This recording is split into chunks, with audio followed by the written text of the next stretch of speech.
and affection. You turn away and never look in my direction.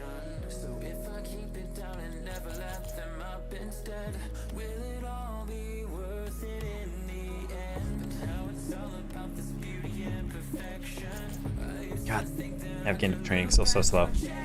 That's timing. I would say so, Eric. Wow. That was incredibly quick. That's like the fastest people have come into my chat in a bit. I've been live for 30 seconds. Normally it takes about 45 to like a minute for people to actually pop in.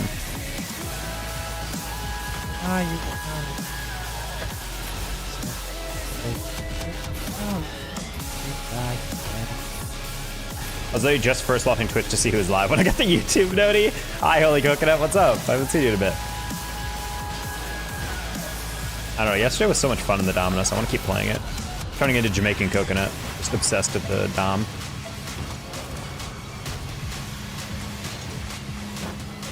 Oh.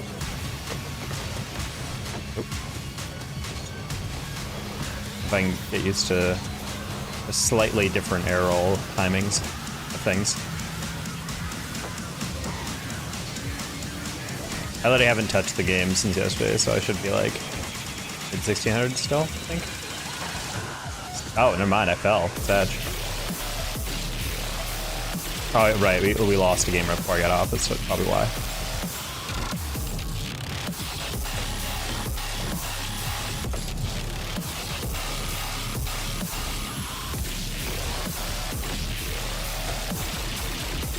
Oh, oh.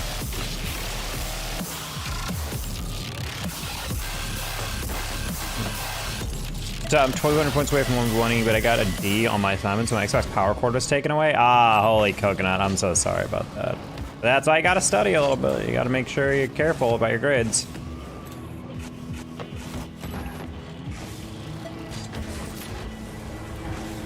That's what my parents used to do with my consoles, if I just bang them. I mean, I got pretty good grades throughout high school, but in middle school, there was a class called Home and Careers, which is, I never understood why it was called that. It was mostly just like homemaking stuff, like how to sew, how to bake. It was like life skills, which would have been cool if it wasn't for the fact that I was being graded on how to sew. And so it's just like, hey, Bo, I don't really want to learn this because I don't have any interest in doing this. But, like, it's important. And eventually I just decided I wasn't doing an assignment, and because of that I was failing. So my teacher is like, look, I won't fail you as long as you don't just do it. Eventually my dad was like, listen, like, until you actually finish this assignment, you're not getting your console's power cord back.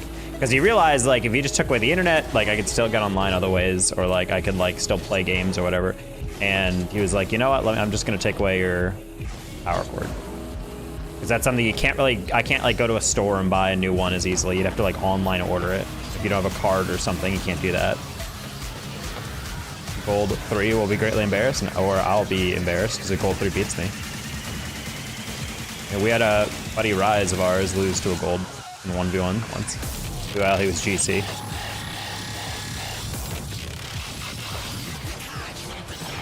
I don't know if you'd technically call him a gold 3, but in ones, the person was gold 3. Which means they were probably like a flat. I feel like usually ones is like 2 rank tiers below.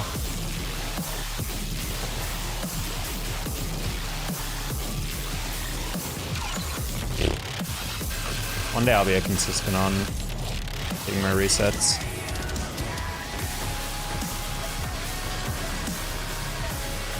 Also, one thing I've never been able to really get right with my Dominus is being able to like take these catches off the wall. It's like the hitbox is smaller or shorter, so trying to like catch those digs are hard. I had this one fighter SSL him as a gold 2-in-1s because I never queued it. Oh no. Hey, Monster King. I'd take a whatchamacallit from the gas station right now. Oh, I forgot whatchamacallit is actually like a bar. I don't think I've ever had one. To be dead ass. To be deceased butt. Hi, Ash and Tago. Hi, Variety, by the way. Okay, this is gonna tick me off. I have a mod that shows me YouTube and Twitch chats, and for some reason it's not showing both. That's really irritating. I think it potentially takes time to like actually load in both. Sorry, Ashton. Do I have to send in the replay? I've never done this before. I'm not sure what you mean, Ashton.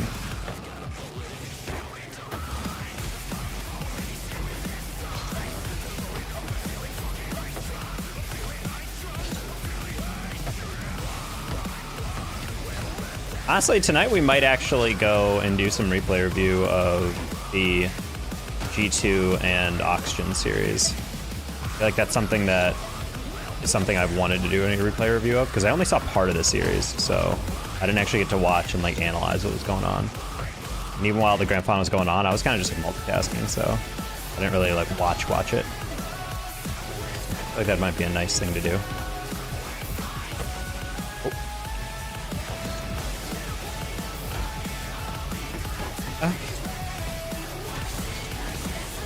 Yeah, not queuing ones at all, even though you're in SSL, game mode is crazy. I feel like SSL, or I feel like ones is definitely the game mode that like, when I'm in a good vibe, ones is like legitimately the most fun mode, but I feel like sometimes I queue ones just because threes is frustrating, and or twos and threes are taking too long to queue, and I'll just queue ones, and the moment you queue it and you're in a slightly worse mood, I feel like it's just the worst idea, because you just immediately get your mood soured because, oh, you lose 50. Oh, of course I just go, ah, blah, blah, blah. And you're playing impulsive and you're diving in on stuff and it's like, yeah. But if you're just in a good mood queuing ones, I feel like it's like, it's a vibe. I never caught the beginning of a taco stream. I've been kind of consistent on the starts. It's usually 8 o'clock my central or later. Okay. It's weird adjusting the doms again. There's like so many like tiny things different about how this car approaches the ball, and how, or rather like how you have to like approach the ball. I just suck making do streams early. Yeah. I mean, I kind of want to start streaming a little earlier, if anything, but never do. I normally come in at 2 hours. I feel you. I feel like a lot of people come in here as they're just like drifting. They're getting ready to like wind down for bed, and they kind of like wander into the stream because they have responsibilities the next day or something. How do you feel about TSM joining RLCS? Well, TSM is an interesting org because they're kind of on a comeback arc right now, because I think they gambled real hard on like taking on a FTX as a sponsor, and then FTX fell apart. And now TSM is kind of like trying to get back in, and I think they want to try to like revitalize their org. But the thing is that normally when any big historical org like TSM or Cloud9 or people are talking about like, oh, 100 Thieves, which isn't really a historical org, but it's a big org, you know, it's a popular org.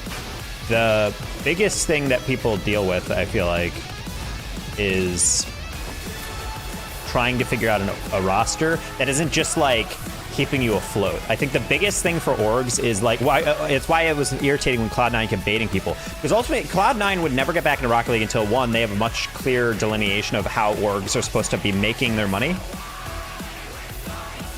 And I think until that happens, they're not really going to want to... That's my bad. I tried to... For a second, I thought my game volume was too loud, or my music was too loud, so I was like, wait, I needed to adjust something, but my Stream Deck wouldn't open the setting. And so I think TSM are just trying to invest in a team that is improving a lot, and now hoping that if we give them a salary, and therefore they can focus more on actually just working and not like, you know, doing a part-time job or doing all that other nonsense, then they can focus on actually like getting to a point where they're competitive in NA. Because I don't think anyone buys Hey Bro and they're like, oh, they're going to be like the top of NA. I think TSM is like, I'm going to put these people on a decent contract, and I think that they have potential to grow even better, considering they're already on a great track with how well they're playing. So I think that's the main thing with TSM, is that they need to focus on steady improvement, not get too frustrated with themselves, and also TSM needs to have patience with them, because I think Hey Bro are playing very well in bubble tournaments and against the occasional RLCS quality team, but like they're not playing in RLCS quals yet. We'll see how it goes in close quals once the end of January comes around. Noise. What's your best tip for low ranks? My tip for low ranks is typically you want to not try to be the hero and not try to go for anything that's too odd of an angle.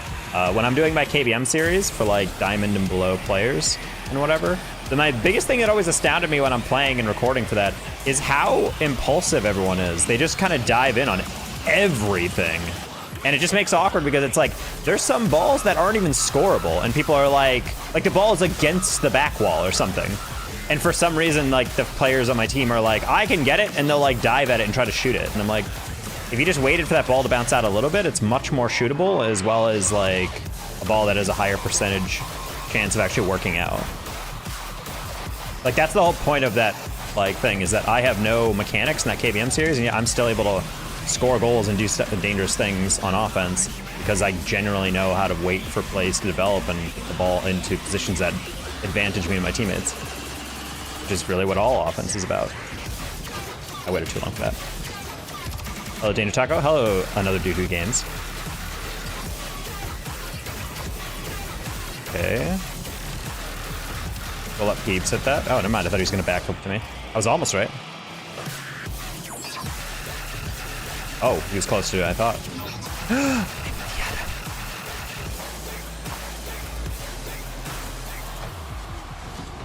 For some reason I didn't know if he had that.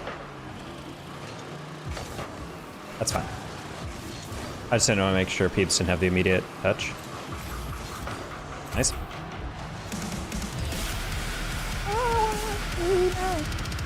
I play on a controller normally. It's a PS5 controller. And I use Control Freaks! Exclamation point Control Freaks if you would like to improve your aim in FPS games and also your mechanics in Rocket League. Your mileage may vary, but no, sorry, it's with a K. And also 2 E's in Freak. Actually, I don't remember if I set up that command, but it should be active. If not, there's a timer that goes off in the chat that will post that. You just use code the Danger Taco at checkout for 13% off, I believe. It's whatever, I'll figure it out. Maybe it's KF, it might be KF. I think I probably shortened it. That's not good. I know, I'm trying to. You know what happened? I probably transferred over a bunch of commands and then forgot that one.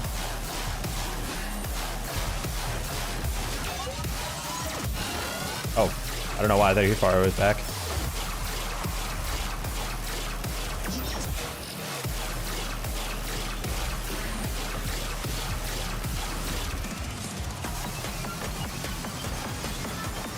Nobody wants to love me like you. Okay, all yours, Saccade. I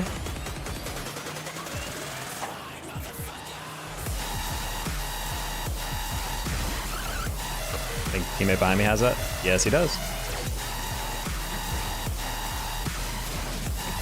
We can, yeah, I use Control Freaks on all my controllers. Used them all throughout when I played COD, and I genuinely think they do help when playing Rocket League.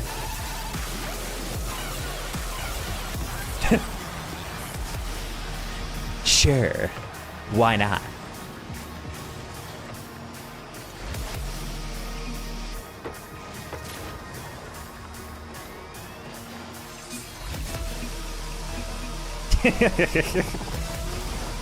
That's right, I like to ego all my buds. Northeastern hero? I only know Northwestern.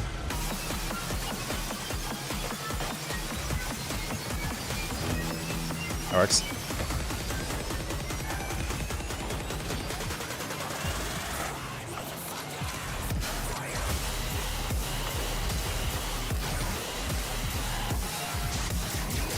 That was awkward. My teammate just stopped as if he wanted it, and I think I realized he realized halfway through, like, wait a minute, he's got a better angle, or an actual angle on it.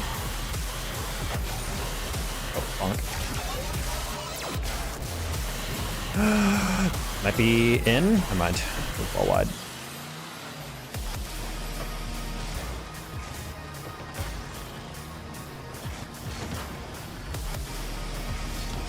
Oh, I saw Viv in the middle. I didn't realize they were turning back. That was a bot move by me. He gets my boost. Oh, never mind. Oh, the fake? Oh my god, that was gross. I'm sorry, that's just a little gross. Really, dude?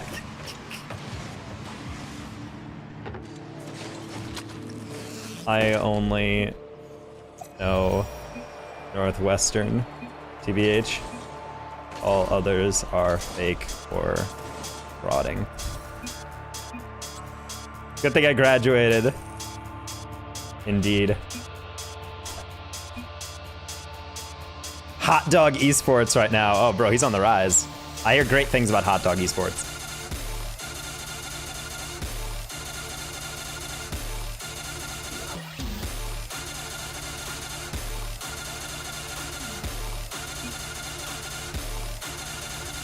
I like Corn Dog Esports. So, you guys ever been in like one of those situations where you've tried a food before, but you had such a bad experience with it that it actually you can't have it again?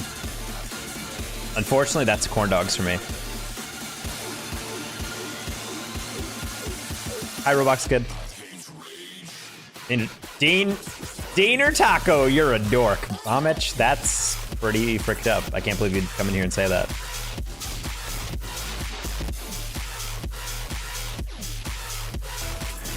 Oh, I had controlfreak.com. That's funny.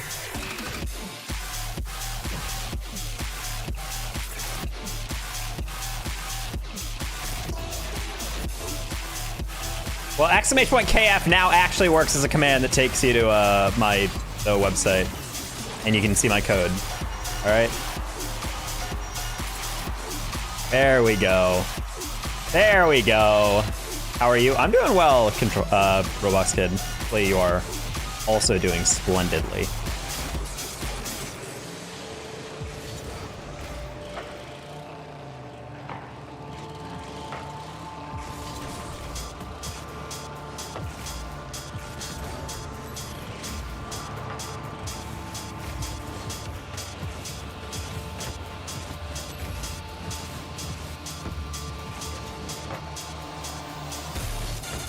Ah, bounces slightly more up than I thought.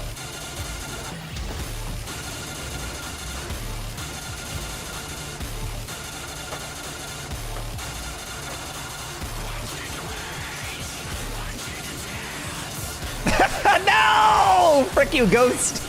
I pre-jumped the crap out of that. My teammate actually dimed me. I hate you. I even put it back corner.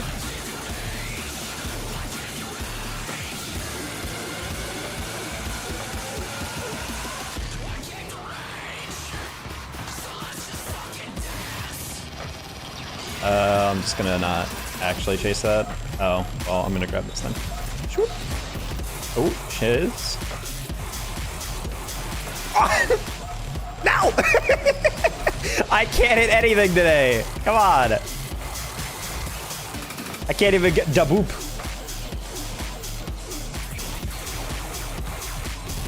Seki, do you want that? Okay. Alright, let's try this again. Fennec Taco hits that? Nah, Fennec Taco has never scored a goal in his life. I only hit assists.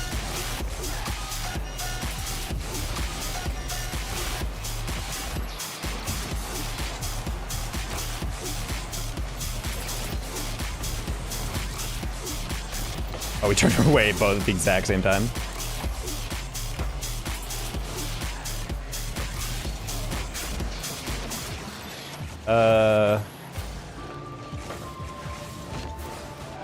That was meant to be more middle, so he could have chilled a bit before hitting it.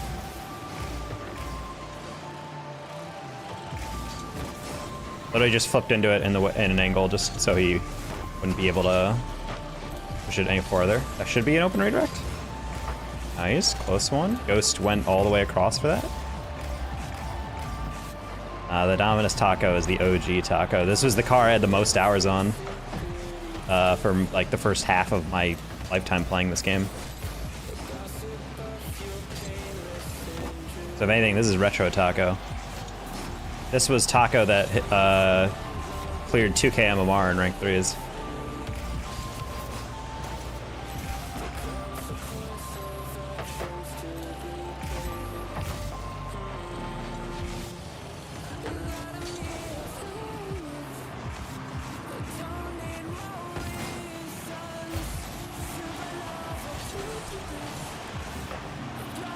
Oh. Light touch. That's a harder read. Oh. It's okay in awkward position here. Never mind, you're dead.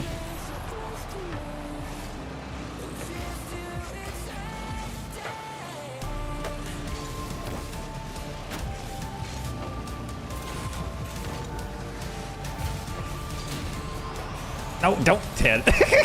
I was like, I tried to demo. That happens all the time. I swipe in to get a demo, and then like last second, I will hit the post and then ramp up. What I refer to as Tony Hawking. Ooh, no one likes you. A breakout Kev dog. I mean, respect for the unconventional hitbox choice. You hit that shizniz. Feel free to 1v1. I don't 1v1 people I don't know. It is a Twitch reward to 1v1 me. Icy Ghost. Alright, teammate, team middle. Never mind. Okay, I need to pay attention to Sacred because he has gone like all the way back every rotation. Oh, that's not good. And that's why it's not good. Wait, bro, there's no shot. He told me to take the shot on that. Look at this. There's no way. There's no way he said take the shot. Oh no, brother, you can't do that. He must have been saying something else. What a psychotic thing to say after you miss a touch. Maybe he's talking to himself like it's facetious or whatever. That was scoreable. I need to get higher on it. Shiz. Kind of forced to keep that high. I'll play for the block. I completely forgot we scored. I thought that we were down by 1, I'm not gonna lie. Great pass. Ghost only has a partial touch on that. Shiz, I'll play off you. Perfect. Bang. No! I went the double because I didn't think I would be able to redirect it down. Taka got to gold 3 and 2s. Excellent. What I like to hear, Roblox kid. That's what I'm all about. It was the Batmobile Kev dog when it was a pay-to-win hitbox. I remember those days. I remember when the Skyline low-key was kind of like a crazy hitbox.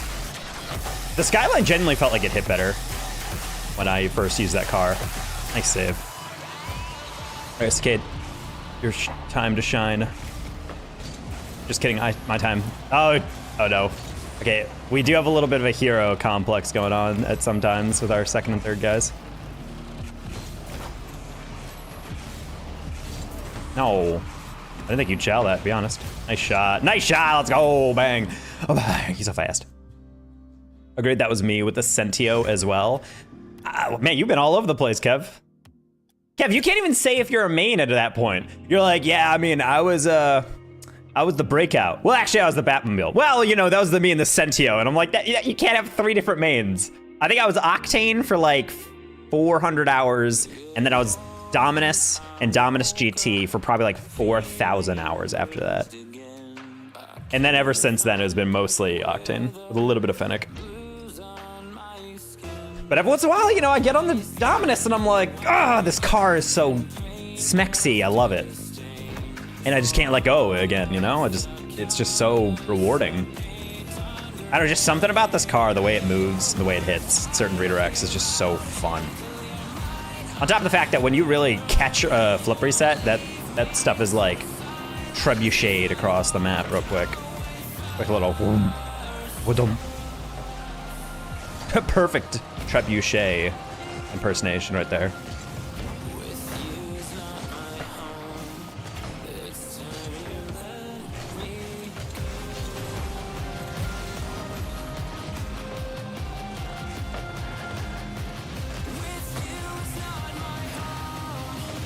Oh.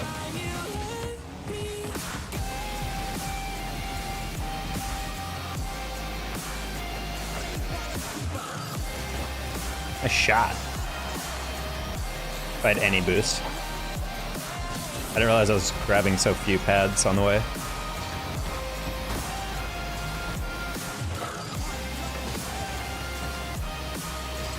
A little wide, I think. Oh, never mind. Okay, just top corner. Nice shot. There's always an Aaron sharing my watch streak. Idiot. Nerd. You streak your watches? This is why you fail.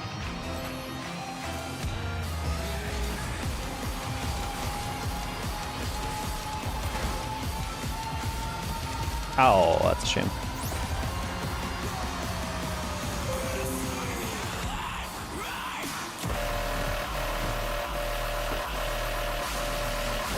I have to turn off my nightlight. I always hate it when Windows is like, oh, it's time to go to bed, and then they like turn my brightness down and all my coloring, and I'm like, bro, I want to see like the full color of this screen. I don't want it just to be orange. Like, ah, yes, anyone like orange stadiums with orange grass and yellow everything else?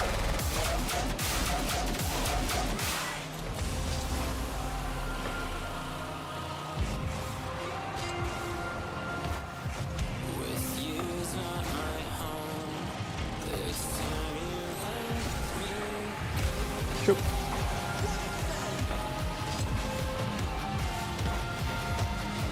And I try to put it behind him too. Spawn? No spawn? Rigged. We're fine.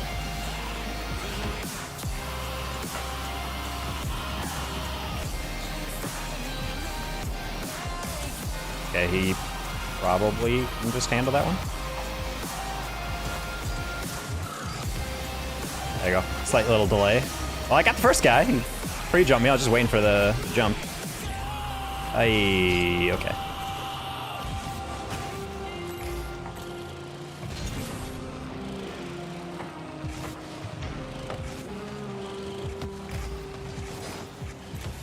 I didn't click with the corner. That had to be a side flip. A trusty strub?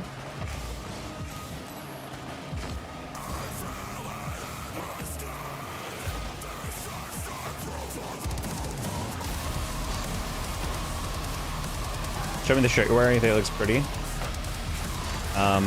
There's a manufacturer online that makes these shirts. They're like little fun design, like kind of Hawaii shirt design type stuff.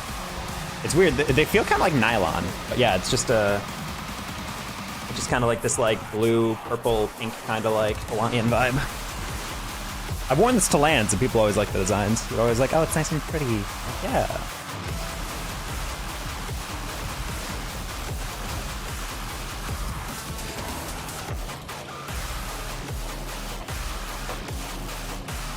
Yeah, whenever Summer Series is coming around the bend for Rocket League, I always drop like $50 on new shirts to wear, and these are always like a fun one because each of them is like $20. And they're really comfortable, and they like don't show sweat as well, which is always kind of nice. So if you're wearing out and about and you're a sweaty dude, you're not gonna have pit stains. And I'm like, I was surprised because when I saw 25, I was like, this is gonna be like fast fashion for sure. Like I'm wear this 3 times, and then by that point, like a bunch of threading is gonna come out, color's gonna fade or whatever. But no, it's good. I think it's because of the material. It's like very athletic material almost. It doesn't feel like it's not like a cloth shirt. Brock Purdy, sure.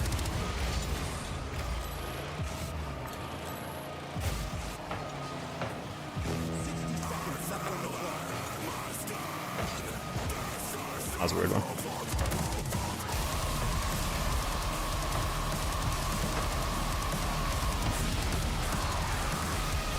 Interesting. I thought you'd really fall for that.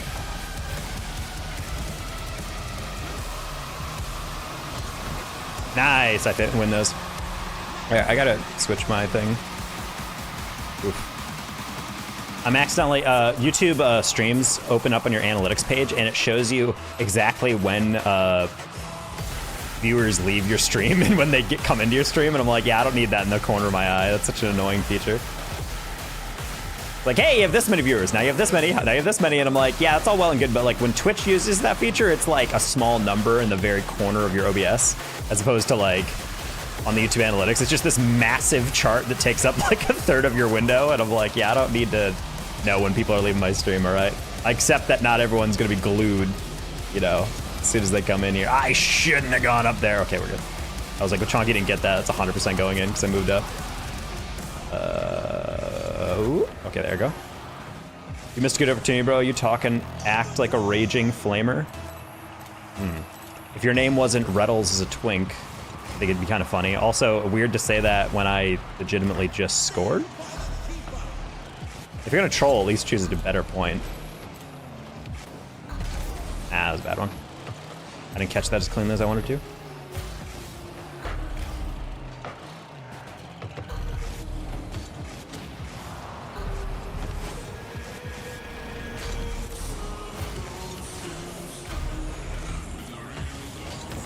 Nice chow. How's it going? It's going alright, Ice Flame. You got that? Oh, this one's Strub. That's unfortunate. That was just me slowing down because I saw Strub kind of pause, so I was like, oh, he must not have it.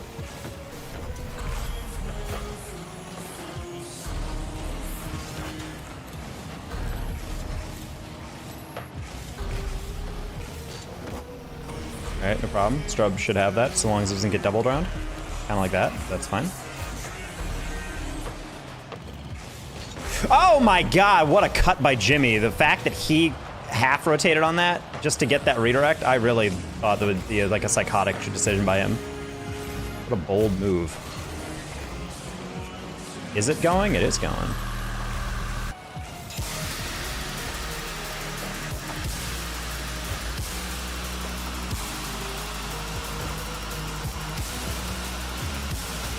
Keep forgetting that one dude in the red Fennec has been like chasing the ball every time I touch it. Like he doesn't actually like rotate the way I'd expect him to. That might be a miss. Come on. Okay. I was like, that'll be close. I was a little bit high on that read.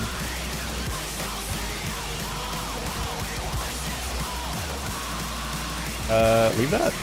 Ah, if I knew that was up, that could have been a fun read. I think Jimmy would have had the backboard anyway, but still. Nice straw, all right. I'm looking for my mother. I've been led to believe she's in here. Captain Dildar, you are indeed correct in that your mother is indeed on the stream tonight. That's him. Drop. Jump, jump, jump, jump. You're too late. You're in no man's land. And it's over. All right, GG's. Unfortunate. I'm talking about the tail. Show me the design so I can do a shut up and take my money to some vendor. I mean, I can literally give you a link to it. I don't know if they deliver to India, but we'll see. Working tips as usual. Typical mom. Rough. Yeah, I mean, you can see that stuff coming in the moment. I kind of dove at one in the end there because I was like, this guy's in the sidewall, but I don't know if he wants to go for that necessarily because he's backwards on it or he's going to have a weird angle, but he's got a good challenge to it. But yeah, anytime, if you're third and you're creeping out on a play, your best interest to either go for it immediately or not go at all. And I feel like he was like, yeah, I can get that. And then he dives in and then suddenly he's off the goal line and he's not able to read it. Like, there's a lot of situations where you gotta just play it passive. Free queuing with me instead of solo queuing calm. Emperor Shi, Go Taco, hello.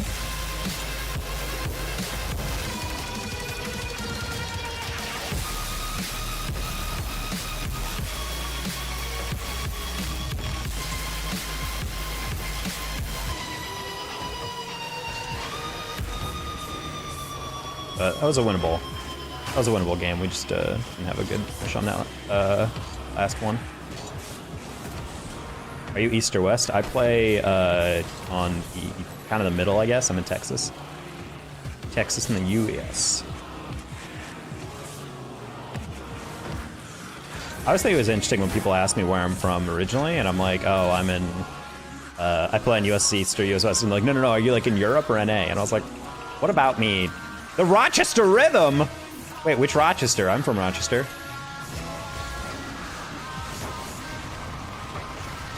This is an East server, and they're on 3060. Okay, well, that doesn't help me. You're from New Zealand. A New Zeezy, as they call you? Oh.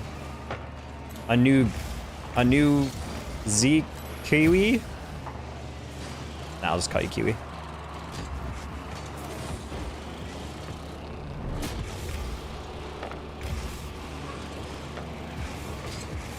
Okay.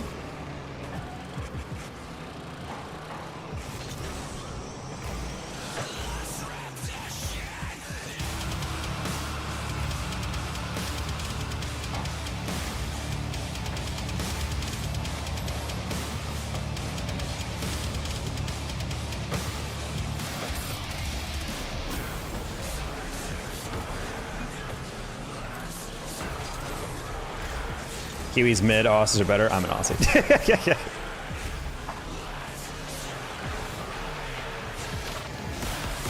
So yeah, if you don't know US geography, super Well, I'm in Texas, which is like the middle of the United States, so it's like I'm like equidistant from like both coasts.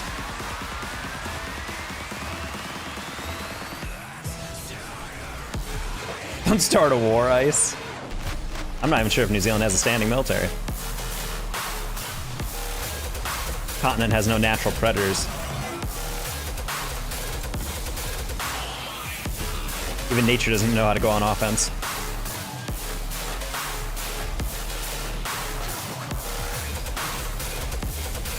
Yeah, they prefer to sit. Yeah, the chair force.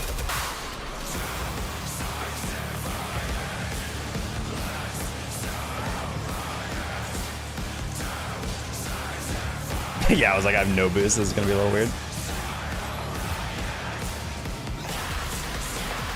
God, the bias toward the Air Force from ROTC people, or the bias against them.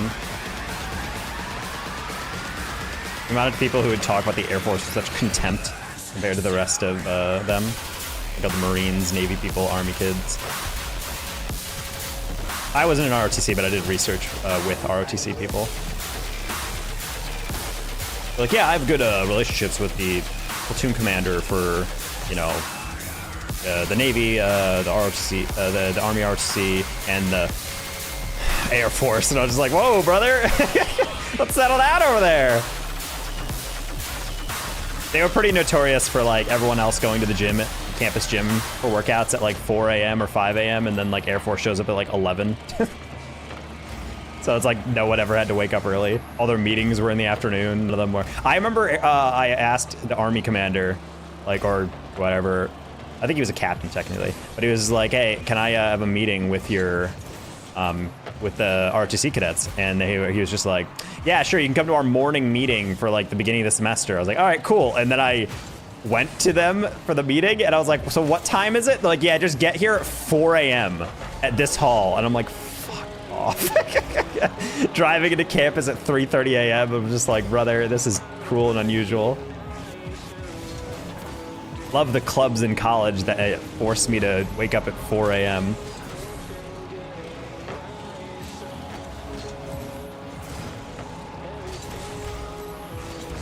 Hey, Bob the Exotic, what's up? How you been? Yeah, that was a weird read. Connected to YouTube chat successfully, my thing said right now, 37 minutes into my stream. What the heck?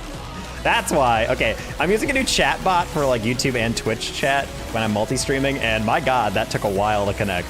It just says like, yeah, start your stream, and it'll start picking up YouTube messages as time. We're 37 minutes in, and he's like, all right, we just got our chats. So I'm sorry about YouTube chat for being a little late. I've had to like individually look at the YouTube chat versus Twitch.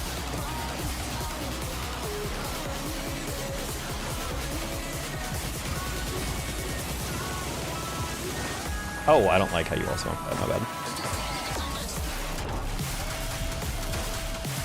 Thank you, Mikey. I was about to say, I'm like, I meant to like 50 that, but not like that. Yeah, I doubted my read there because I was like, he's definitely going to be cutting across from the right side.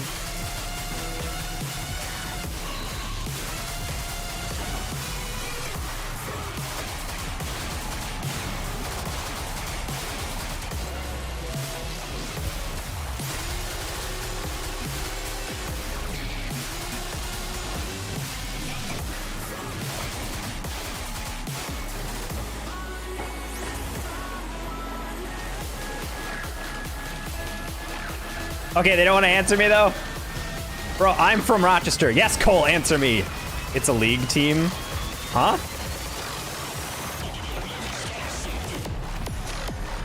So which Rochester?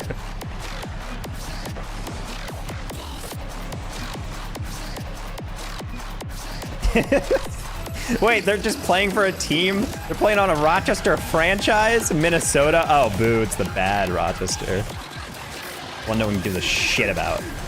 The one with no historical legacy, the US capitalism.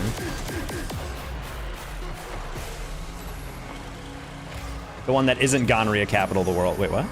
Dinosaur Barbecue Rochester? Hell yeah, that's the way you gotta talk about it. I was thinking more Kodak, but I do love Dinosaur Barbecue. Also, Dinosaur Barbecue is the dopest place for a barbecue. It's on the side of a waterfall. Come on.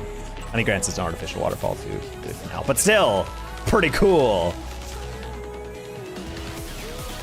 West has 5 tourneys a day. OCA is only 3. Oh, that's weird.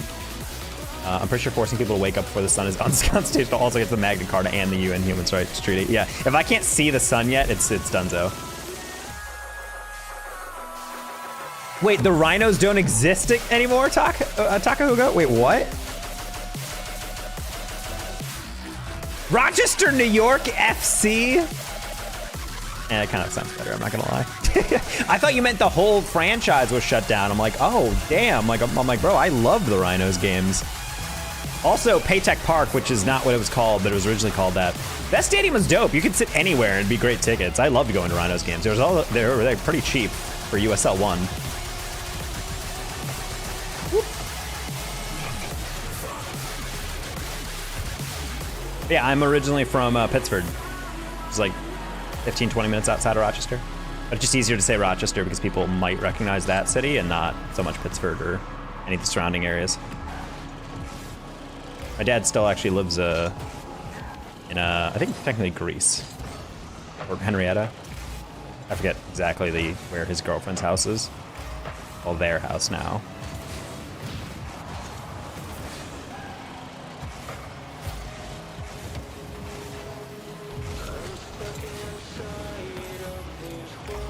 What's your favorite part of the city? Yeah, fuck New York City. New York City continues to be just like LA, and that it's a dope place to visit. I would never want to live there.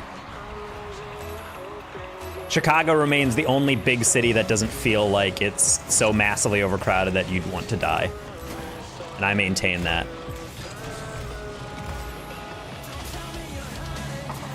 That's literally the only reason I enjoyed being in Chicago for 4 years.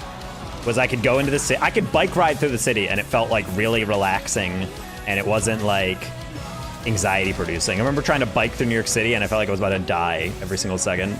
There's just so much traffic, there's so many people. Also, I'm gonna be dead ass, the taxi drivers in New York City do not care if you live or die. They will clip your ankles if you're taking too long to cross the crosswalk. I shared a click from the last night of photography and art. I shared a click from, oh. I thought you were typing something else. I was not parsing that sentence correctly in my brain. I don't know, Rochester, New York FC is not a bad thing. RNYFC is not really roll off the tongue. I did play for a game called Rochester United, and my premier team was Rochester FC. It was RFC.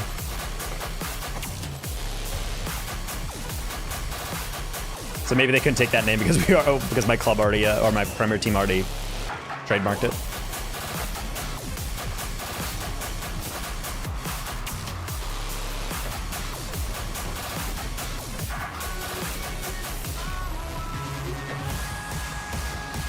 Rhino's just fun.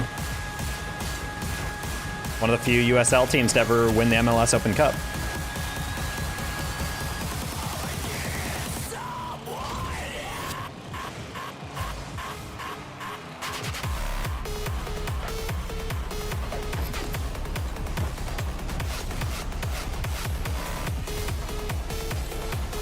Oh, my bad. Yeah, I was like, I knew you were gonna get the first touch.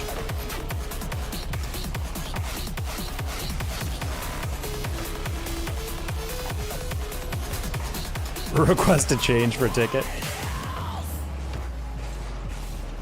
Frick you, Chili, good save.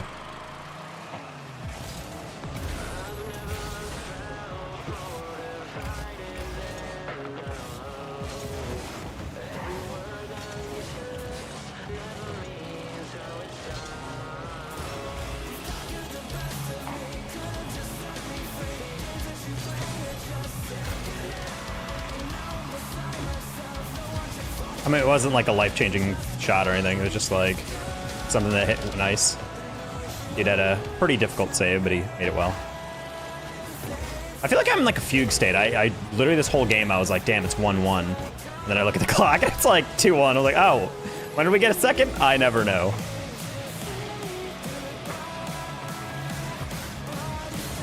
That's fine. Yeah, like Spooky's right behind me, so he should be able to land in our third. Did you get that? Yes. I have just enough boost where I probably could have gotten that, but it was like a little, oh, interesting, okay.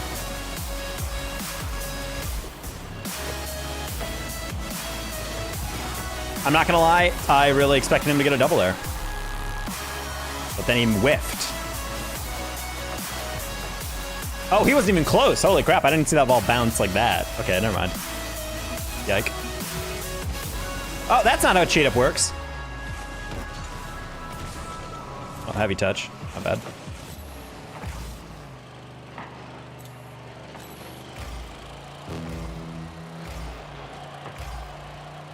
War flashbacks of Slack messages.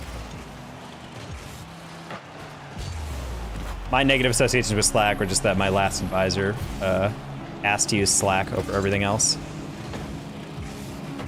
I always said if I got to my 5th year and got to my prelim, defended it, then you get access to a class where basically it's like you teach a full class by yourself, like not as a TA, for the university.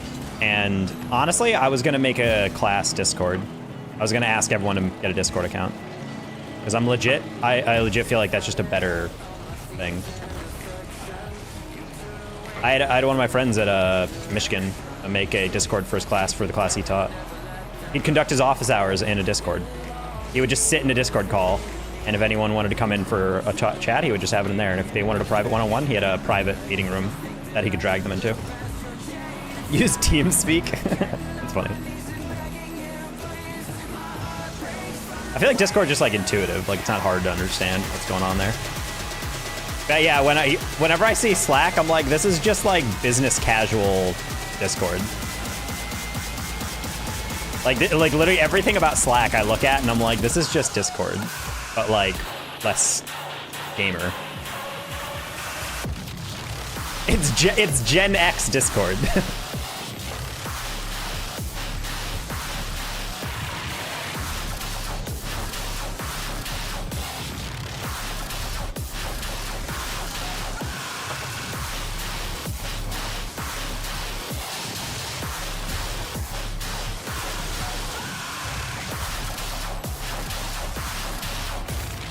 You can definitely get that.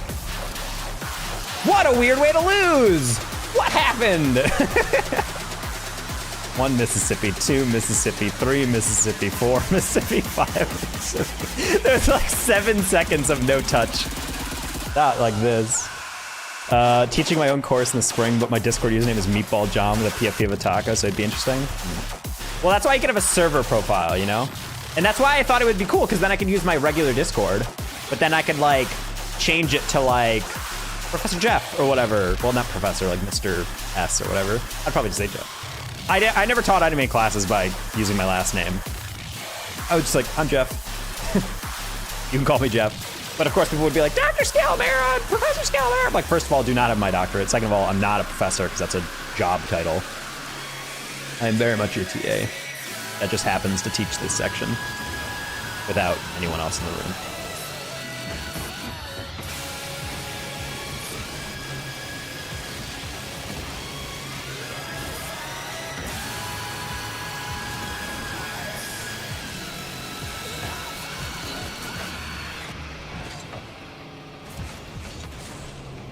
On my YouTube channel title, Your Mom? Yes. Remember that assignment was due last week? Yeah, I didn't do it. All right, well, that's fine, because he to 0. I don't know, I was a pretty patient TA. I feel like ultimately a lot of the kids in Chicago deserved a lot more sympathy than a lot of my like roommates growing up, and like all the kids in my college. Because all the kids that went to my college were like pretty well off, middle class, upper middle class kids. And so whenever they would have excuses, it's kind of like, okay. But like a lot of the kids in in Chicago were like commuter students from like working class families.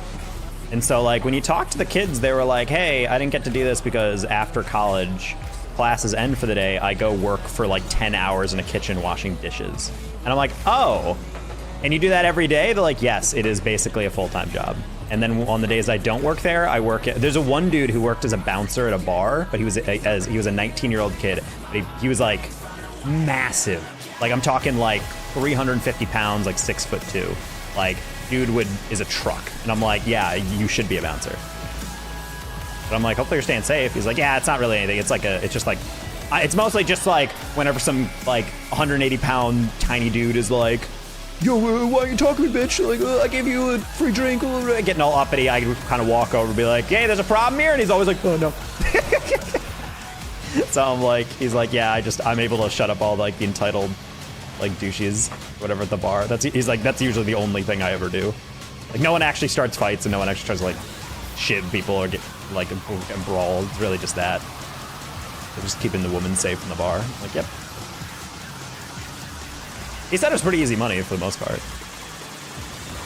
Yeah, apparently he said the manager, if he does bake up a fight, he pays them extra for the night. Which I thought was pretty cool. That's like your general job is to stand there and look scary so no one wants to try shit. And then if someone does try shit, it's like, well, sorry that you had to get into a slight scuffle. Here's extra money for dealing with that.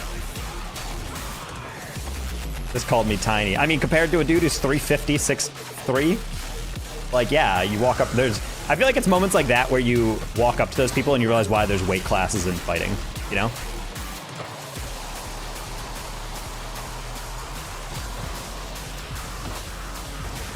It's why I always laughed at people who look at like offensive and defensive linemen and they're like, are these guys even like in shape or are they just heavy? And I'm like, bro, do you have any idea how strong they are underneath all that fat? Like, you need the fat to like make yourself harder to move around.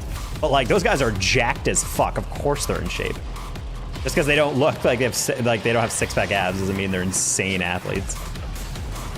Hell, you look at like professional weightlifters. Like, you look at those guys and they're like, yeah, they're in shape, but are they like, you know, they're not like ripped. And I'm like, well, they are ripped. They just don't have like, they just have to have like extra weight on top of that. Like, body fat percentage is not a huge issue when you're trying to like deadlift shit.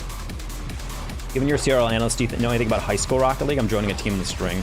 High school is very fractured. There's not like really centralized leagues for it. So I've like casted high school stuff at like a state level, but I don't know anything about like that, mainly just because in most high school athletics, you're playing schools around you. So it's like kind of only cast leagues. Low-key, I would love it if there was like a national high school league. It doesn't really make sense though, because that's not how high school works in terms of competition. Like, yeah, there's like states and national championships and stuff, but like that's usually all the way at the end. Usually it's like you play in your section of the state and then you play against people in your state. And then from there you go on and play against people at like a national level or whatever. But like, yeah, I don't know.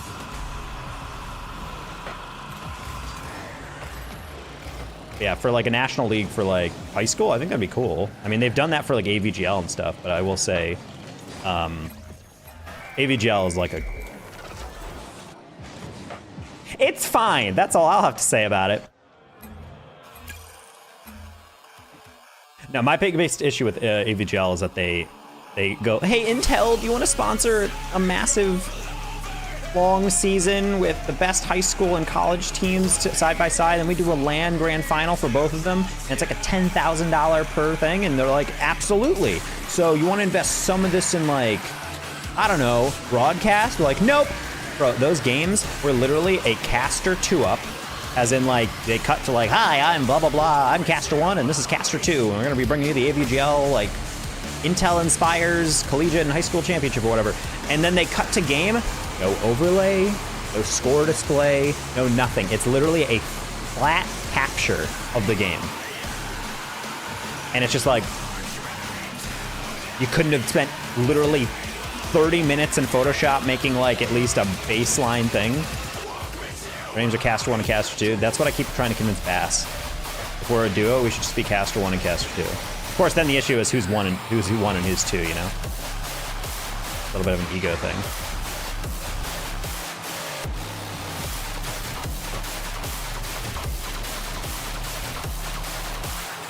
Like, I have friends who work for AVGL. It was a little weird because I think they tried to do it like as a student thing, because you had like people like my friends who were like professional commentators, and then they were like working with people I've never heard of who are not that good. And I feel like it was because they were all students like trying out casting. I would not be surprised if it was their first time trying out casting, because they seemed really nervous and they were tripping over themselves a lot. It's like not a problem. It just like, okay, that's cool, but I don't know.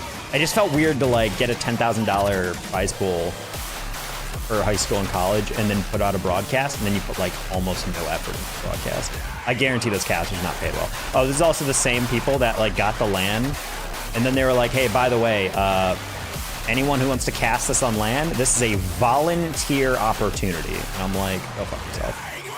Hey, we want the top tier casters in the nation to cast this for us. Anyway, you are not being paid.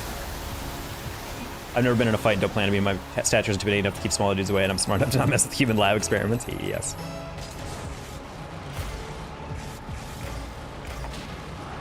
Twitch calf master LF mommy. Oh, come on. Or come on, calf. You're better than that. Just kidding. He's not. He's down bad.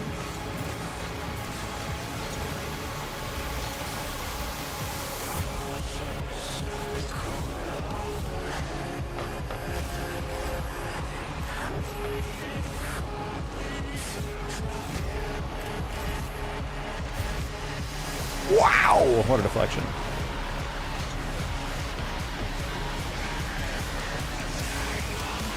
What?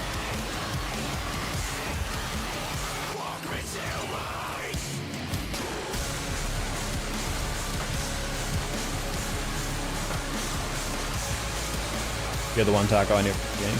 Whoa. Like the one in terms of like a chosen one?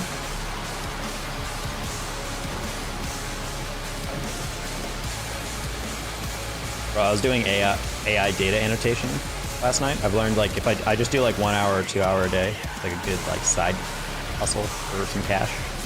I'm using pretty much exclusively to pay off debt.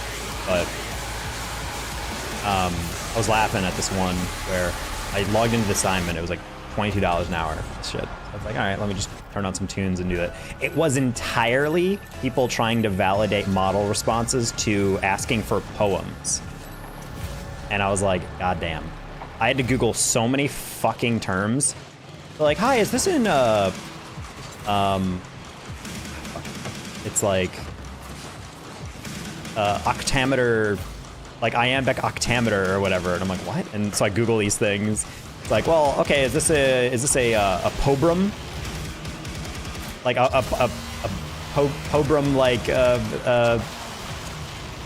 poem? And I'm like, what? And I had to Google it, and it's like, oh, this type of poem is where like the first and third lines of the one stanza are the second and fourth lines of the next stanza, and that pattern repeats for the da-da-da-da. And I'm just like, validating that shit took so long, but that's why you get paid for the hour. Let's go. Alexa, find me deals on excessive containers of Axe 14 and 1 soap. Angie. Andela.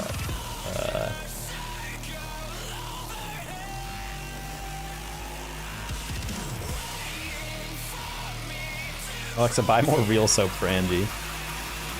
Never call me Angela ever again. That's an ugly name. Whoa! I know an Angela just joined the chat and she's like, oh. And then she just left. Angie, I'm gonna be dead ass. Angela sounds like a secretary in her mid-30s. Angelica kinda sounds like a mean girl in a background. That's kind of always been my take. And now that I've known you, I think it fits. Angie's the rudest person I know. Angie's constantly just texting me, being like, hey, you know who else I hate? Like, I don't want to hear it. I'm trying to work. She's just like, yeah, this bitch. And then she like screenshots someone from her personal life, like someone that she knows personally. And she's like, I hate everything about this person. And then immediately goes on Twitter and she's like, oh my God, bestie. She's so fake, baby.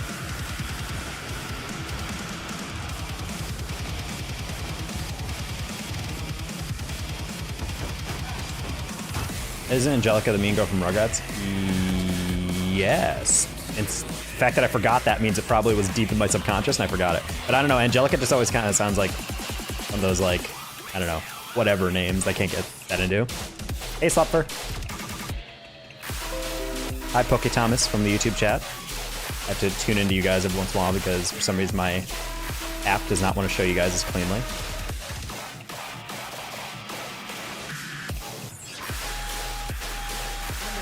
Close one.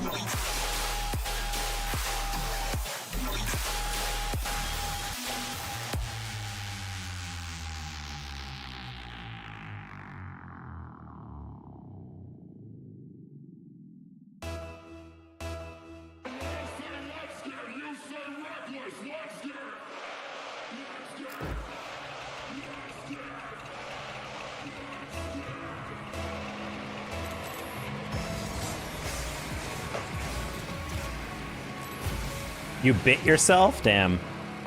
Angie's straight up feral. Oh. This is why I recommend Angie should get one of those head cones. Oh, it turned into a canker sore. Oh no. I didn't think Bacon would just throw that forward. I was kind of like waiting for something a little more interesting.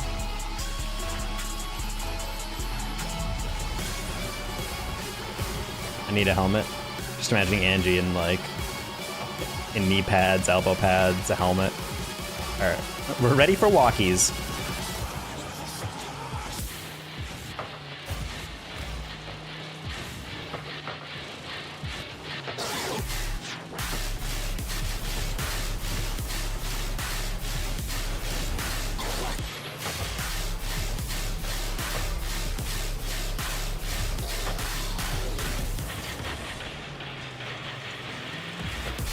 Hi, Magic Conch. Skipper?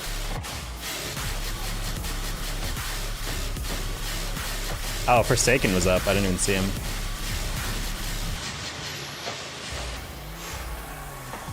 Three years, Magic Conch. What the heck? Victory Screech.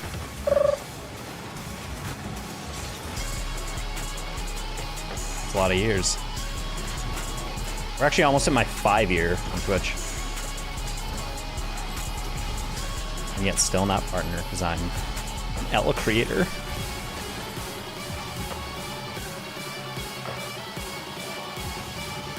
I should just be a content creator for Stumble Guys.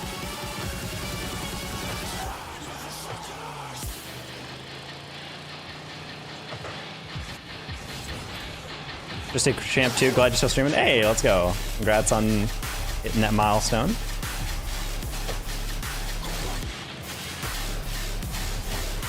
Oh, I was gonna pass it across, but Giver was like in midfield. I should have realized that. That's just a giveaway. That's just straight up a free goal on Fort. I think he realized he was a bit too cheeky on that one. That Stumble Guys is so funny, bro. I would gladly cast like as many of those random stuff as possible. Like if you give me enough time, I'm able to like cast whatever.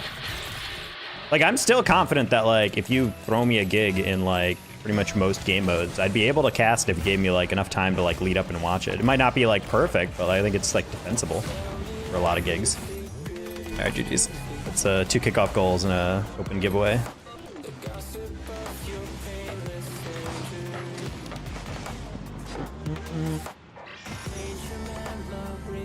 Yeah, the Stumble Guys event was fun though because I kind of actually like that the way Stumble Guys works in regards to like certain events.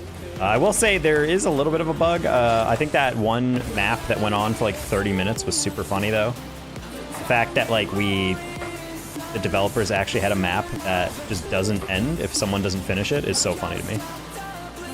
My favorite streamer? I don't know. Is it Night Beast?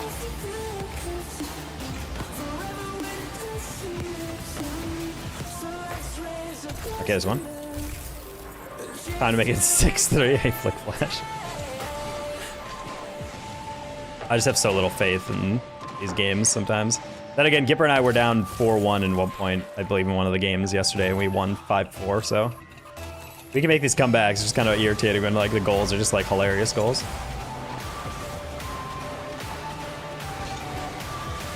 Oh my gosh! Oh, get red, dude. I was inside that man's frontal lobe. I was just like, boom, right into that brain.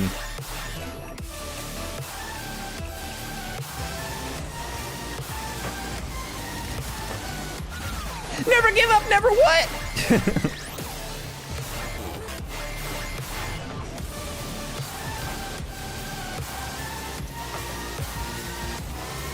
Hi, Slayer, what's up? How you feel about that new Maryville squad?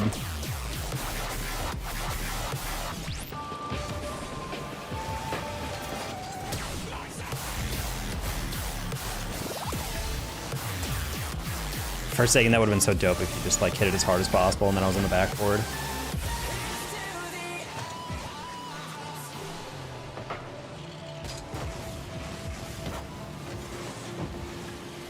Very solid, yeah.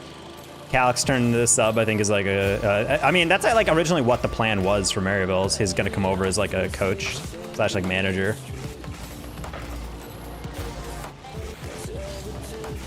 And I believe the, if anyone has been paying attention to Stride tournaments, C-Money, Lunar, and Stealth have been playing together, so it makes me think Ole Miss picked up Stealth.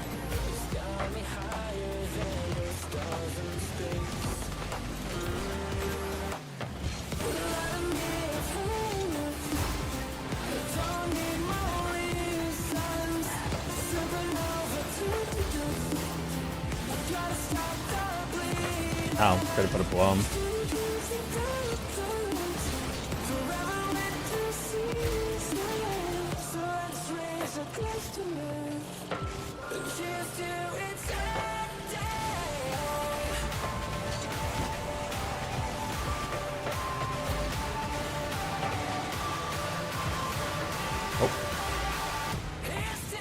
No!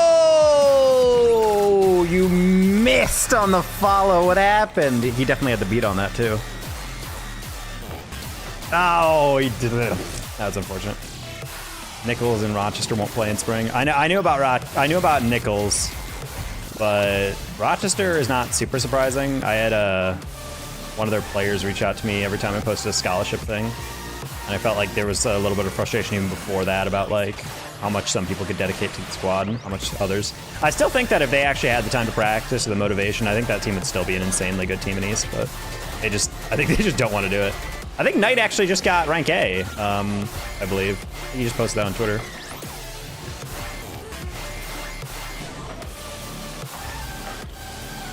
Well, this was winnable, so I'm for it. Knight is the one leaving. I wouldn't be surprised, yeah. I don't remember who exactly DM'd me, but I also don't want to leak that necessarily. But yeah, I know there was some frustration with like some of them. Also, someone was just in chat today that said I think Wichita State had S5 Cosmic reach out to them for their scholarship position. I know Cosmic has been interested in, he's liked a lot of my scholarship posts, so I'm sure he's definitely on the short list for a lot of schools. It'd be insane for him not to be.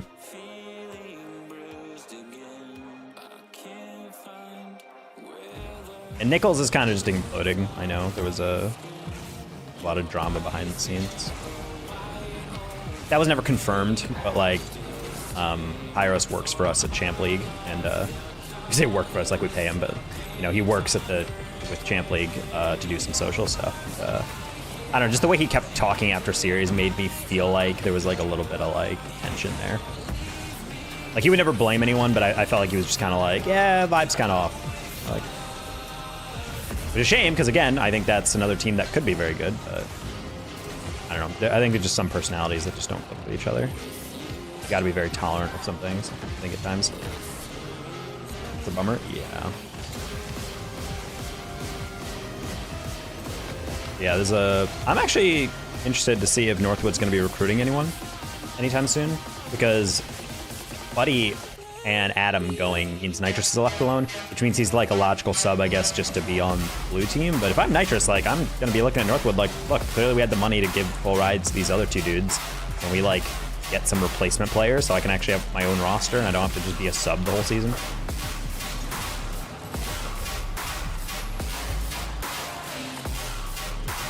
And Northwood definitely never had, like, trouble recruiting people or getting people interested, so I'm sure all he has to do is just, like, DM people.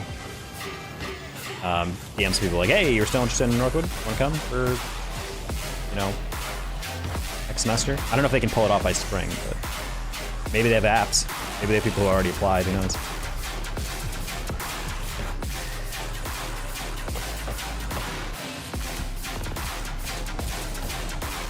I picked it number 6 and then dropped to number 30. Well, that's still a good peak.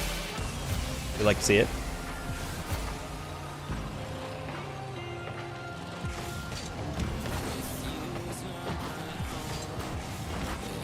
Sorry, homie, I wanted to get it away from the middle.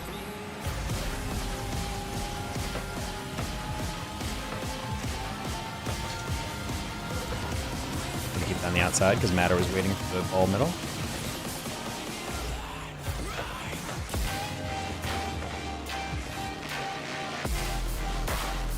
Oh, Prakar, calm down.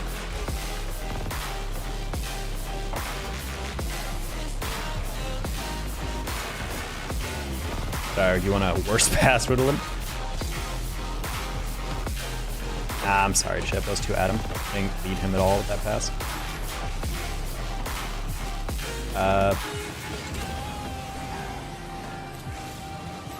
For some reason, he was leaning back a lot on that. I was like, oh, I didn't know if he actually had that. Nice jump. Nice. Nice bonk.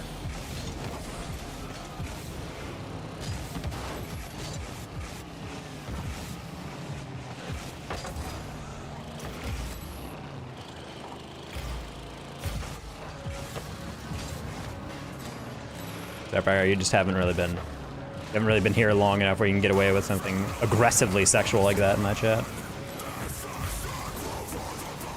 You turn on that? You turn on that? Guess I can turn on that.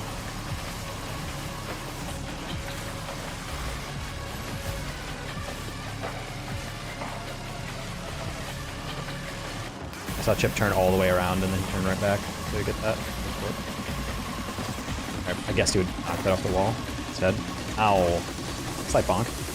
Can you musty triple reset on them? Yeah, I could try.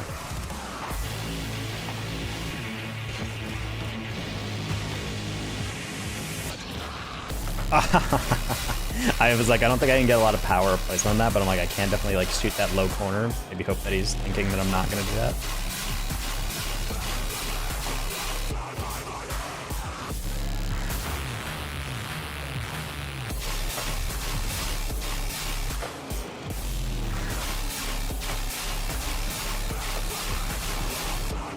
What a weird aerial with the scout. He like took such a wide angle on that.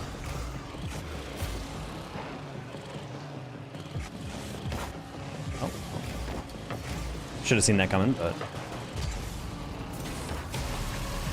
Can you single jump with fake slow roller into the net on them, please? That's like my specialty. I can add an own goal in there as well. That's pretty much all my own goals.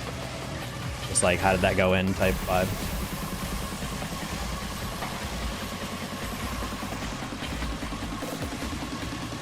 So I feel like some of the own goals are like baseline, like that's understandable. You know? Like it's like one of those things where it's like, yeah, I can see how it's an own goal. Like he was kind of in a rough area. But some are just like your brain just like turned off. You're like, oh, I was not really ready for this predicament.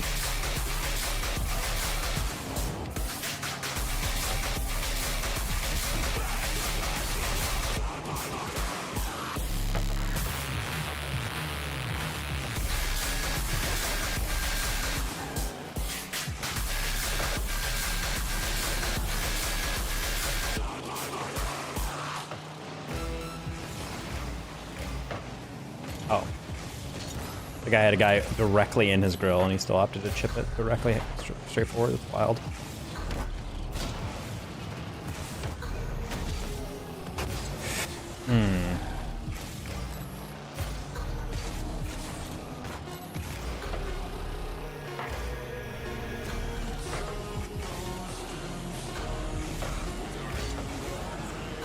Bang.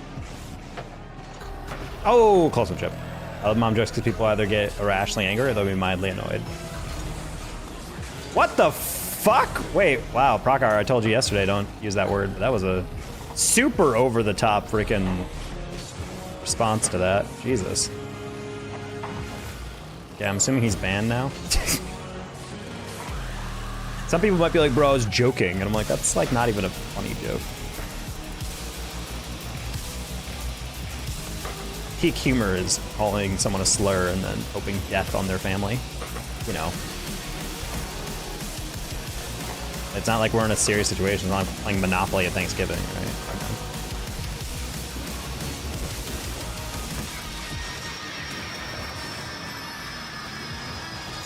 Schrodinger's douchebag, yes.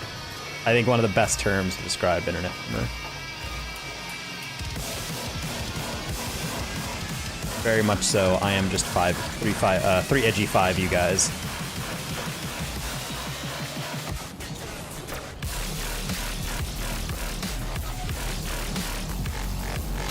I know a long time ago people were like, bro, you shouldn't be banning everyone who makes comments like that because like eventually if they're still watching your stream, at least you can still like get a viewer out of them. And I'm like, bro, I don't want my chat to be infested with things like that. Get out of here.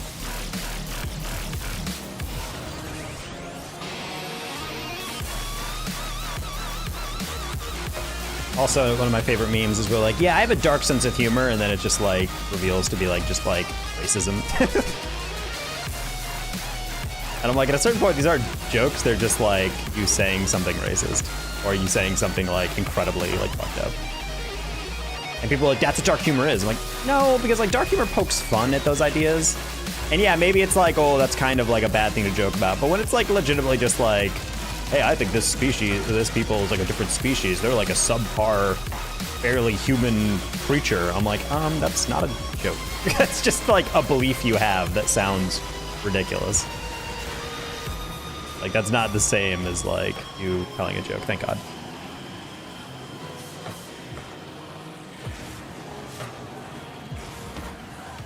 No.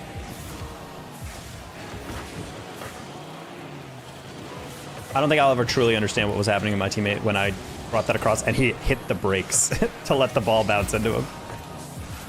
I don't know why the map looks horrible right now. I have high quality shaders on, but low performance settings. God, this looks terrible. For some reason, it looks like super pixely all throughout the field. Not in like a acceptable way. Oh, M3, if you don't turn away right as it bounces, then maybe that could have been an aerial on port.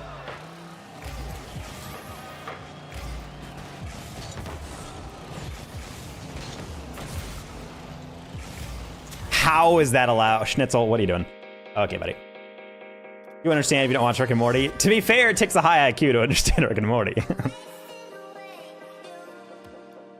I think Rick and Morty is pretty good. I think it got co-opted. See, the thing I hate about people, like, okay, the thing that makes me sad about Rick and Morty is that, like, I'm not saying it's a super intelligent show, but it does have, like, good narratives and, like, messages about, like,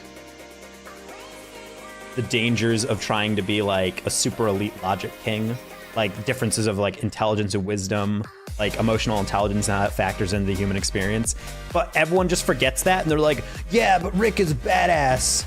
And so therefore he is objectively the best character and he has no flaws. Everyone else is just stupid. And it's like, that's not the point of the show. The whole point of the show is to look at Rick and be like, what a miserable fucking life this guy has. I don't want that for myself. But everyone's like, nah, he's so cool. And I'm like, that's not what you should be taking from the show.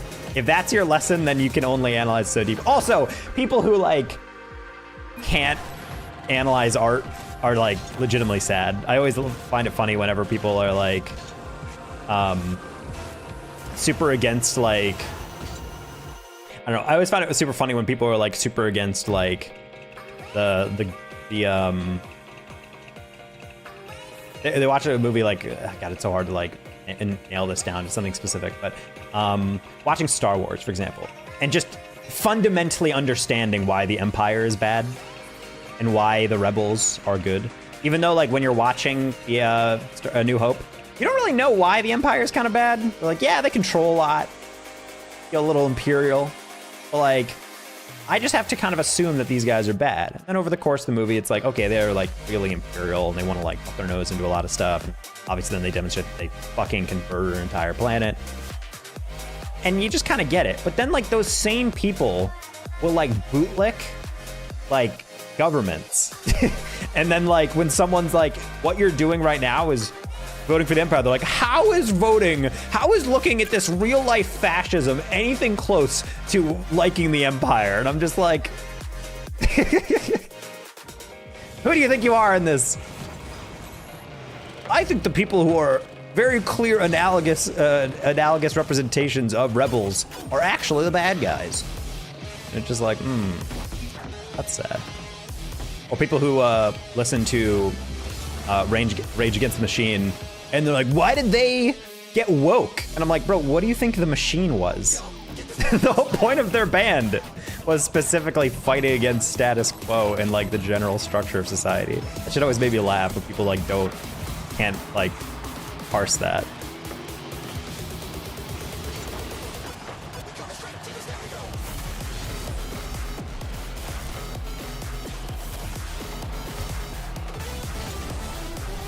Hello, 911. I'd like to report a robbery. I am furious, dude.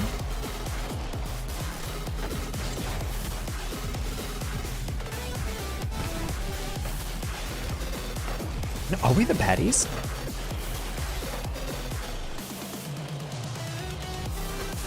So we wear all black, right? Yeah. And our caps, they have little skulls on them? Yeah. Are we the baddies? I think that's literally what I think about, like, anyone who's like actively like, yes, I hope this superior imperialist kind of colonialist force crushes all those other people and like crushes all these like small, less powerful, more empathetic rebels. And then you're like, oh, you're like the villains. Like, what? How am I a villain? And it's like, you're kind of a villain. Like, I don't know, brother. I don't know, brother. It's kind of hard to not analyze it from any other perspective.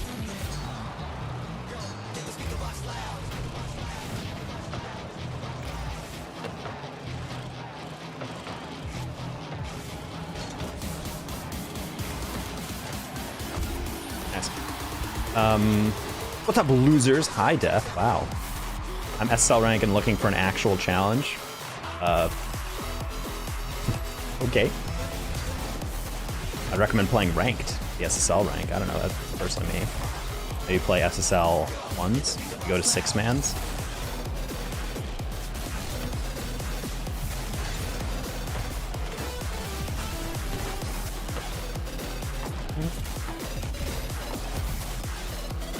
Too boring. Okay. Why do I feel like this is slowly leading into asking random streamers for 1v1s?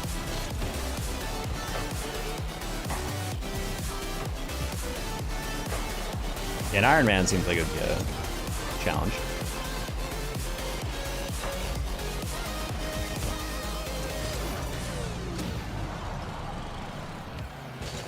People train for Ironmans are actually quite different. I win 10-0? Yes. Hence why I've never heard of you in the 1v1 ladder.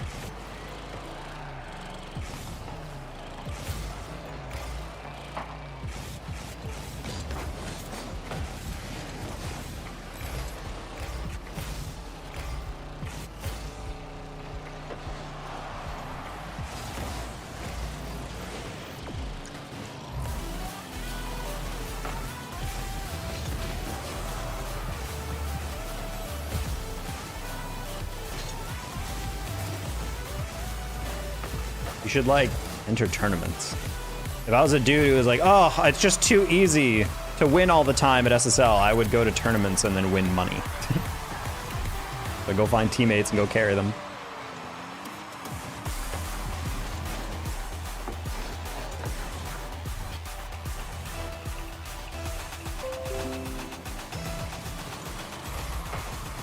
Okay, I'm getting really angry at my freaking... I'm sorry, so sorry to my YouTube chat. Like, there's a lot of you guys like asking me questions, but for some reason my chat is like not showing them.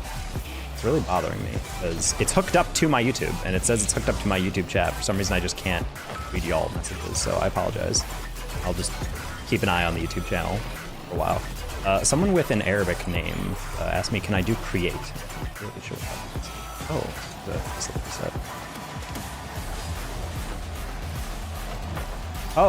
Oh, I didn't even see Spybuck go for that. I was like, yeah, it's okay, I'll double it and we'll get to the corner or something. I did not realize Spybuck went for that before. Hi, Vegas. How do I get more consistent practice? Like, that's like the most inherent question. Personally, I always thought practice was one thing, but like doing custom training about one particular skill, I think is probably one of the most important things people can do. I feel like if people just go into free play and just screw around and play with the ball, that doesn't really help because you're not really getting reps in as much as you're just like getting a lot of touches in the ball. I feel like you're not really practicing one thing. I was always a fan of like drilling one thing for a while. Kind of like doing like sets.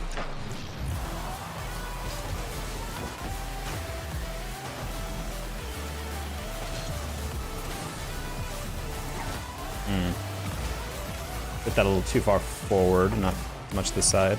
Spybuck? Or Milk Boy?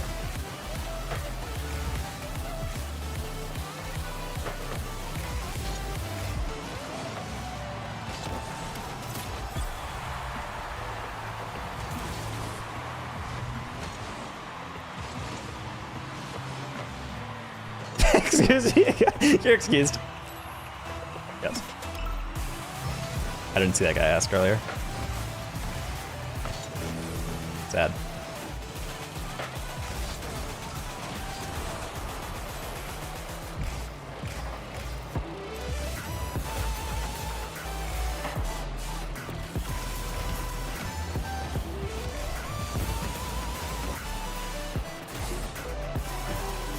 Okay, Milk Boy.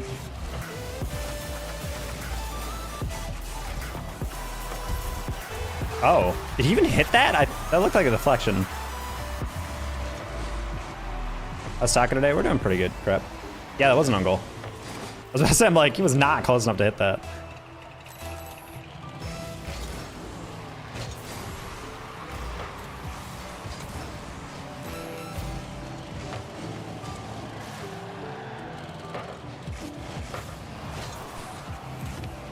No, that second touch is not what I wanted.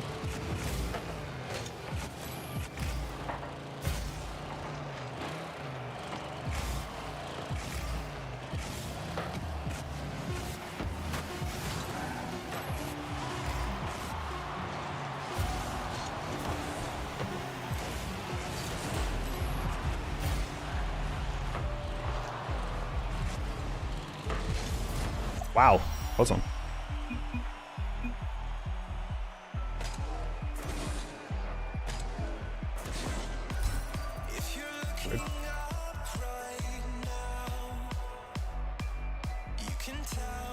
GG foul.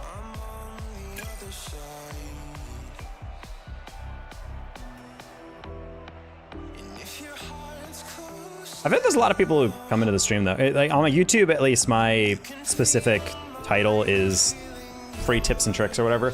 So people ask me questions like that, but it's like, I feel like my headcanon for a lot of people who ask like, hey, how do I get consistent? How do I get whatever? I think a lot of people ask specifically, oh shit, there's no shot. This is the real hyper. Oh my God. Yeah, I do not want to listen to anything he has to say. I didn't think this guy was still playing the game. Oh, it's him. Oh, Jesus. Yeah, we're definitely blocking that. Holy crap. Hyper has had a beef with me for forever.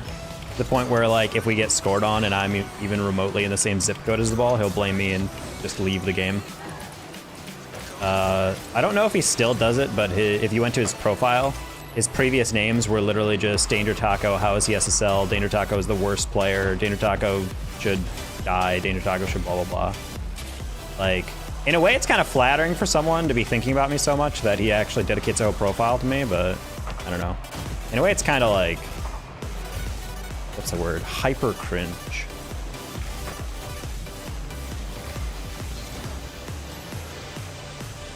I mean, my favorite thing about that type of shit is that he would have those as his usernames, but he'd still always be like the same rank as me. So it's like, how the fuck is he like this rank? And I'm like, bro, you're the same rank as me. So it's either condemnation of myself or you. Like, you are so much better than me, and yet here we are. And the exact same point.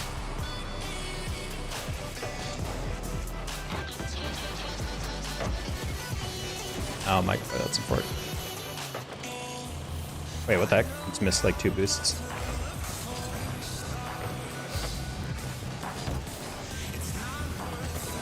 Nice beat, Milk Boy.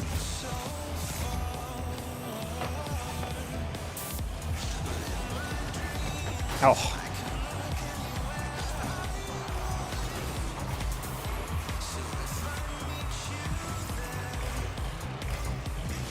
Oh.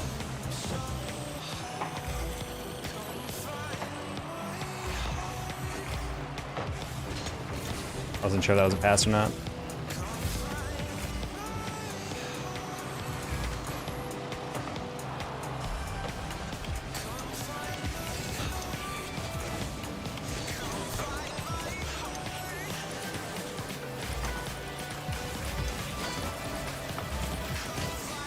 Cool.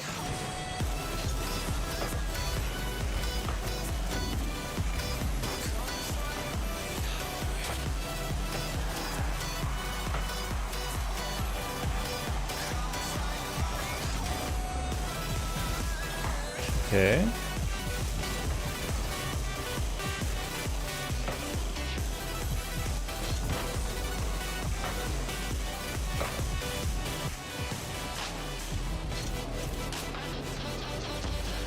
I would have tried to flick that, but I'm like, honestly, it might just be better if I let it bounce because it allows me to rotate out.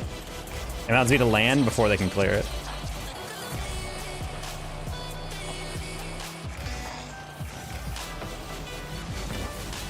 In? That's one.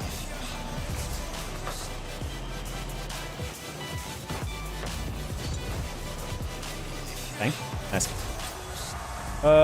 Drive to beautiful Cornville, Arizona. There's no corn in Arizona. Shut up.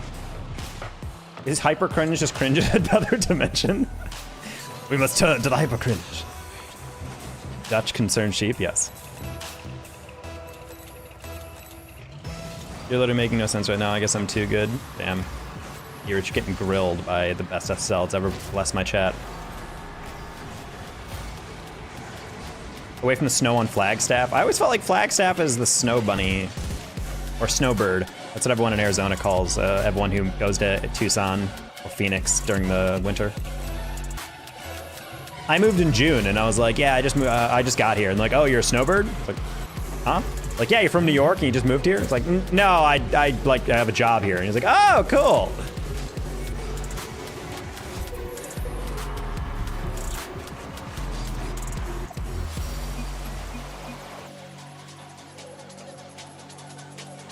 God, Penguin, those freaking emotes. Snowbirds drive too slow. I mean, they're used to driving in snow.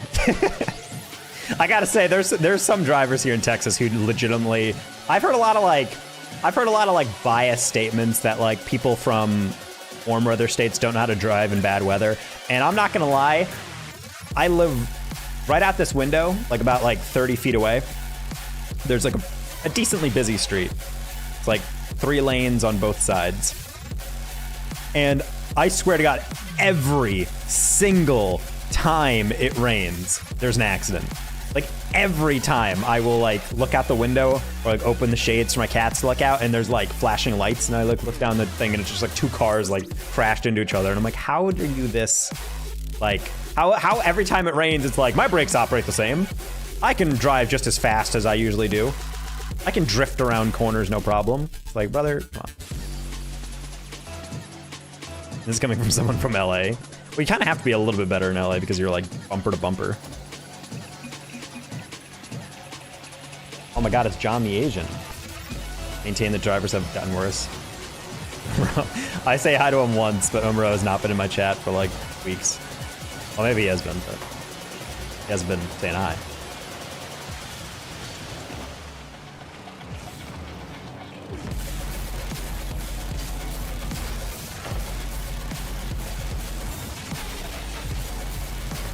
Oh.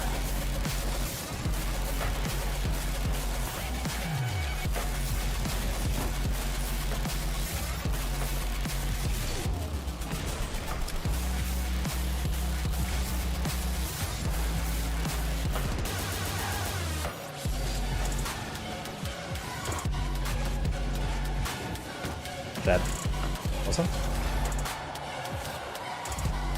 I got a car that got stuck in. Wow.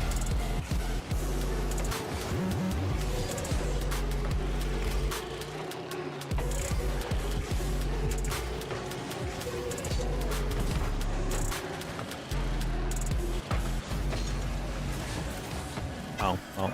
I bailed because I'm like, backboard has it. He was so much more confident with that one.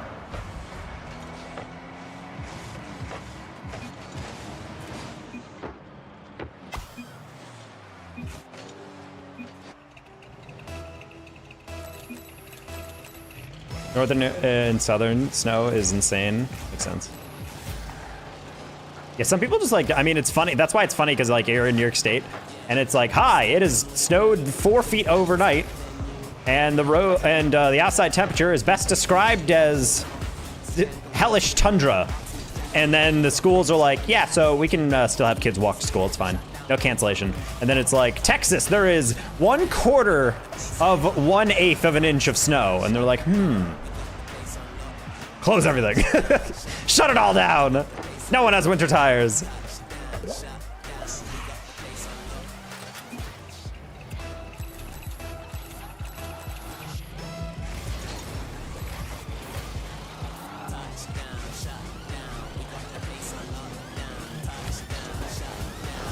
I mean, we have people in like New York State who used to like, if you didn't have snow tires, you would just put sandbags in your trunk to give you more mass to like help you grip everything a little bit better.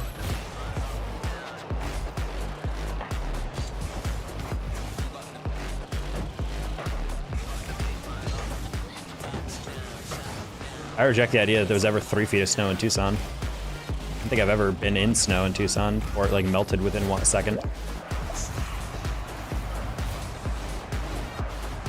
Feed my wolf first. This dude is living in a cabin in the woods with Starlink internet.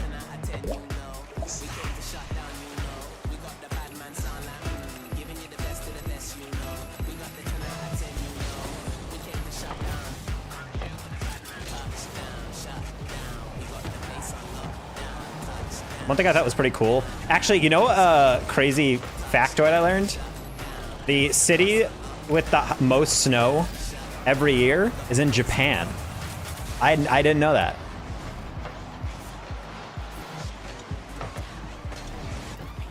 I think actually like the top 2 most snowy cities in the world are from Japan.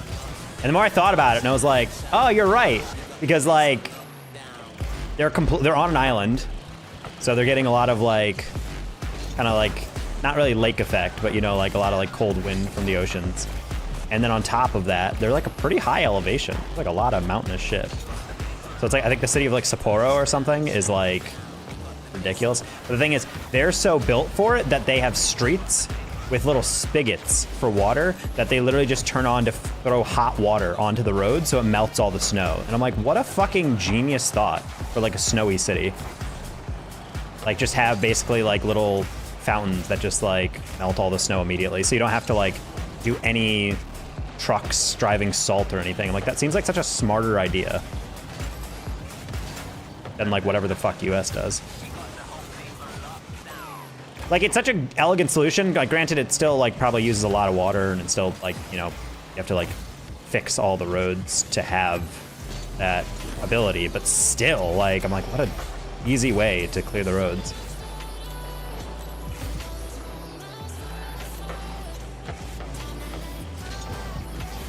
I don't have that. Okay, we're good.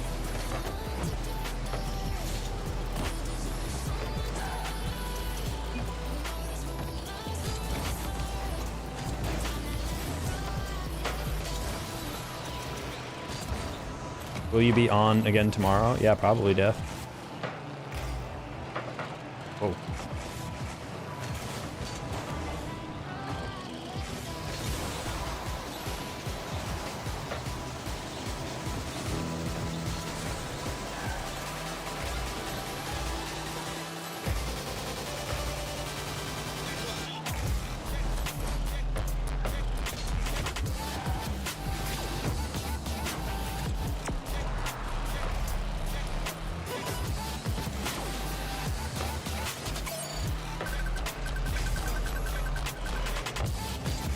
I was close. When they said like, what's the snowiest area? I was like, I was thinking Siberia or something. But when they said Japan on like that question of like, what's the snowiest area in the world? I was like, that makes more sense. That's a rough one. Fast. I should have seen that coming. I still wasn't like super worried. I was like, that's gonna be a hard shot to like make past her defender. I thought he was like in goal, not like still getting back. I should have cut regardless.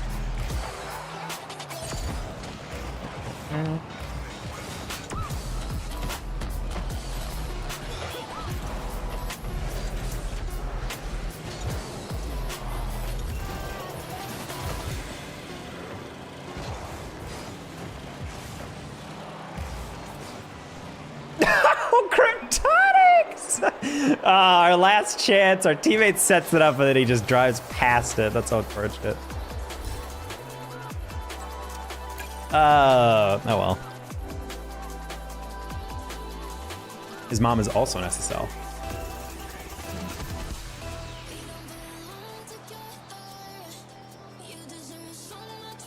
Oh, right. I gotta say, if you're a coach on Metafy, you will never miss an appointment ever, because this thing emails you 4 times, DMs you 4 times. Like, hey, you have a session, hey, screaming at you, and you're like, I get it. Like, I won't forget. These are all prepaid too. We already did these.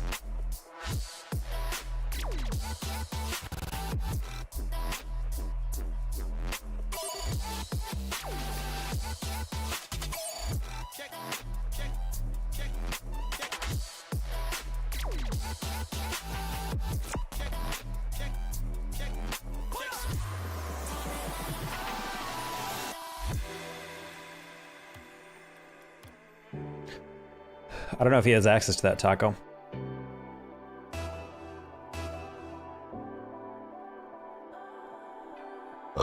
Oof.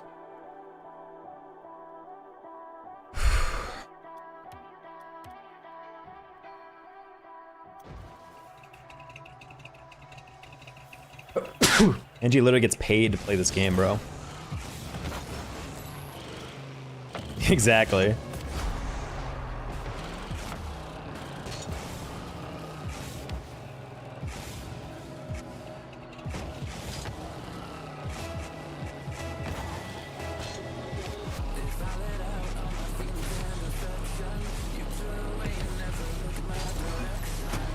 If I want to get better, whenever I hit 1k MMR, I quit. So when I get a 1k lobby, I suck. What a loser mentality. Honestly, there is like this weird, okay, this is something that I don't know if anyone else understands this as much, but like, do you guys ever go to a new game and you like have like an apprehension about actually like queuing into a public match that you're like new to? Because the one thing that I kind of get frustrated with is like, when you're playing like, not that this is the paragon of like, but like, when you're playing like Call of Duty, if you want to just play the story mode or play like in custom maps and practice like shooting moving enemies that shoot back or whatever, you can do that. But one thing I noticed like recently, like that's kind of weird, is the finals has a public match queue option, and then the practice mode is literally dummies that are basically just like standing still.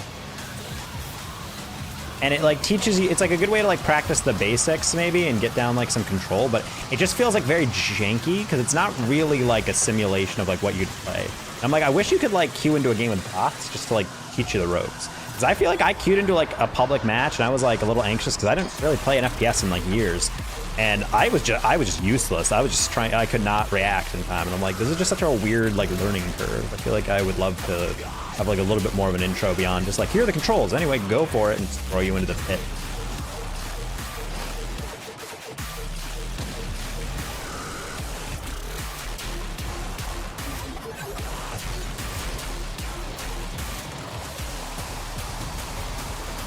But what is happening right now?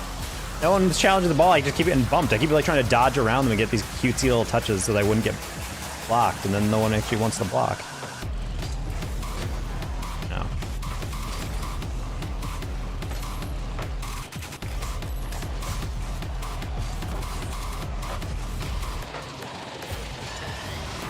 I wish you didn't go for that. I bailed.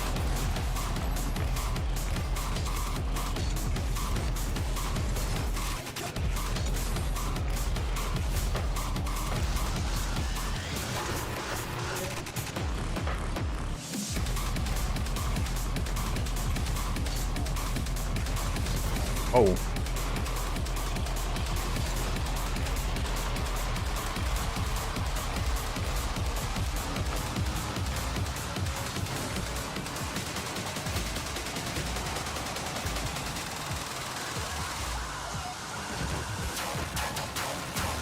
Oh. It's trying to attempt to maybe get a block in there. Halfway through the jump, I realized they didn't give a shit.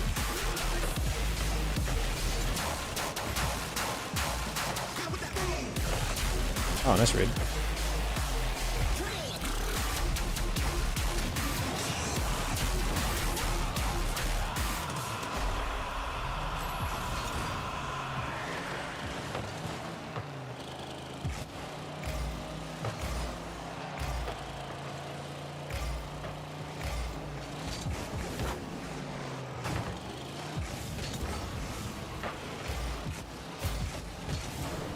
No.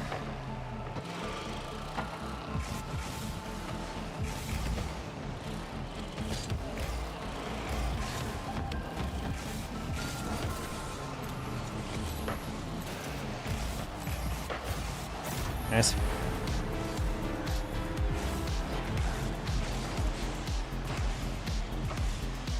Pokemon rival vibes from the death guy. I'm getting guy who's trying to make a TikTok. I'd prefer that over hand-holding tutorial, though. Sweeney, wait, what? You want a tutorial on how to hold hands? Don't worry, I got you.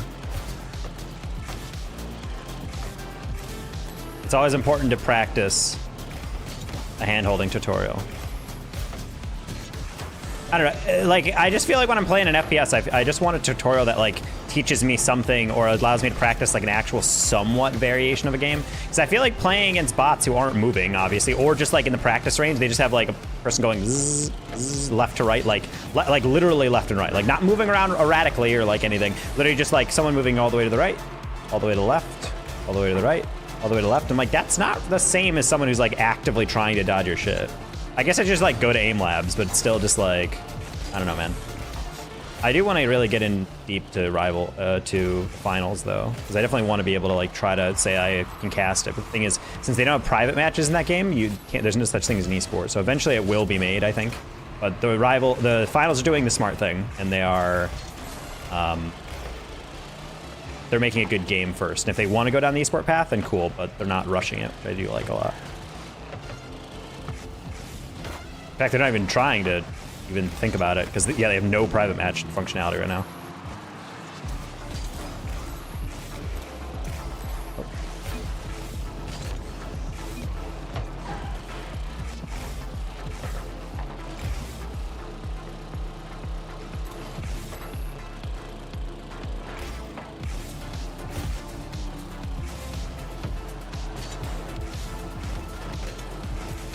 All the weapons and equipment. I personally really like the goo grenade. I think that's actually like a really interesting idea. We can just throw it and then it just like throws down like a kind of like a short, still mountable wall. I think that's like a cool little aspect of like support, where you can just temporarily block something off that really needs explosives to get through, or for you just to like vault over it. Nice.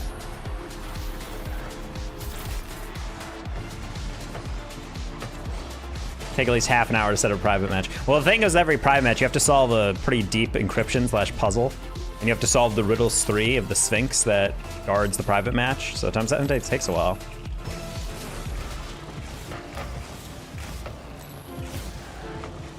I've had it with you. This guy is definitely an AI, and they said, I want you to be Red. Or I want you to be Gary from Pokemon.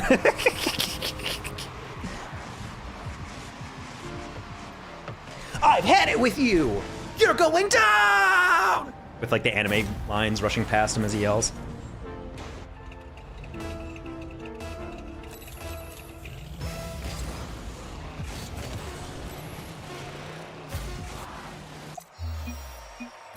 I don't know, Death just screams, I'm a dude who was like, made a TikTok. I went into someone's chat and started trash talking the streamer until I got him into 1v1. What he didn't know though, is that I got my friend who's a GC 3-1s to 1v1 him instead. I mean, we literally had a dude literally test out his AI chatbot in my chat. That was a reward I was thinking I wanted to make at one point, is like create an AI chatbot as a channel point reward. And basically like see if I can find a trigger so that when someone redeems the channel point reward, the bot joins the chat, and then after, it lasts for like 10 minutes and then it goes away. Put like a 2-hour timer on it or something. Because I feel like that'd be like I think that's what Frowsy does with his chat. I think he has like a bot that you can like redeem for like a kind of like a, hey, let's have a little fun with this. But like he also recognizes that those bots are just spamming. Eventually your chat just becomes only people like asking stuff to the bot.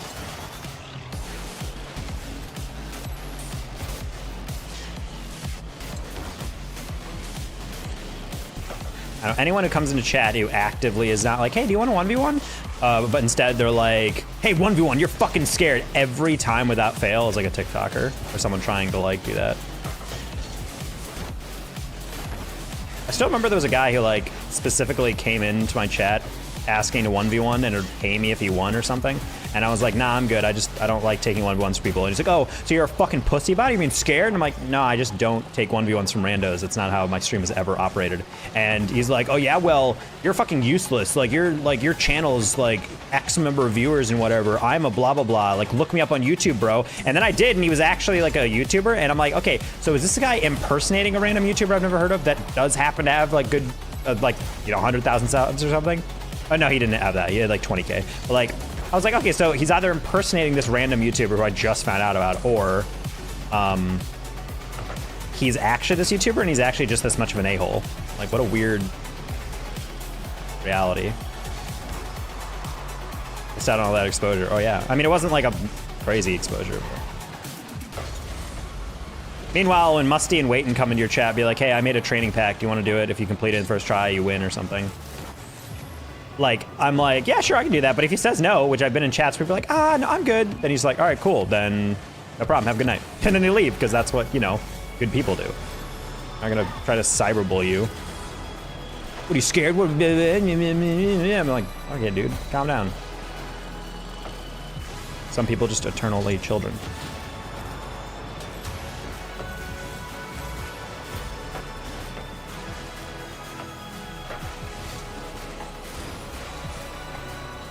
Guys asking a 1v1 in poker. One of the reasons I always prefer for wound streamers. There's a lot of aggression in chat in general.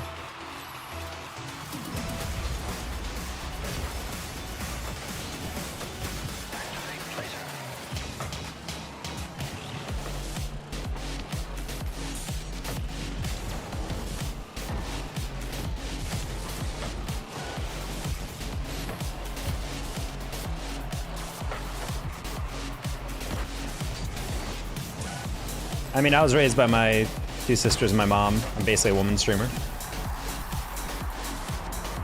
I'm the most effeminate streamer out there. Nah, but I don't know. There's a lot of testosterone in some streams that just doesn't have to happen. I mean, the reason why I feel like a lot of my friends growing up were women was just because I feel like I enjoy talking with women a lot better. I feel like that's what makes women a lot better in a stream medium, which it's like very conversational. Not saying that male streamers don't like lack the capacity to be conversational or whatever, but I feel like male conversations are very efficient. Like I've talked about this before, but like when I used to text my friends, I was trying way too hard to like smack that as hard as possible. I feel like when you talk to my friends, I'm like, hey, we're going to the movies later? Yeah, what do you want to see again? Blah, blah, blah. All right, cool. When should I pick you up this time? All right, see you then. Bye. But like when you're talking to like a woman, it's actually like a very like long conversation. Like you're getting into like a lot. So I feel like that stuff was always much more interesting to talk with. Mom said screen time is over.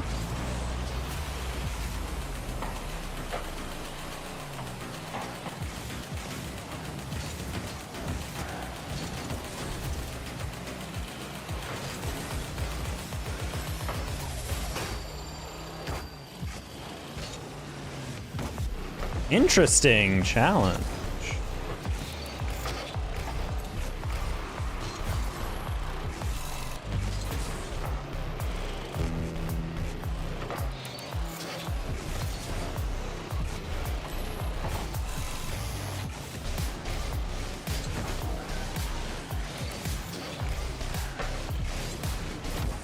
I tried to knock it down for my third, but he was turning around. I'm a beagle. Man, I mean, I knew he didn't have a great read, so I was like hoping that'd be fine. Anthony, as long as you jump for that, and you didn't. Yeah, we're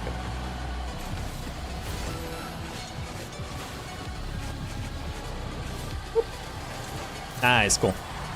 Sometimes an air dribble is just about getting the last little boop. 5, no PM or AM. No time zone given.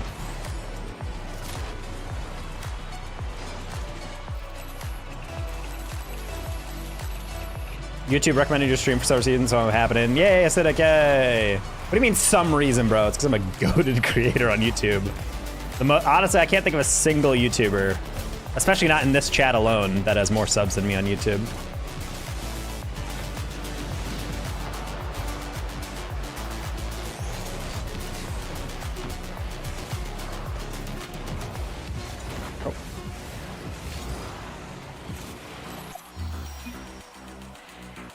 I like how it says YouTube is recommending your stream, so instead of going to the YouTube, you come here to Twitch instead.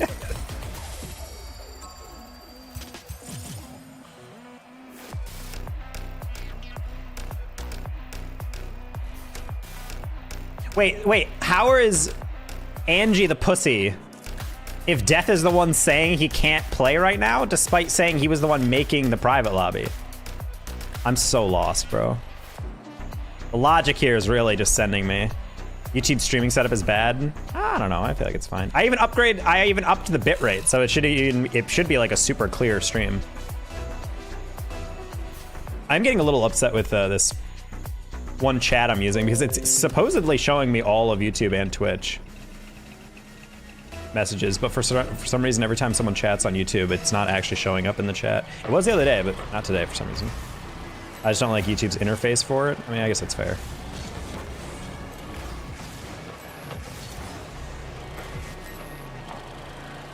One feature I would love for chatbots to have again is alternate colors between messages. You guys know what I mean? Like, have like a black background for one message and then like a slight off gray for the next one. So it's kind of like, looks like lines on a spreadsheet. I always thought that was such a nice way to like lay stuff out. Because then when you glance, you know immediately when the next message is. And for me, at least, when you're quickly glancing at chat, it helps me out a lot. Ghoster's also in a Dominus? There's a Dominus revolution happening right now.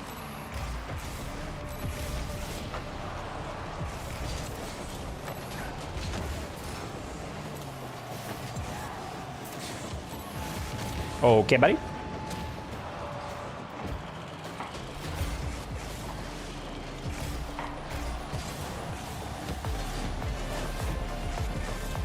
Suppress this Dominus uprising? Nah, I for one welcome our new Dominus Overlord.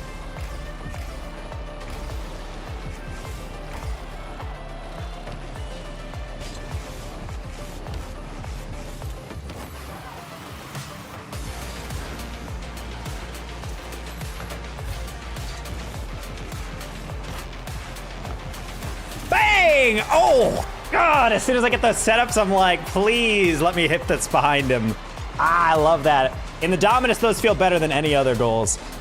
Little flip reset there. Ugh. Been waiting for one of those setups.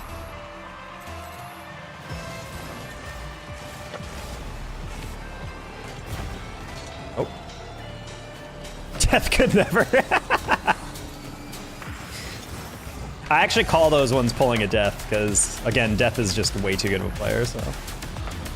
That shit is like his daily warm-up. He hits those 2 times a game.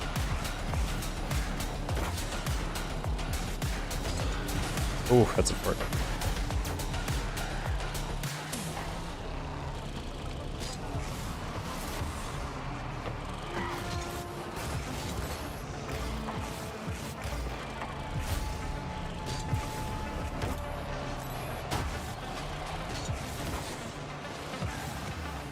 Oh, I love it. Oh, I love it. I love it! Easy own goal, brother. Bang. Hell yeah.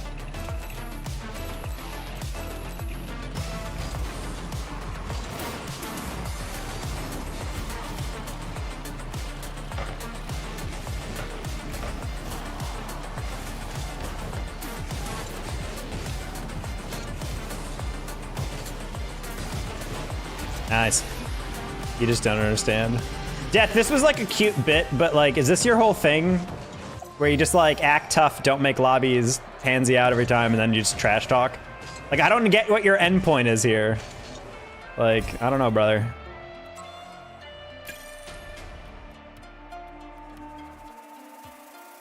Bro's just been angry the whole night.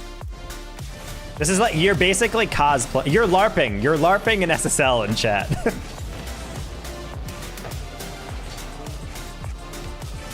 Or OARPing?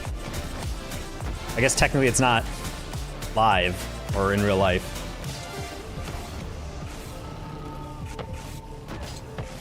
It's like 60 was supposed to be. Angie hit him with the D's nuts, yeah. I'll tell the truth. Oh. Why do I feel like this is gonna end in a slur? I'm not SSL. I don't know why, I thought he was about to say something awful. What do you think about anarchism? Anarchy? I mean, I think some selective anarchy is nice. Good to shake up the system. Hey, Sweeney, thank you for the tier 1. Much appreciated. How you doing? I'm silver. Wow, my whole life is a lie. I'm not gonna lie. I just be overconfident. Oh, well, honestly, I've met a lot of silvers who were held back by their teammates. I could easily be like SSL. So, I feel you on that. I didn't get that sense from you at all. Agreed, Taco.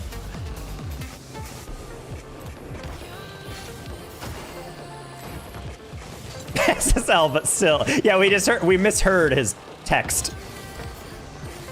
Yeah, I'm still. What? I'm still. SSL? Yeah, that's what I said.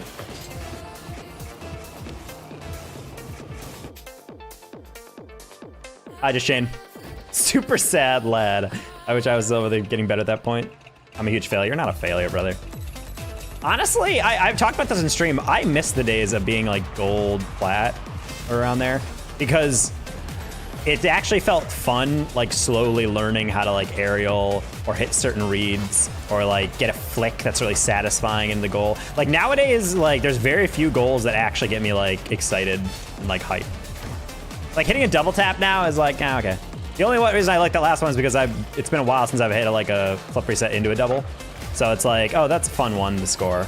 But like, for the most part, like as you get better and better at the game, you don't really, the game doesn't hit the same because your standards are higher, and that always makes me sad. So I do kind of miss the day, which is why I like the KBM series, because like when I authentically hit a goal or like get a double tap, that feels super fucking fun, because I'm like, oh God, it's like the first time all over again. I save.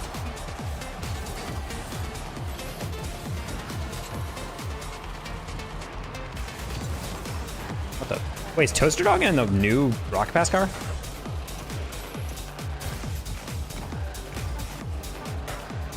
Oh. Can't do a flip reset? That's okay. Very far away from a rank in which you should be even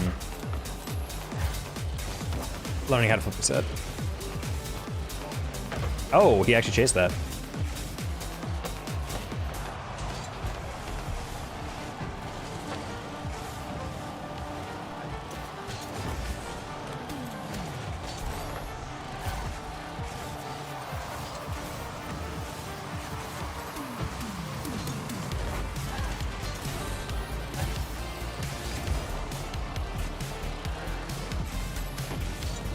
Oh, I don't know why they didn't think Coaster was.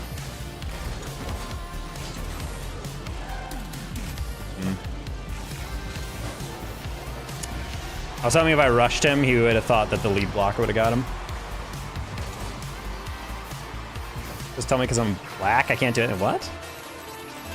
You do know there's several black pros and black high-level players.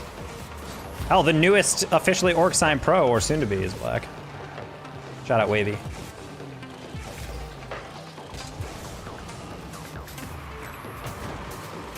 Weird defeatist attitude. Oh.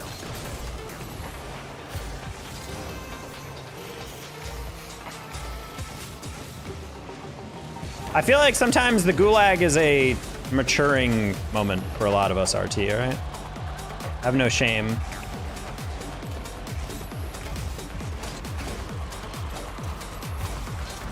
Worst things in the world, like going to the digital gulag. Oh, good save. Okay. Arsenal's black, Evo's black, Kublu's black. Rapid is black, Dapper was black. I say was, sorry, because he's not really a pro anymore. Oh. Nice. Voltero's black. Yeah, okay, there you go.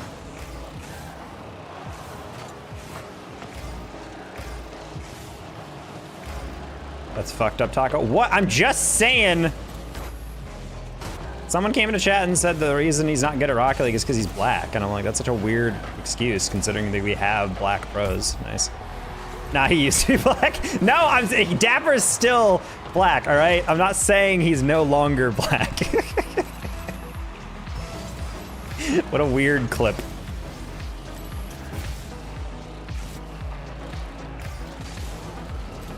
I mixed the verb tense with the wrong subject.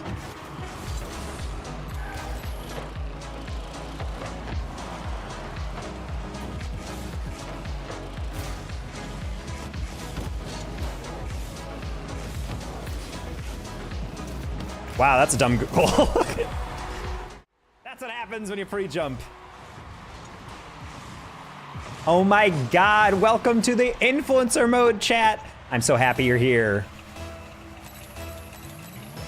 Remember guys, if we hit our tier 3 sub goal for today, we will indeed be doing the new Twitch meta where I will be fully nude with black bars covering my bits. That is exactly what everybody wants out of Twitch, and that's what I'm gonna give you guys, all right? So, again, you just need... Oh, we got a sub right at that moment. Thank you for the gifted sub from Anonymous to RT. Let's go. So we're going partly black? I mean, we'll have black bars over my junk. That is the new Twitch meta if you guys have not seen. I lied and it was overconfident. I'd make some pro friends. I don't know if that's how it works. Taco hates me confirmed. Shaq, I've never even heard of you before. Yeah, I guess Shaq is also black, and he's a high-level player. Shaq is essentially pro. I've seen him beat pros in ranked. I'm so sorry, teammates. You guys are just close enough where I'm not entirely sure if you guys have it.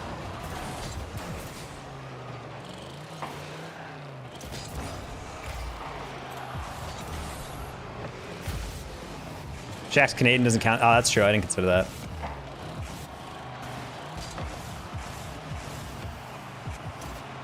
Shaq, you missed my hope you said double.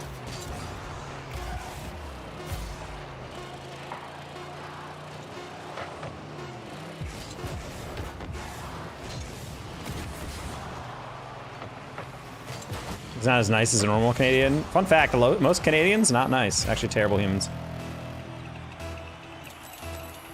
With blood so big. Oh, he's out of here. That's a 10-minute timeout. First mod to do it gets some brownies.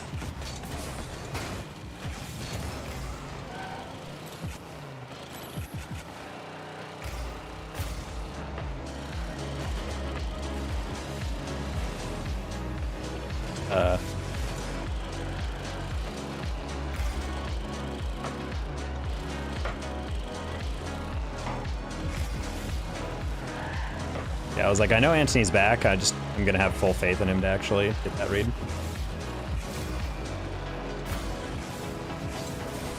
No.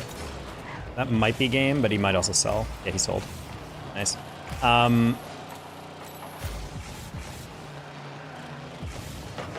Yet another classic rank predicament of two teammates who are driving toward the same goal with only one player in the middle, and then instead of the lead player going for the demo, the guy just sits and waits for a pass instead. And I'm like, why are we making this so complicated? Ah, if I had any more boosts, it's a double.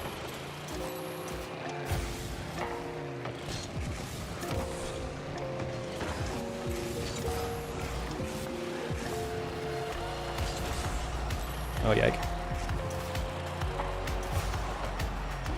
What a bounce.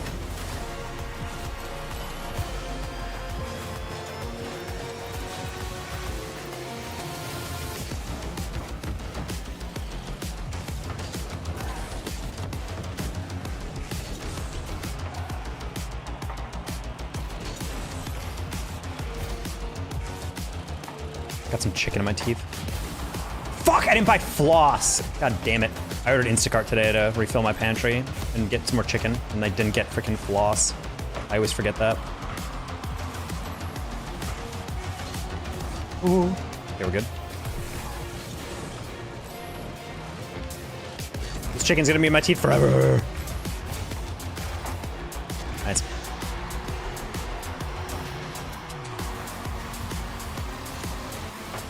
Always the same teeth.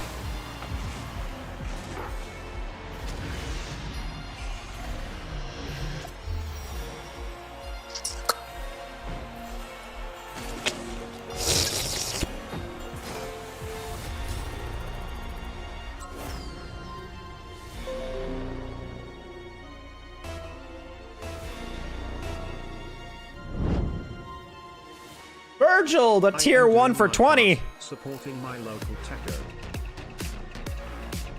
Much love, Virgil. Thank you. Also fun to actually have my alerts go off. Hey, it's Quali!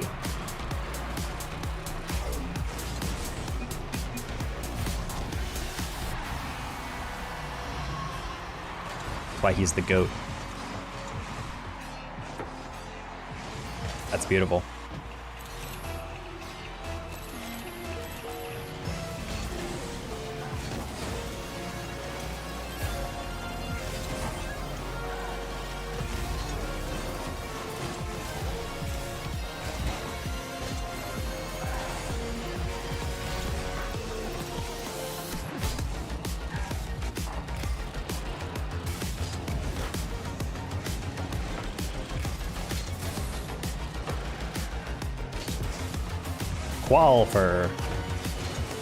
Qualiver twist.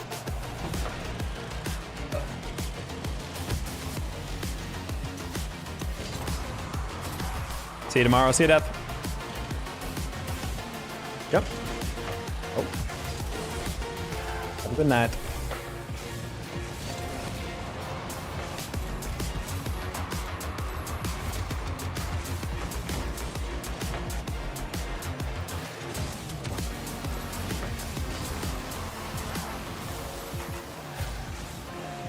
Is this like gimmick? The alpha boost throws me off every time.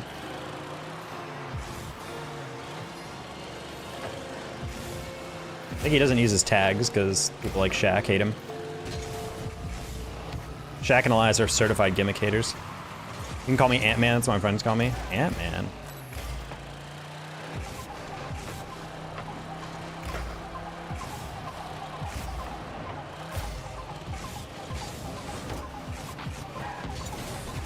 Bonk! Oh. I should hit that so much lighter, my bad. Just saw you do it. I think you just hated it because you played okay and ranked sometimes, and you were like, you should be so much better.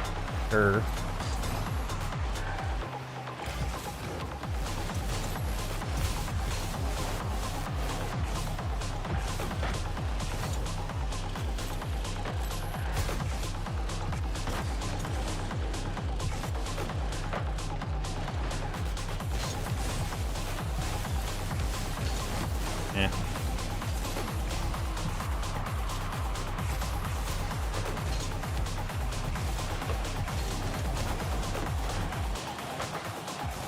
Gimme! Yeah! Okay, cool. Hi, Laser. Laser 712.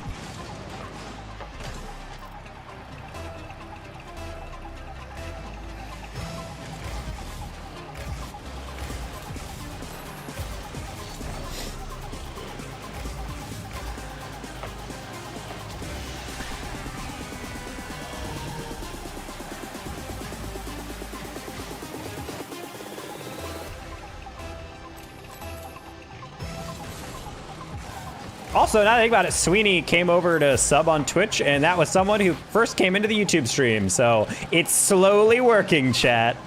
Road to 4,000 subs.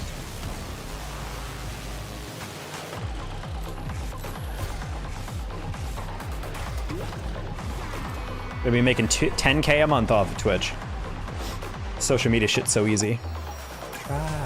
Then again, streams are so much easier when I'm like playing well. And having a fun time. It's all because of the Dominus. Tell me why you gotta bring out a budget. See. Oh, I hit 2,100 subs though before the new year, so. My goal was to get 3K by the end of the year, but I took a massive break when my world was falling apart. I was like not uploading anything, so I'll give myself a little bit of a break. I was always followed on YouTube. Well, I mean, I didn't expect you to come over here and sub, so I appreciate it. What's more popular, Twitch or YouTube? What do you mean? So now you owe money that no, I don't. You're almost caught up to me. That's the goal. The GOAT of RL analysis. Tara Ninja, the Dominus uprising begins. That's what I'm saying. What do people use more? I would say YouTube is much more highly trafficked, but when it comes to live streaming content, I would say Twitch is probably more popular. Like when you break down just streaming, I would say Twitch is like probably like half of the market, maybe more, 60% probably. I would say Kick is probably accounting for maybe like 20%, probably less. And then YouTube probably takes up like another like 15, 20, 30%. And then I would say YouTube is probably like another... Actually, let's look at that. There's probably quarterly stuff. Quarter 3, 2023 streaming services gaming.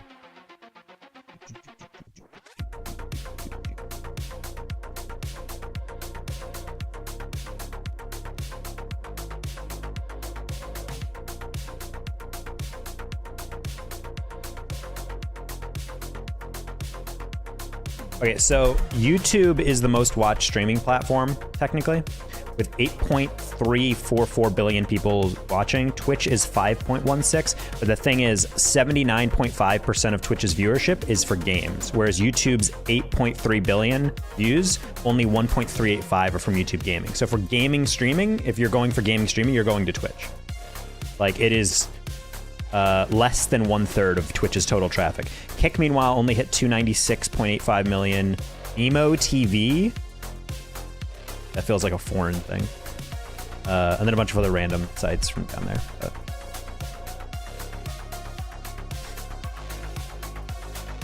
YouTube is TV. Yeah, so that's why it says most watched streaming platforms. I'm like, I feel like it's a little unfair to consider YouTube streaming. Because like a live content, I feel like it's also a little rigged because YouTube has, the YouTube TV. So if people are watching the NFL on that, it's like, is that really the same as like watching a live stream, like in a traditional sense? So yeah, I think they also broke it down by like gaming content, like YouTube gaming is only 1.3 billion views versus Twitch's total 5.16. But who knows if YouTube Live has like just chatting type streamers? I personally do not know, but.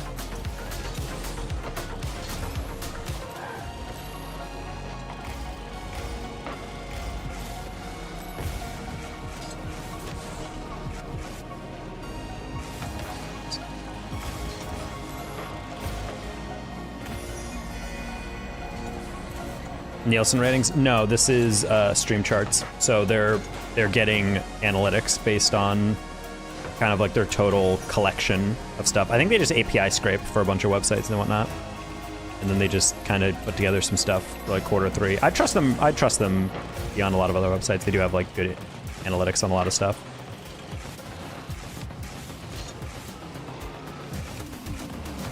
I don't think Nielsen does anything with like streaming, like online, like Twitch stuff. Because Jackie will freeze at me.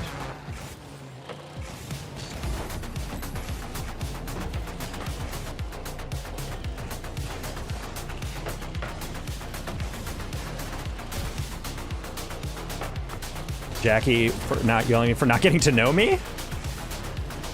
Not a big deal to not know me. Many people don't know me. But thanks for popping in, Laser. I appreciate you. Hope to see you in the future.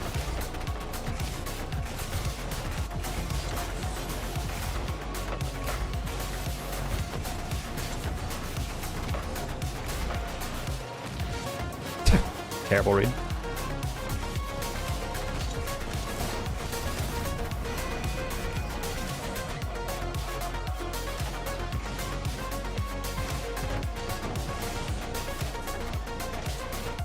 Streaming services. Well, the thing is, streaming services, I think if you ask most people, hey, what streaming websites do you use? I feel like most people would be like, oh, Netflix, Amazon Prime, Hulu, Disney Plus. Like when I'm saying streaming, I mean like specifically like game streaming, like live streaming. Because when it comes to like pre-recorded content, at least not including like television shows and stuff, I feel like YouTube is by far the most popular. And then after that, Twitch probably is. I mean, Twitch technically has like the VOD tool and you can watch old stuff, but no one's uploading videos to Twitch, you know? Outside of maybe channel trailers.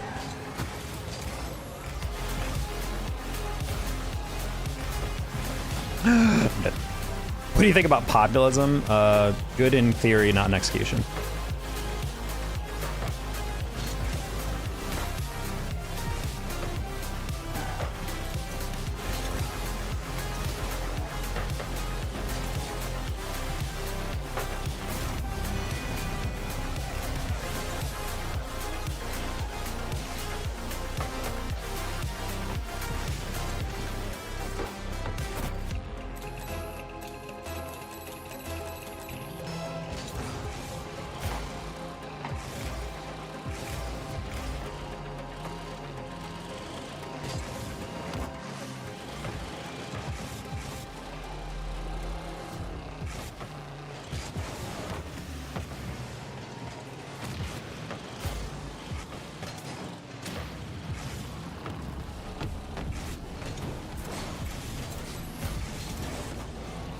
Anything about the war in Europe? Is there a war in Europe right now? Yes, Russia-Ukraine conflict. I don't even know how active that still is. I guess it still is. Referring to it as the war in Europe made me confused. I was thinking about like Eastern Europe. I was like, or Western Europe. I was like, wait, what? It's definitely fallen out of the news cycle. So I feel like they've probably reached a point where it's like, yes, there's still fighting going on, but can't imagine it's doing super well. Last time I checked, Russia was really struggling for money, support. Granted, they're not going to give up because it's Putin's legacy. So he'll kill as many people's sons and daughters as possible to make sure that he is a big macho man that got back Ukraine.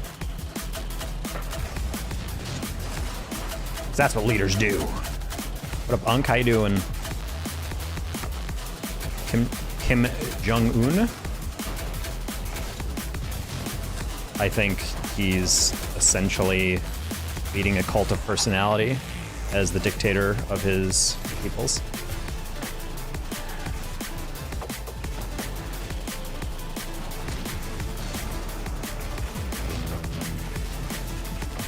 Kim Jong-un, is nationalism all that bad?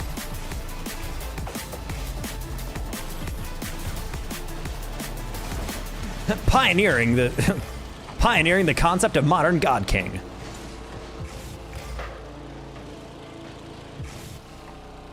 I think both sides do a lot of faults. Define both sides of what?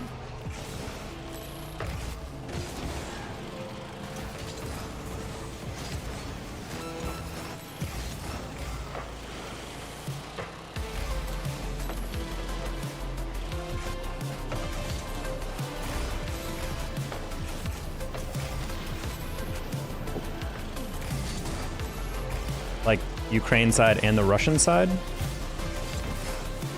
I don't know, bro. I disagree. I think it's a pretty one-sided way of viewing it.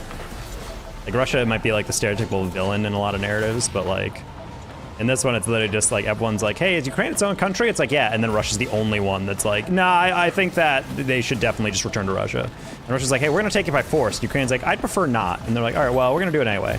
And then the entirety of the world's like, please stop. And then Russia just keeps going. I don't know if it's super nuanced. Like, at the end of the day, Russia has a fuck ton of land, and they want even more land, because Putin's getting older, and I think he's worried about his legacy, and I think he wants to make sure he can take that back. And Ukraine's like, bro, back off. And the rest of the world's like, bro, back off.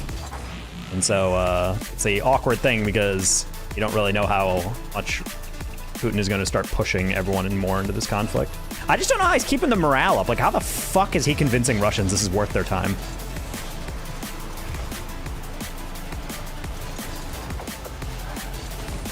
Is not based, it is actually bad.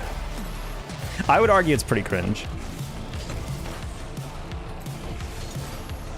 They get paid. I mean, yeah, but how much do you want to get paid before the much more better equipped and superior training of the Ukrainian forces is going to be when they mow you down? And you're like, oh no.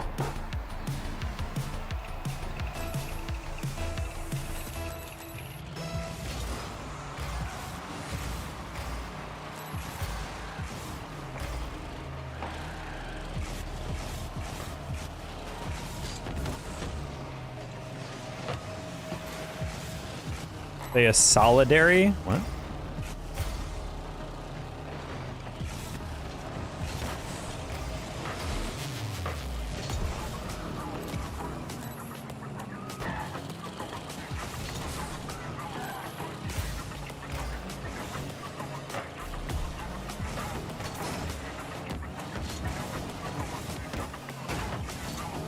Alright, mods, new bounty for you. Every time that RT uses unironically, you can ban him as well.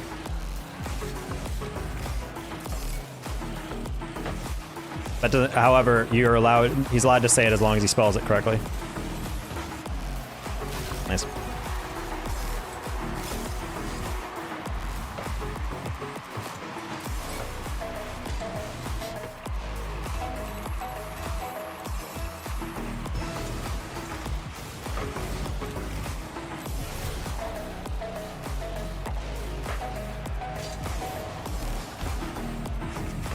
Yeah, I'm civilizing the savages. Anyone also gets banned if they ever use this wrong your or their.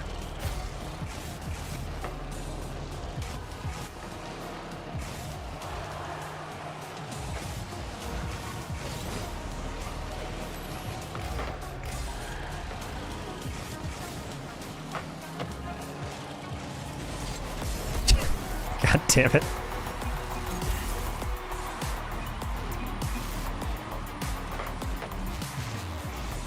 That was in fort.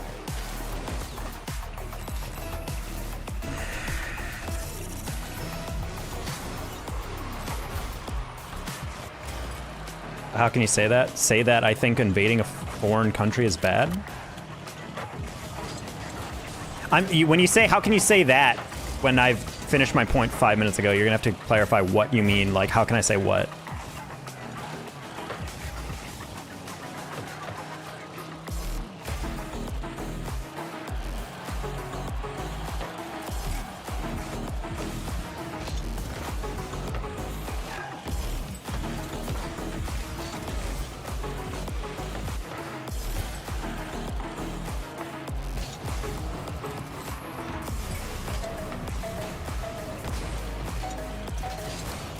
Has big problems at the moment. I mean,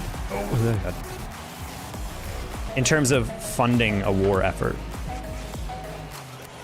I would say Russia might have growth, but within the long term, I think Russia has been run kind of... See, the issue with Russia is that it's like technically a democracy, but Putin has a lot of soft and hard power when it comes to how much he can influence, and obviously he's raking in a fuck ton of money. Like, I would argue he's definitely the richest, like, political figure in the world. And so it's a little bit tough to estimate how well certain countries are doing, since granted, I'm not an expert in this, and I haven't looked into the dark side of kind of Russian economic policy. But I feel like a lot of countries like this typically yield like a fast burn growth, where they see decent figures, it galvanizes support, but then like kind of long term it might not be necessarily the most sustainable thing. So yeah, it's only Western media, but at the end of the day, I'm trusting the analysts whose job it is to look overseas, and they're like, yeah, Putin's dealing with challenges at times where he's not necessarily as popular as he used to be. And some people are concerned that he is a little upset that he was not able to get Ukraine back into Russia. And they're like, legitimately, like, we don't 100% even know why he's doing this advance, outside the fact that he just wants to be able to say for the Russian people, hey, we used to have this really nice section of land, and we don't anymore.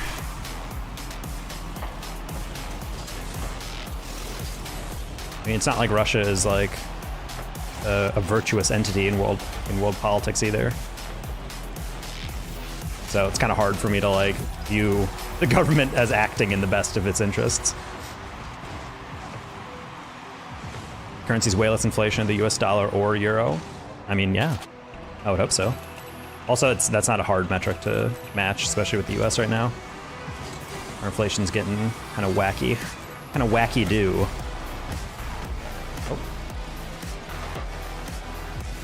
Like that.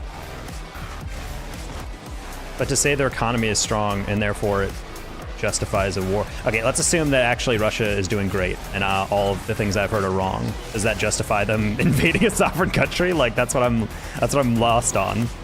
Like, the argument from a lot of people are like, hey, I think Russia invading a foreign country is bad. And they're like, oh, well, how can you say that? I'm like, because they're invading a foreign country and they haven't given like an actual reason. Like, I don't know. What do you think? Like, what would justify that?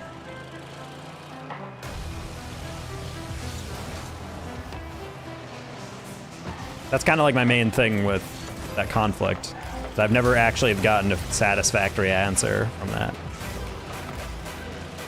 Like, Ukraine was making faces at us across the border, and Mama didn't raise no bitch. It's like, all right, cool.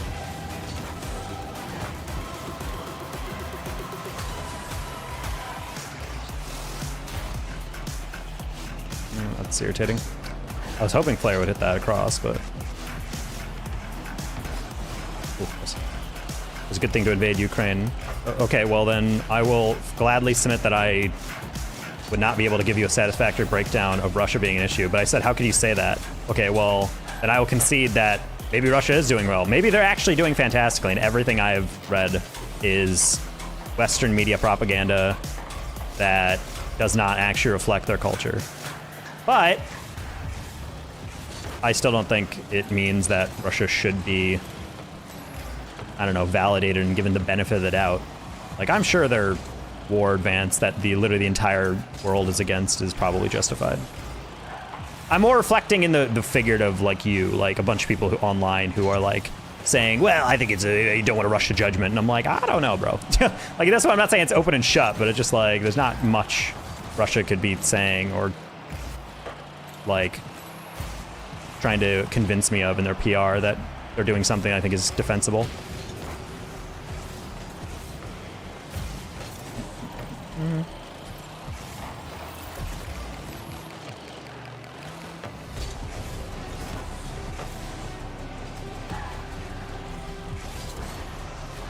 Way better than we do. That's very cool, and I'm proud of Russia for doing so great.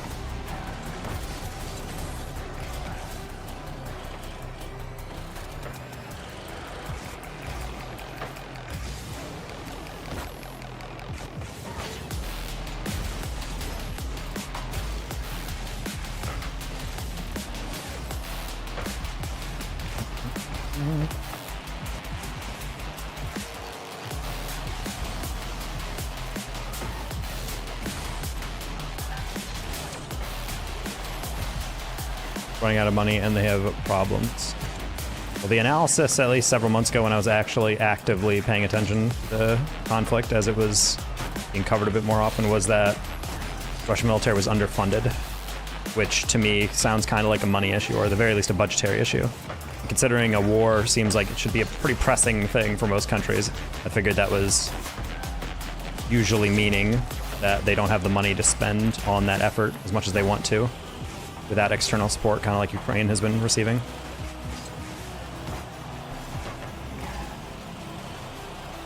Because people over there are very nationalistic and would die for the country. I would argue anyone who's at war would be willing to die if they were drafted. People are not just going to lay down their arm. But I don't know. I mean, even in some countries that are like nationalistic, like a lot of countries are nationalistic. Like US is increasingly nationalistic. We're not quite there yet, but we got a decent section of people who are.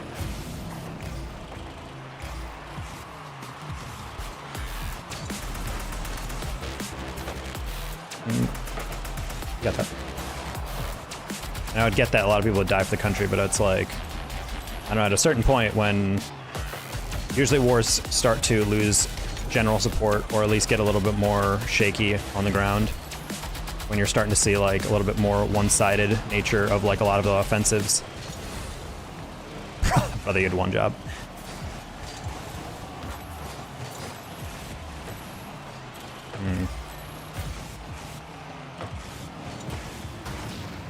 Bruh. Russia and China are powerful as hell. Again, this is where that's where I'm getting What a throw. That was not a hard game to win. We had it all together. Rose overthought that a lot. You'd have no chance. Ah, that buddy. Luckily, we're not at that point. I don't think it's in the best interest of any country to actually force war with any of the superpowers. No chance if like Russia and China unified and tried to fight against the US. Would you go to the war to defend the West? Fuck no, I'm not joining the army. If anything, I'd be forced to go.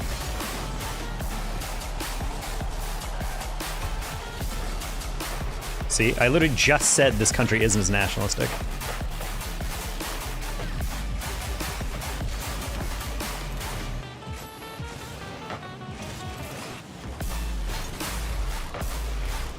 I mean, I personally don't think we should be even spending as much money on military spending.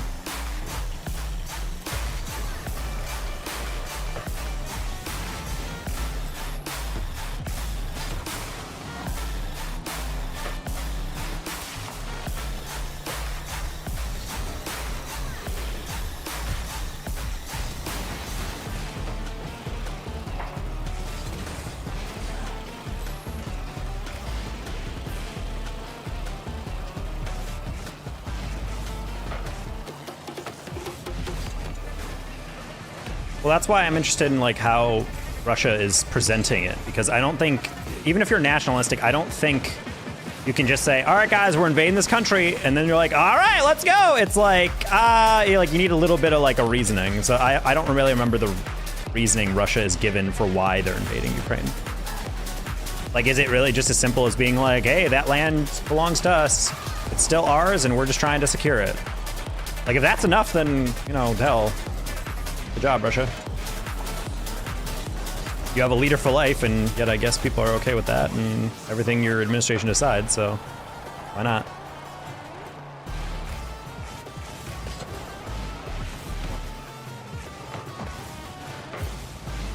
Oh. And other countries, they fight for their freedom, in America not. Well, yeah, but what freedom does America have to fight for when it comes to like foreign powers threatening us? Like, the US has the luxury of not having to rally around the flag. The closest we got to that was post 9/11. And that led to really invasive surveillance and policing.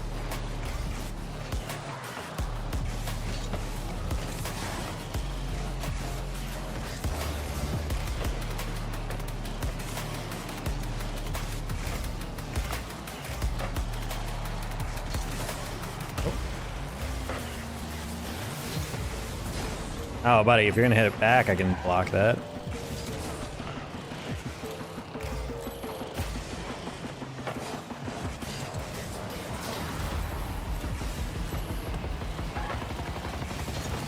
He's back. Of course he's back. Russia will invade American, bro? Damn. Does that clarify that you don't care about your country? I don't give a fuck about the US, bro. The US actually supported everyday people instead of just funneling money into corporations and richer people. And then chastise my generation for not budgeting well enough. Then maybe I'd give a shit.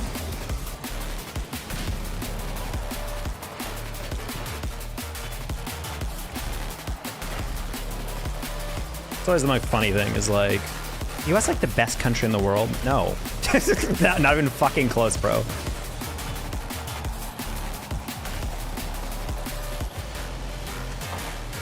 Like the joke is like, can't hear over all this freedom. The reason why that reference and jokes are funny is because we all know it's a lie. Like, we all know that shit doesn't actually like apply to most countries.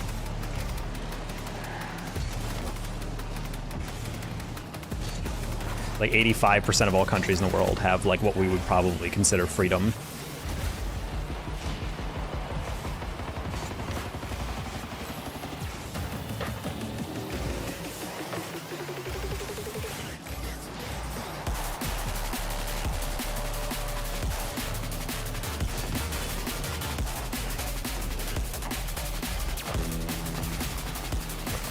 And there's some committees in political science that don't even refer to the U.S. as a functional democracy. It's fixated as a flawed democracy, is the term.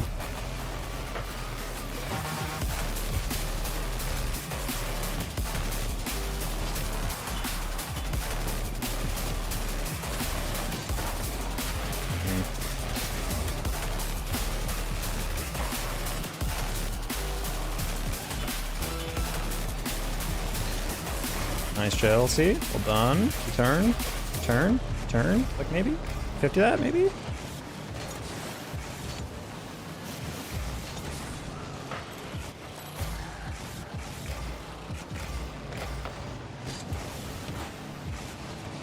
Shoot! No! Bro. Rigged.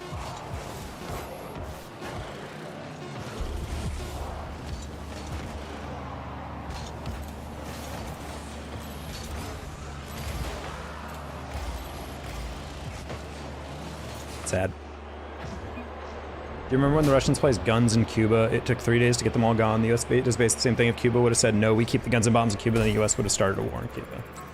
I mean, yeah, it's not like the US and Cuba hasn't had like a lot of drama between them historically.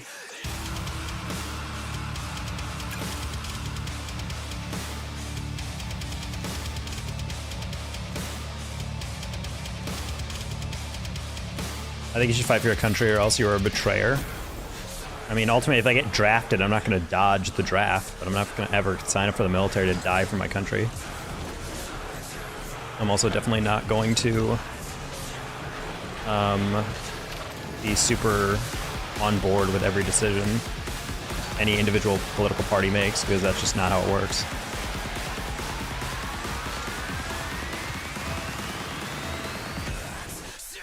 I think it's totally legitimate to, you know, argue against your country and not act like every decision made by elites is in everyone's best interest.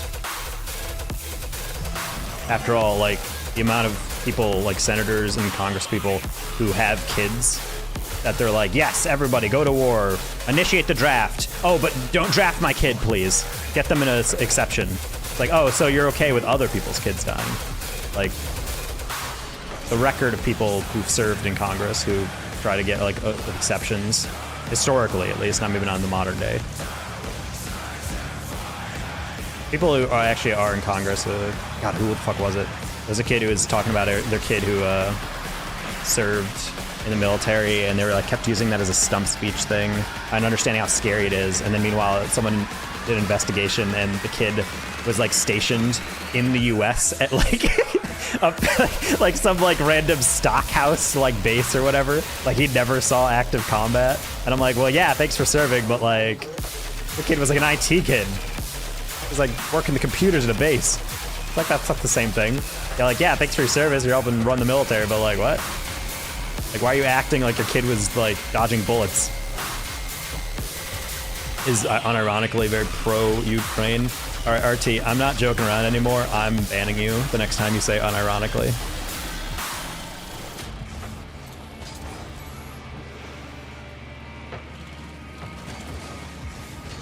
Ow. Banning, yeah, bro. Like, it's kind of cutesy how you just keep jumping to a different word to use every sentence, but at a certain point, this is just a gimmick. And my policy in chat is if you have a gimmick, you're gone.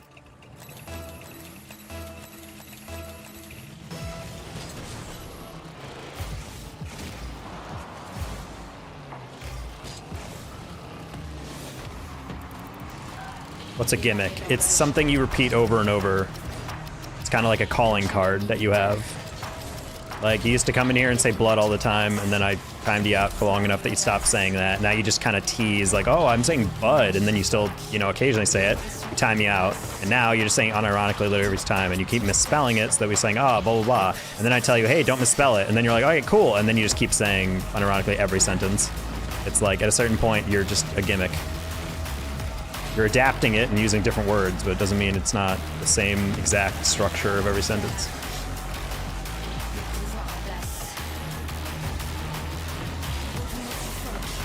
What? I don't understand how that's a dunk. What happened here?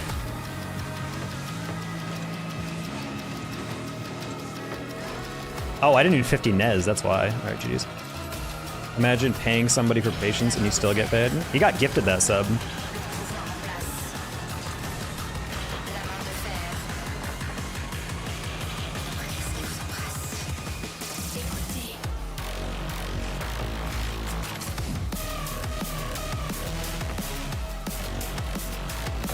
It's inherent to joking.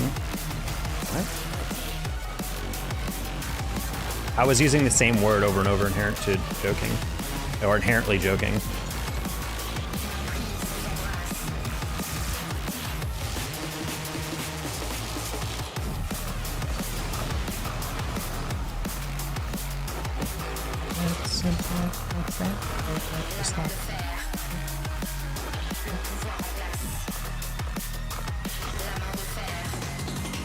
Because it's slang, except you don't use slang every sentence. You don't say the same word over and over. Unironically, it's also not slang. That's not a made-up word. That's a word that has existed.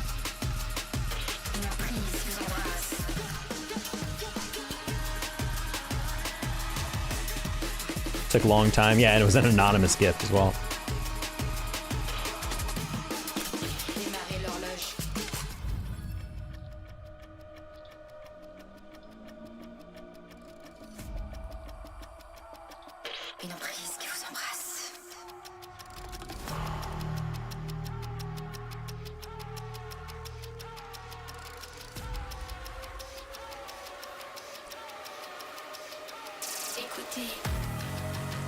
How's the energy with jokes and political argument chat are kind of, honestly, kind of mid. I don't mind having the occasional political talk, but it is a little weird because people don't come here for that.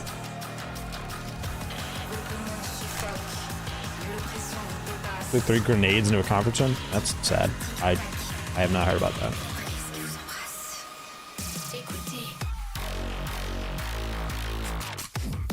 Grenades? I don't know what that is.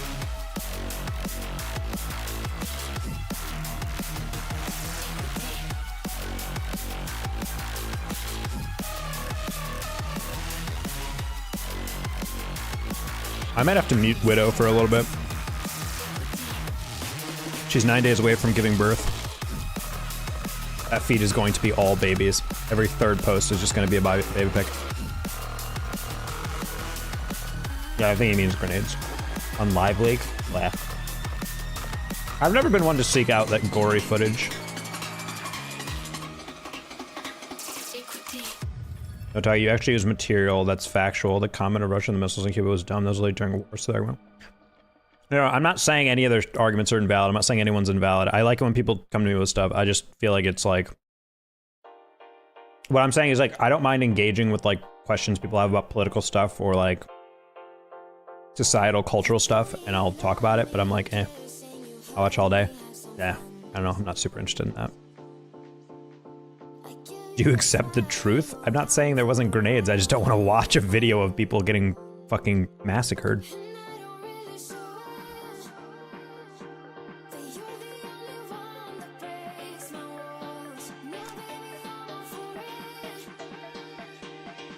Like, I accept if people report, hey, there's video of this dude throwing grenades into something, I'd be like, oh, okay.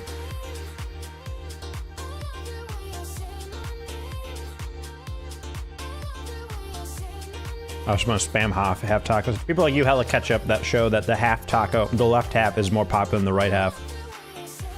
Actually, no, the right half of the taco is more popular than the left half.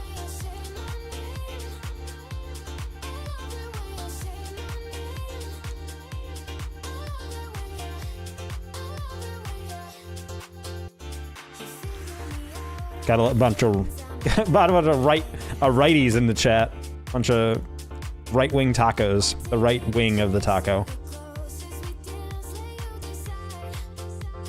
But do you accept the truth in general, or do you just live in a dream world? Do you actually see what happens in the world right now? Are you prepared? Are you okay? I get what Don is getting at, though. I definitely understand the importance of understanding that you're not getting everything through a filter. But that's why if you collect information from, like, a myriad of sources, and at the very least, like, you can look at hopefully primary evidence yourself, that's good. So I understand your idea of, like, you want to watch the video live because that's an unfiltered look of just footage of something happening. But I don't think not wanting to watch those videos is the same as, like, the first thing I hear is, like, if you want to hear, it's like you'll just accept. Like, that's not how anything works. At the end of the day, what I preach to people is you should be critical thinkers.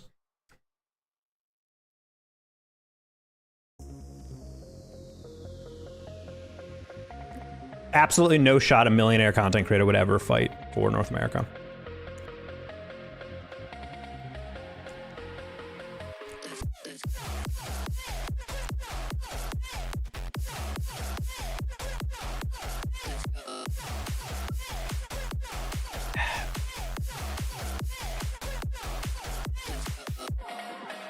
I'm speaking of the crisis that will come in the coming years. I was talking about the big war that will come. I think we're kind of like due for like a global conflict of sorts, but I don't know. I think one thing that's kind of been shown over the years is that we do have a lot of kind of like superpowers posturing at each other, but I think they also understand that, like, even though there are like some conflicts that potentially could be brewing and like working up to kind of confrontations individually, it's shown more through proxy wars in terms of like funding. I think that's why I think the Ukrainian-Russia war was much more intimidating than a lot of other skirmishes we see across the world, because it's very much like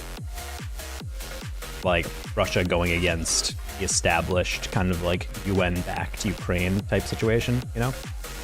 So it's like where a lot of people are like, oh shit, this is like actually like the type of situation that sets up a global conflict because people have to take sides.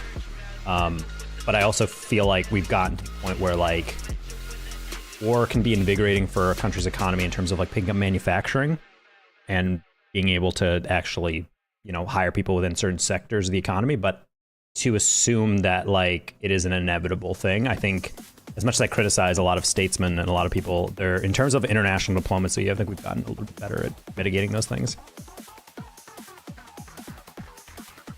They're getting all the money. Well, I mean, yeah. The natural resources within any of those countries is great. Also, China's in their industrial revolution still, so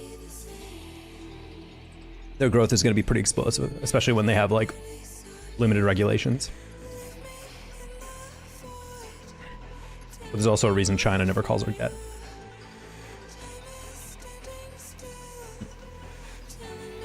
And also Arab countries have the best geographic location. I mean, if you control all the oil, it's the same reason that a bunch of billionaires are in the south. I'm legitimately worried about close I live to this new microchip plant that is a critical infrastructure that would be targeted in a conflict. Yeah.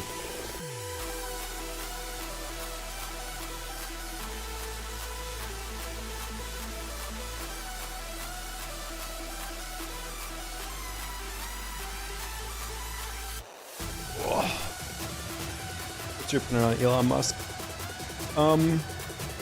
My genuine opinion on Elon Musk is that I think he's someone who wants to do well.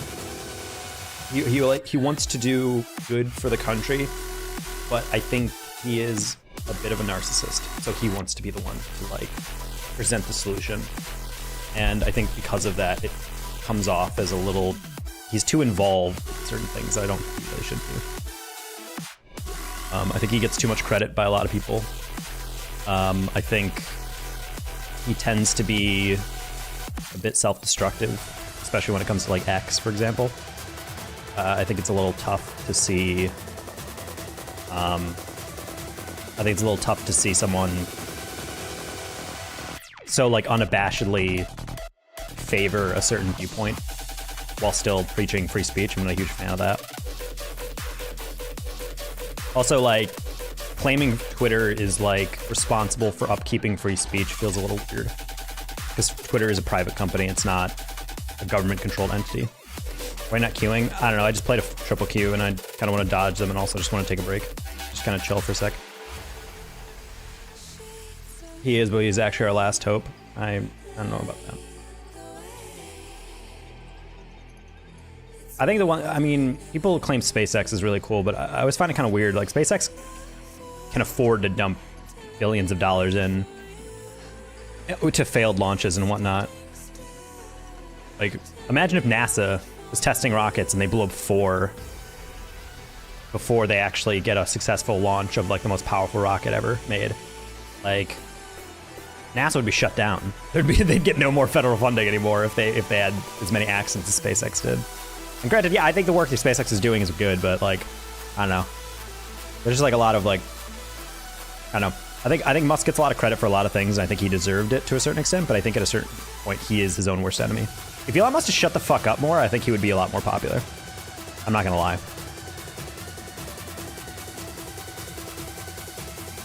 I mean, literally, back in the day, I thought Elon was pretty cool. I thought he was like actually a pretty interesting person. I think he was doing some interesting stuff, but the more he talks, the more I'm like, I hate you. Elon just doesn't like the woke shit. I mean, woke shit is just social justice. It's just trying to stand up to certain societal inequalities, and people perceive that as a threat. I mean, someone literally said a great replacement theory on Twitter, and he was like, yes, that is the truth. And I'm like, that's not good. Nick Fernandez, what the fuck is his name? The white supremacist podcaster. I can't fucking remember his name, but he was saying that ever since Elon has taken over, he's like, it's been a lot easier to recruit, to talk about white supremacist talking points on Twitter. It's become a lot more popular and mainstream. I'm like, not a fan of that.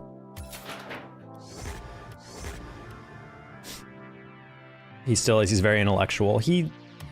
Well, one thing that Elon does a lot that I don't like is I think he's mastered the idea of knowing how to try and sell something like a businessman, but the problem is it's not too hard. Anytime you watch Elon tweet about something technical, pretty much all the quote tweets are people who actually work in the fields correcting him. And that's the one thing I feel like people need to be very like aware of. Is like when he took over Twitter and he was like, sorry, the servers are like the and then he just spits out all this jargon like, this is the problem with the servers because they're not handling this and blah, blah, blah. We're going to optimize it by blah, blah, blah. And then like some actual like network engineers, like that's not how it works. You can't do that. Like the reason why this isn't working is because of blah, blah, blah. Or like former Twitter employees are like, you can't, like the reason we can't do that is because it would cost 10 times as much. We told him that. He said, do it anyway. And then we have to figure out a new way. And I'm just like, that's why I don't like it as much, because people are like, he's so smart, he has the solutions. And then you talk to people in the field and they're like, the reason we don't do it that way is because we can't do that. Or he fires like 60% of Twitter or 70% of Twitter. And then people are like, see, that's what a good businessman does. He saves costs. And then you like see Twitter melt down in certain cases or not being able to deal with certain things because like all the people who operate those things were fired and they hire them all back. And I'm just like, it just seems a little like haphazard to a certain extent. I'm not a huge fan of that stuff. I know, but the funny thing is that the woke people are actually the ones who go with the flow and trust the government blindly. I would disagree. I think the whole point behind wokeism is that you stay awake against injustice. So people who are woke do not trust the government blindly. The whole point of being woke is being aware of things that you're getting taken advantage of. Like Fuentes, thank you. Elon Musk and Trump 2024. I don't know about that, buddy. I would not vote for that.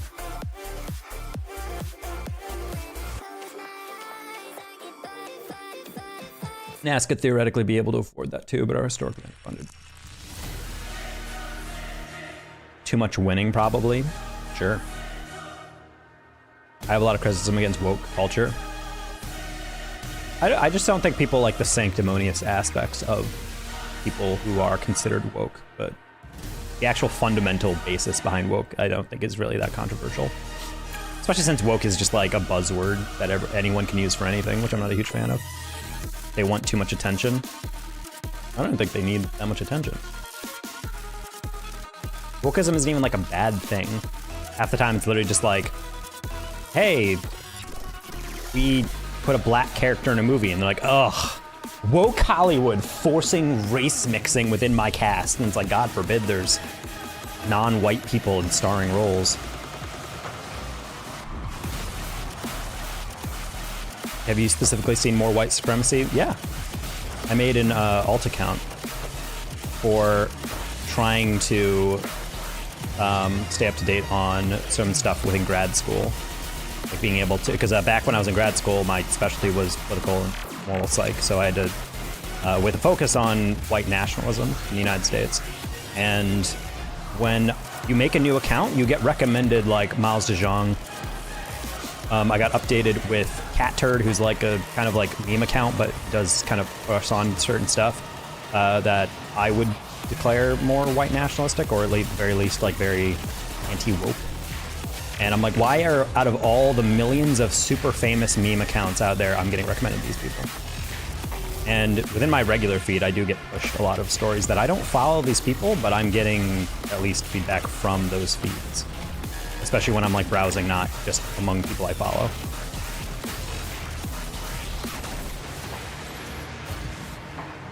I will say also there's a lot of replies now that are very unabashedly aggressive. Like clapping back. Literally any post you could argue. Like I would say Twitter's an interesting place. And then I feel like a lot of posts about like anything people would consider woke, the entire comment section is just like people hating on it. It's great.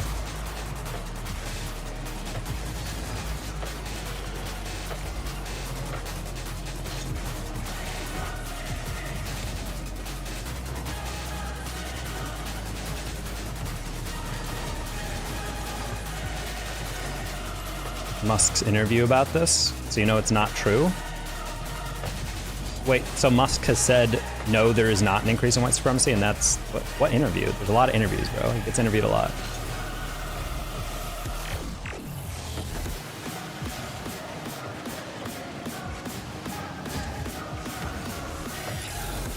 Time where there's a housewife. Oh yeah, gotta have your trad wife.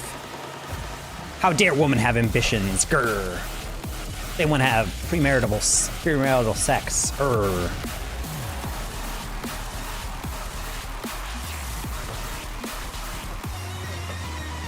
LGBT BLM COVID max scene. Are you kidding me? What? all things that aren't inherently evil. Government is pushing those hard. Yep, pretty fucked up. Our government is supporting a civil rights movement, the existence of gay people to exist in society and have rights. And, oh, are we just not going to defend that? Interesting, okay. And, you know, using vaccines to fight illnesses and masks to mitigate the spread.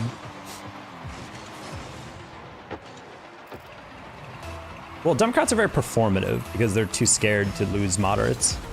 Which is why progressive is when people are like, oh, you hard left, super progressive Democrats. I'm like, where? There's so few Democrats I would actually argue are legitimately progressive. Literally, Fetterman, literally in Pennsylvania, got his Senate seat off of being a progressive. And then when he elected, he, in an interview, said, I'm not actually a progressive. Like, he literally has just admitted in the past few weeks that he is not progressive. He literally was just saying that to get elected.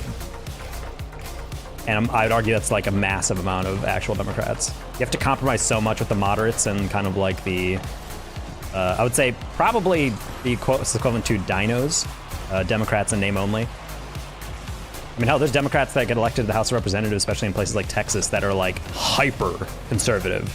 But they're like, no, I'm a Democrat. And I'm like, interesting how you hold none of the policy agreements with anyone else in your party. And I would argue if you don't hold any policy agreements with someone in a political party, you're probably not the best fit for that party. Don't want my child to grow up in a school where a 40-year-old transgender dances nasty in the classroom. You can Google this. Ah, yes.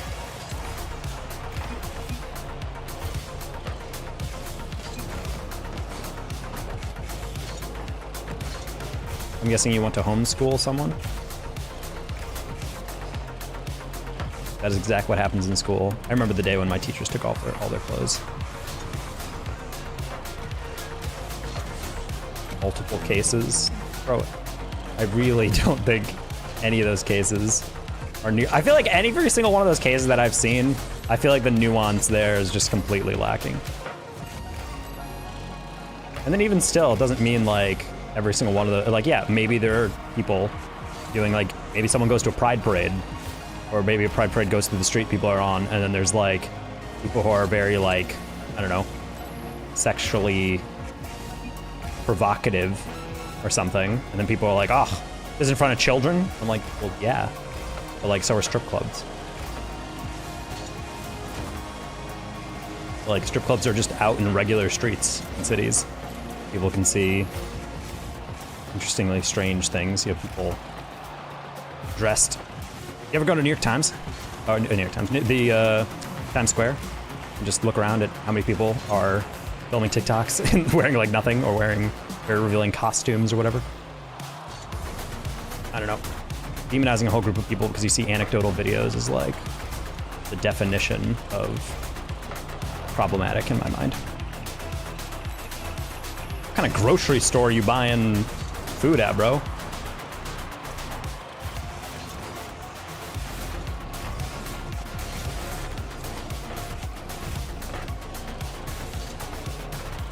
Can I send some links? No. He's not sending links in my chat. I've already kind of like entertained these conversations for a while, but like I can't really turn the whole conversation into this.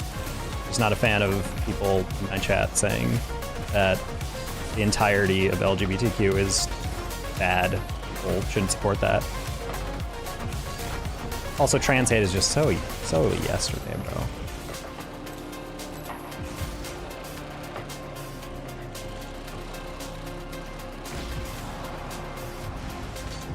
I don't know. I feel like the solution for a lot of people is just get some exposure. Like, I think trans people are bad because of these individual videos of people I don't know performing something without context. And that's it. I'm like, cool. Talk to literally any trans person. You're like, oh, cool. They're a person like me. Like, it's like, that's literally it.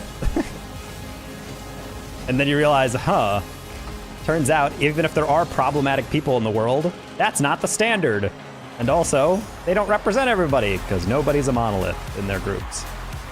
Or the groups are not a monolith. My father got cancer from the 4th COVID vax shot, confirmed by a fat cancer specialist. It's a rare form called sarcoma. Already in his 3rd stage, he's got an autoimmune disease that makes his whole skin itchy. It was hard for me to realize this. That is terrible. And he is an edge case.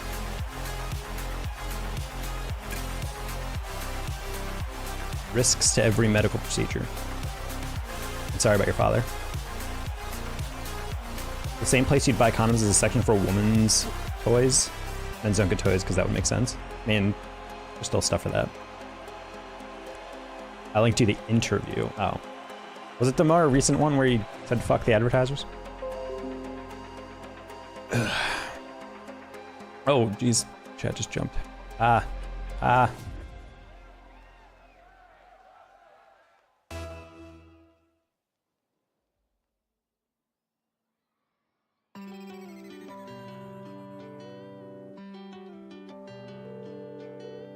The number you have dialed is not available at present. Please leave your message after the beep. It's so absurd to me. Things that you said that left a burn on me. I can't find my way without you. I can't find my way without you. It's so absurd to me. Things that you said that left a burn on me. I can't find my way without you. I can't find my way. If that's the interview, I'm not super convinced by that.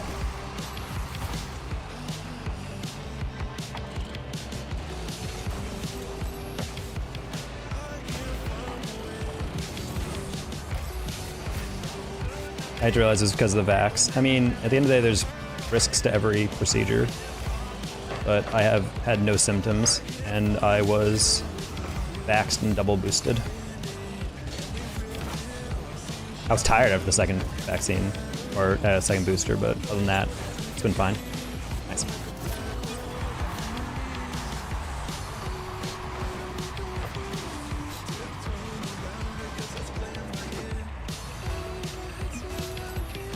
Easy flick moment. Yep. Did you buy your title? What?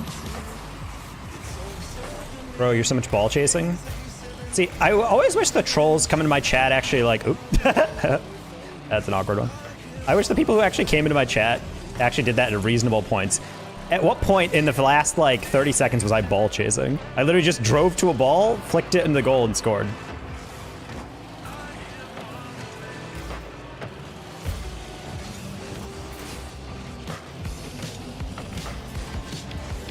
Oh.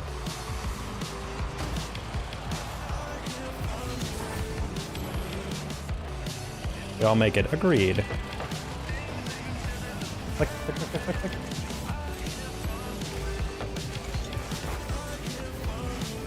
Rotate back next time. Next time I score? What rank are you? I'm paid professionally to analyze this game, so I don't know. I don't know your expertise or resume, but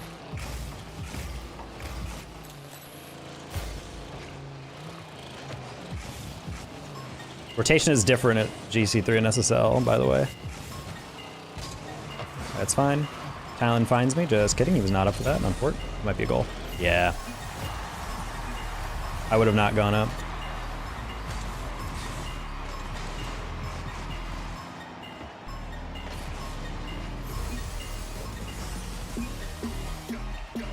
My uncle died in New York from COVID before the vaccines. Doesn't even have a grave. Ah, that's awful. Sorry. Bunch of my friends in my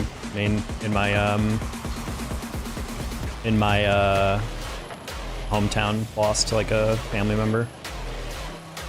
One of my buddies apparently said his college roommate was like inconsolable because apparently both his mom and his dad both died from COVID complications. Like, fuck, bro. And he couldn't even go back because like it was during a lockdown period, more or less.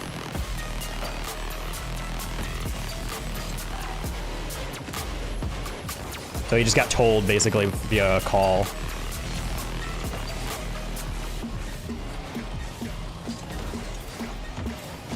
You needed to pass more? I mean, yeah.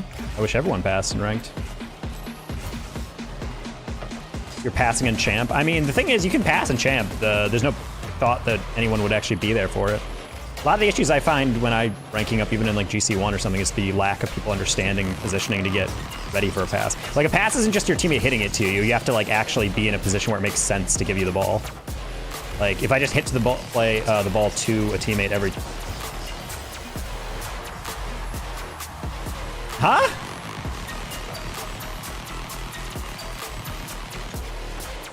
Oh, his angle of approach was way different. I thought he was different. I'm trying to go help. All right, well, I guess appreciate your in your best interest trying to teach me. Whoa, that was a weird one. Just curious. I personally don't know anyone, but I know there has been people who have supposedly done that. I don't know. Like, I had COVID at one point, but it was a pretty chill case, to be honest. And also, that was after I was vaccinated. Oof. And it wasn't that bad. It was just kind of like, I kind of like a head fog. That was the only symptom that actually sucked. Like, I just felt like my brain was operating at like 30% capacity.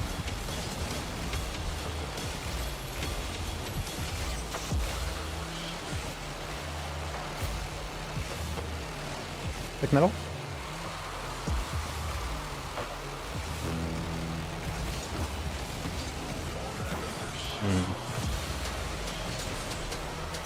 Yeah, some people don't get fucked up too bad from COVID, and other people really get hit. I've never really understood the differences between people in that. Because yeah, for me it was like I had a head fog, but like it wasn't that bad. And other people, like I mean, people had like long COVID complications. Like people still today. I think my dad said his buddy who got COVID, he has like in his mid-30s or something. Yeah, he said that now he's like still struggling to have like the same lung capacity. That would fucking suck. Trying to dealing with long COVID. Yeah, that shit is crazy.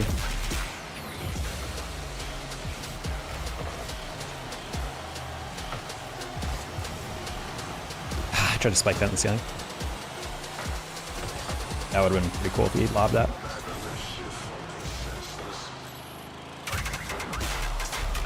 Super important.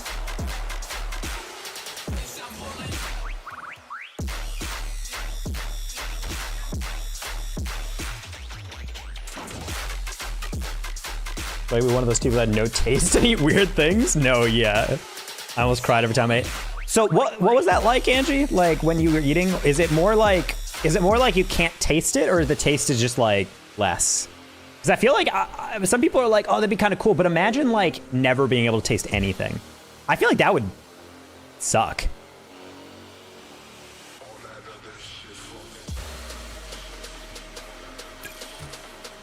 I mean, Donna, well, that's the thing. Like, I think it's fine to have conversations like this in Twitch chats, but everyone just has to come from the idea that like these are conversations that if they ever do go off the rails, that we can like calm down and just be a bit more respectful. Papa Midnight, no, not the immediate trick you.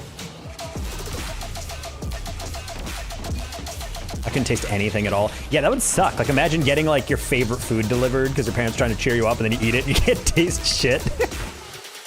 Everything is just, you're just like, that's sad as hell. Look at the Angie, eating her 9,000 daily calories. Are you guys into crypto? I was never into crypto. I invested a little bit of money into Dogecoin back in the day and made like a couple $100. I sold before the peak, and I'm kind of glad I did. Huskers, hello. I had my favorite ramen one to cry because it smelled like garbage, and I couldn't taste it. Oh, that's awful.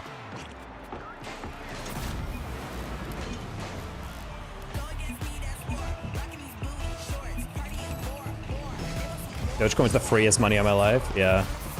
I actually made a decent amount of money off of AMC as well. I called that shit so early. I was like, the moment theaters open up, there are gonna be so many people at the theater. I bought like 20 shares, because that was all the money I wanted to actually throw into it, and then sold at $20 per share. So that was a quick little buck I made, I remember. I retired going full, yeah, and then I immediately retired from grad school. At full-time stock trading. Oh! Are your friends today? No. Oh. It's sad that Husky has to check every day.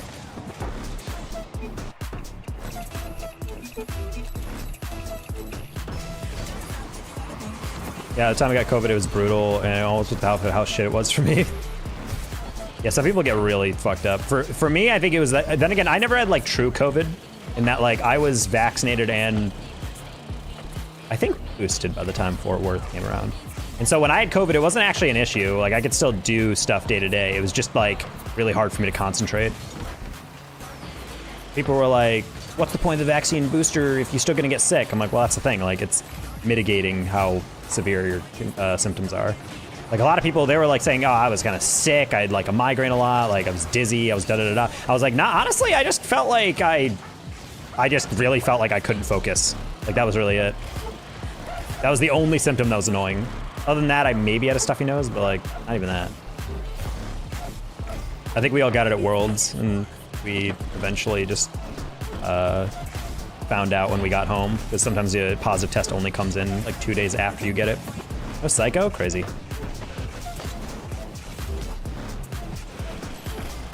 Was the only one in Airbnb that didn't get... Wait, you didn't get sick? Yeah, Alice and I were in the same Airbnb. I did not realize you didn't get sick. That's wild. Yeah. Because I think Baker and I got it.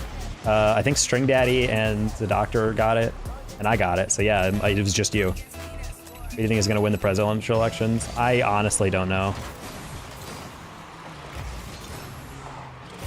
Not DeSantis. That's all I know.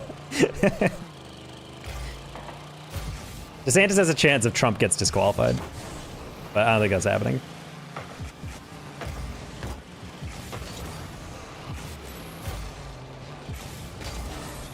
DeSantis is just like so incredibly unlikable. I don't really want to get into this topic because I don't think anyone wants to talk about politics, but like DeSantis is so wholly unlikable.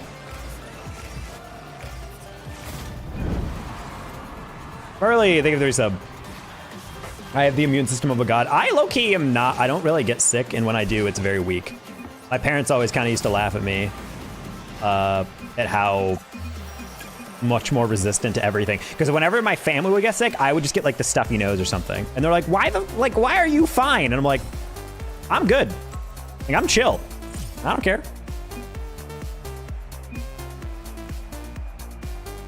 But COVID got me. Well, COVID just like infectious as hell, so. That's why I feel kind of bad about like, fuck, what's it called? Cons and stuff. Like every time you go to like LANs, I usually admit that like the moment I come back from a con or convention, I will be sick with something. There's a lot of politicians that are inherently unlikable, I would say, yeah.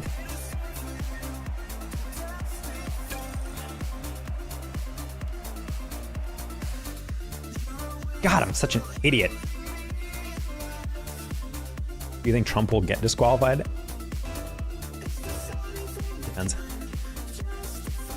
Colorado already disqualified him from their ballot. I don't think people are actually going to maintain that. I don't think other states are going to do that. And I definitely think the Supreme Court will be ruling on this on the federal level. Do you like Trump? Nah.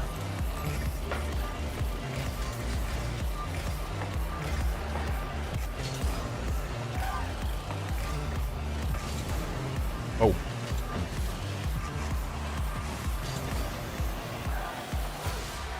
Okay. God damn it. This freaking... He just can't be listed on the ballot. Yeah, but that's the thing. Yeah, he's still gonna get a fuck ton of votes. Yeah, he just can't do that. They wouldn't be issuing an expedited ruling. Stacks for president? I mean, you would have my vote. Oh.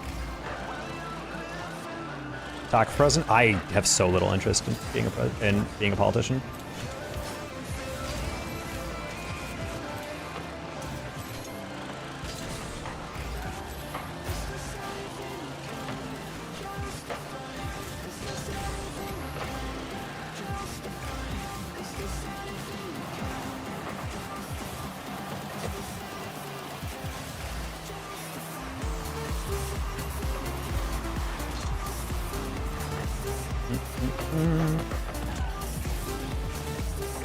Kanye West for president. I feel like he would have gotten more votes before he defended Hitler.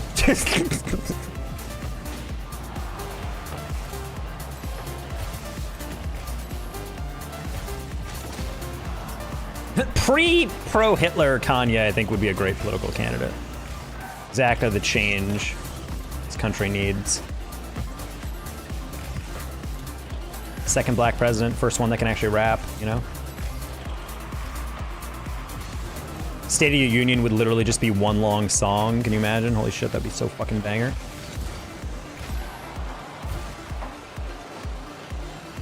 The Hitler thing was a troll? I don't know about that.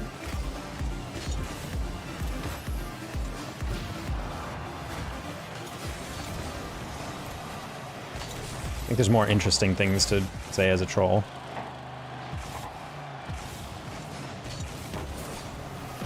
Nice. It's like, I just gotta keep that low enough. This is if you click party line voting, it's not for Trump, and that's what people I think are getting fussy about. No, well, I don't know about that. Trump is still the favorite among a lot of Republican voters, but the field is so large. I think Vivek is actually gaining a decent amount of support, despite the fact that I don't really believe that. I don't know. Vivek feels very like, I am a businessman, which is why you should vote for me, which is like cool enough formula for Trump, but he doesn't have enough of that culture war in him, I don't think, yet. He's getting there, though. Don't worry. 'Cause you can't be a Republican candidate without saying everything woke is bad.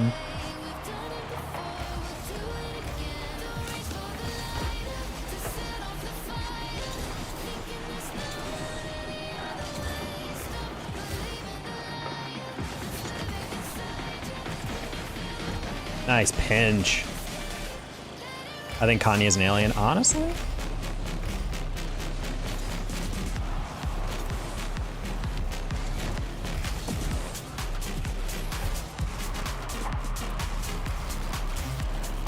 Never started a war? What?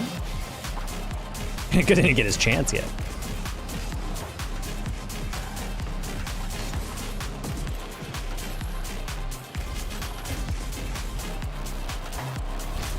Now, AOC's gonna run when in like 20 years. She needs more actual political accomplishments. She advocates for a lot of stuff, but doesn't actually stand on business. At least as much as she probably should. She feels more like a whip. Like, she feels more like someone who galvanizes other people to try to vote for stuff, but she doesn't actually like stand up for too much stuff. Or at least is not as like consistent with her policy endorsement. Not endorsement. Actual creation of bills. Because she has like limited actual accomplishments or like her bills presented, and that's, I think, the bigger issue. Because if you're a progressive and you're just constantly giving out bills and they're getting denied, that's one thing. But like, if you're not even presenting bills, it's like, what the fuck are you doing out here? But also, she's allowed to do that because she's in a district that she will like almost never lose.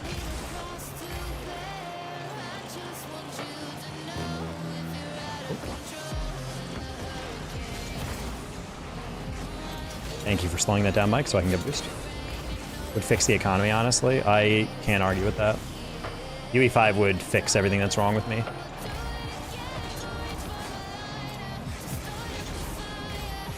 Who needs therapy when I would have UE5?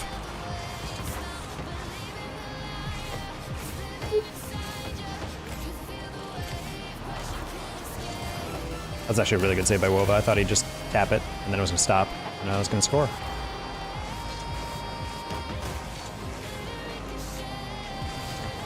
Oh, I was playing the block. Sad.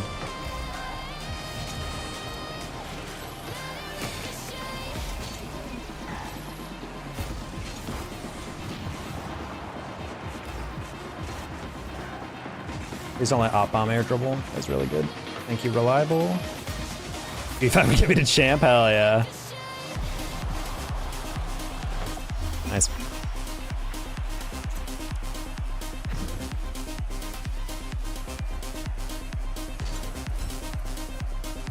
Honestly, guys, I feel like the entirety of Rocket League hinges on UE5 being released within the next, like, 2 years. Like, I'm like, that's honestly a huge anxiety for me lately as a caster and commentator, is like, if UE5 just announced the other day, like, hey, we have no plans of doing this, I think I'd be like, great. I always just get irritated at how, I don't know, I just always get irritated at like how difficult it is to create content in this game, and how hard it is to like create dynamic things for content. And then beyond that, it's like with tier 2 casting, if January kicks up and we don't see, and we're dealing with like a true esports recession and there's like way less gigs, I'm generally gonna have a tough situation, chat, not gonna lie.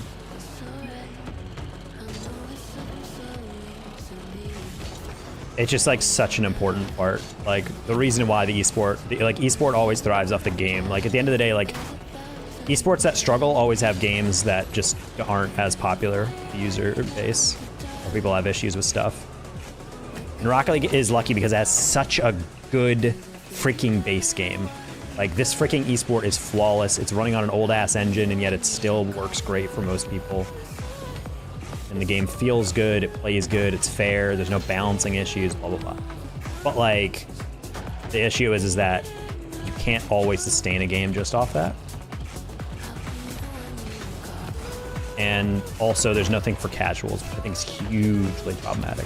Honestly, I don't even mind if I had to boot up Fortnite in the future and it goes to Rocket League, as long as we can get a UE5 version. Because as long as Rocket League can actually start getting party type games or casual things or a fucking creative mode, I just don't know how you can sustain this game long term. Especially as a creator, it's very hard to think of like what I would do long term with content. I guess I can always do analysis, but it's like, I don't know, it's tough. I was always ranked Diamond 3 in Rocket League, but stopped because of too many toxic people. I think toxicity's in every game.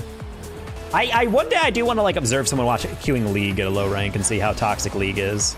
Because people always say without a doubt League is the most toxic. But I always wondered why. Would be the best move. I think people would be like, oh, they're just giving up. But I'm like, honestly, Fortnite is way more popular.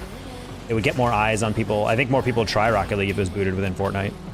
But I just want the engine. I just want the ability for Rocket League to add new things without everything breaking. That's really the only thing I think that Rocket League needs 100%.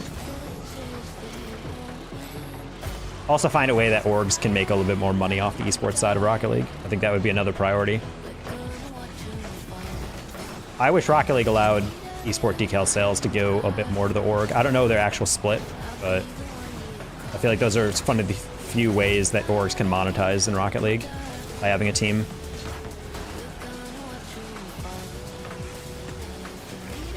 Oh.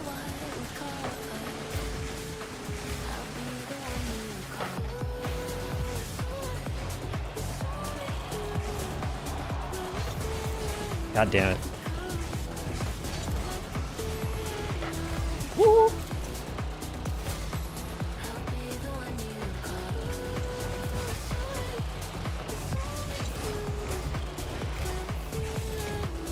That's not bad.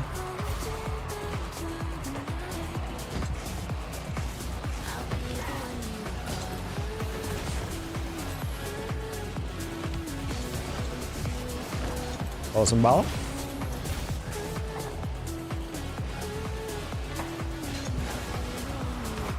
I'm just gonna knock that, not waste anything more. Wait, whoa, was that high? I could have sworn that mid boost was there.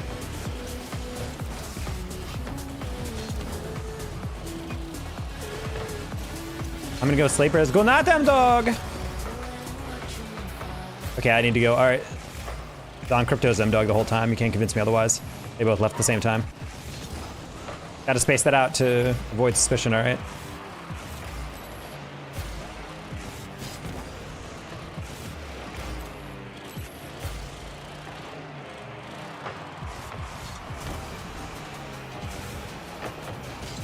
Fool! Oh, that shouldn't have been a goal.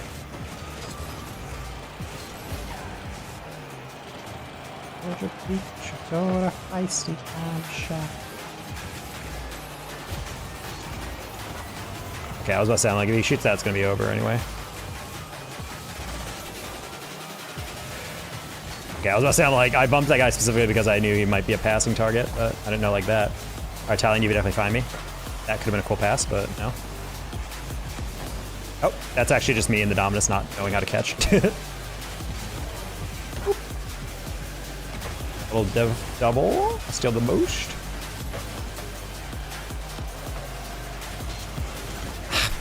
Approach that wrong.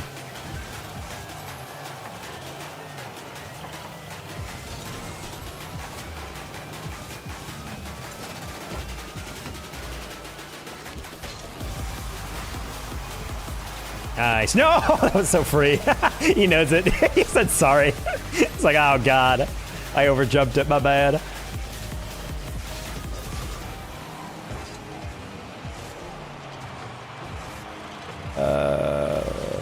just gonna hold it. Oh, okay. No! Oh.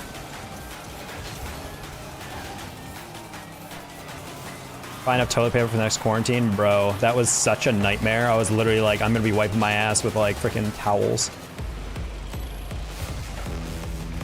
I have a delicate butt, you know, chat? Anyone else buy 5-ply?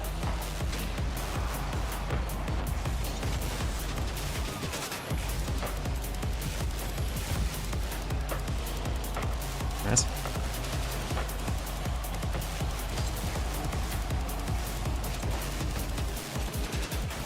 Air dribbles are starting to fade, chat.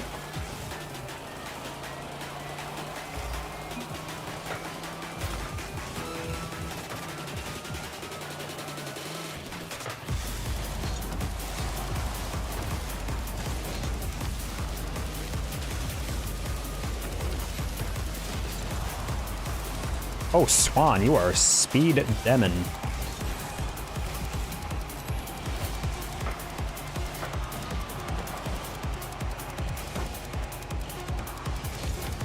Yeah, I was like, he's definitely gonna fade outside. I'm just gonna let him go.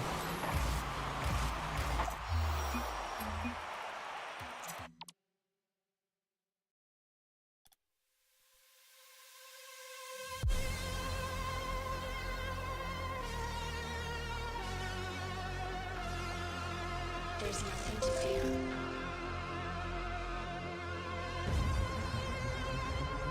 Oh, we've fallen to 0 viewers on the YouTube. RIP. Your salvation has come. Big rip, chat. Can I collect Rocky points if I buy taquitos or slurpees from 7-Eleven? I don't think now it is. There's nothing to fear. Step into the light.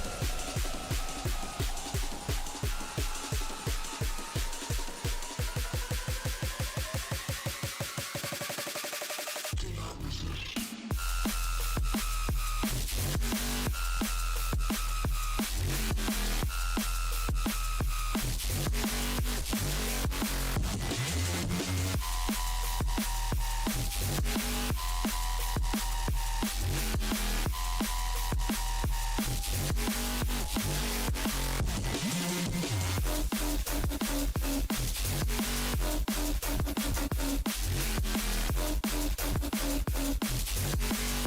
YouTube dead confirmed? Yeah. Nah, just, I mean, well, YouTube is just hard to grow as a live stream in general.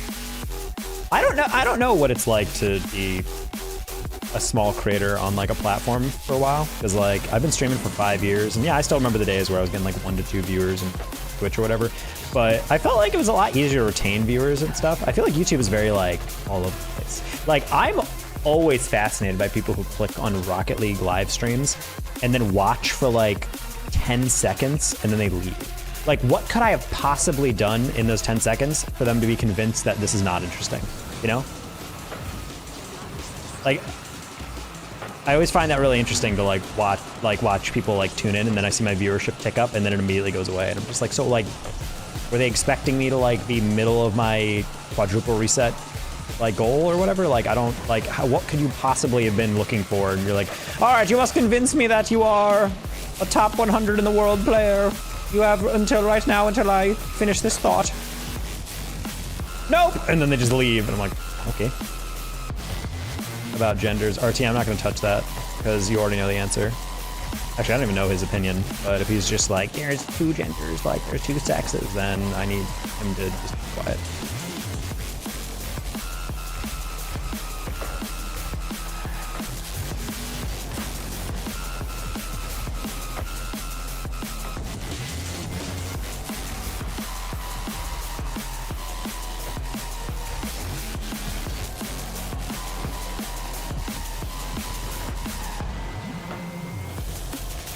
Nice.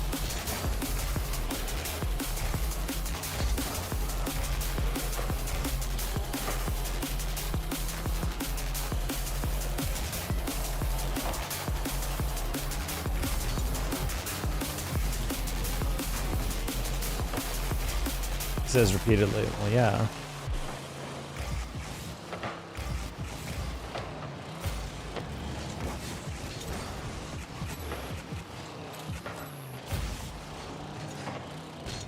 if you're a streamer that breeds in controversy, it's kind of weird to not take that stance.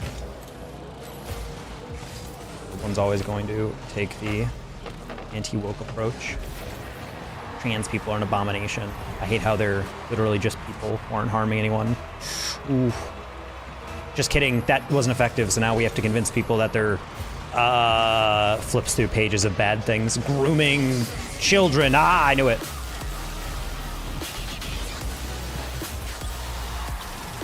That's surely going to be a thing. Ignoring the fact that people who support that perspective are also people who don't have anything to say about the Catholic Church.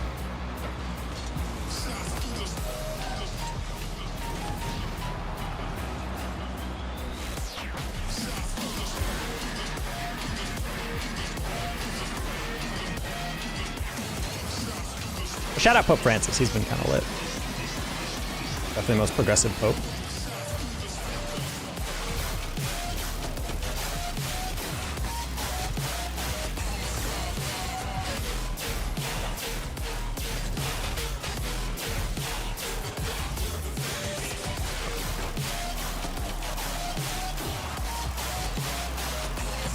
He's just making jokes. He's definitely not just making jokes, bro. Aiden Russ is like the definition of someone who, you know what, RT, I'm not getting into this. We've already talked about stuff enough.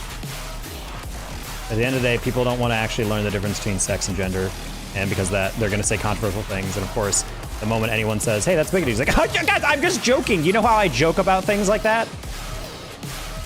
No, I don't know a single person who makes jokes like that.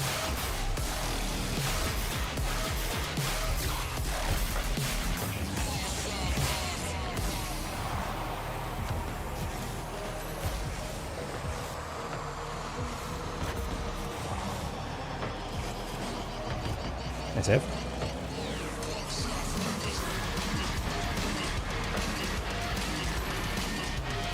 But he's famous. RT. I can't tell if you're a troll or literally just stupid. Like I don't mean to be that harsh, but like legitimately, how is that your reasoning? But he's famous. What the fuck does that have to do with anything?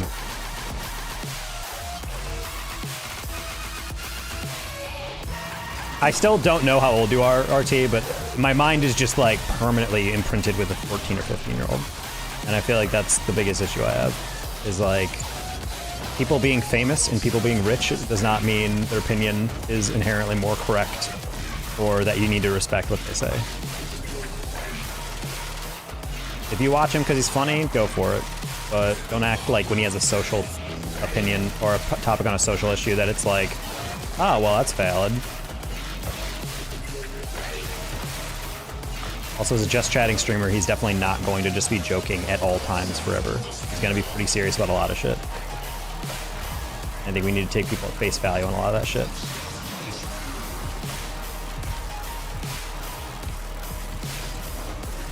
Close one? Oh, that's a shame. We deflected that.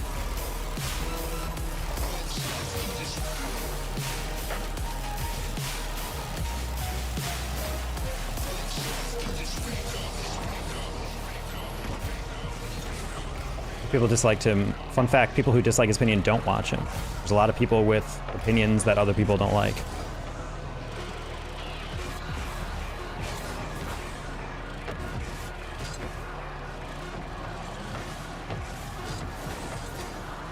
People also put different importance on stuff. That's a shame.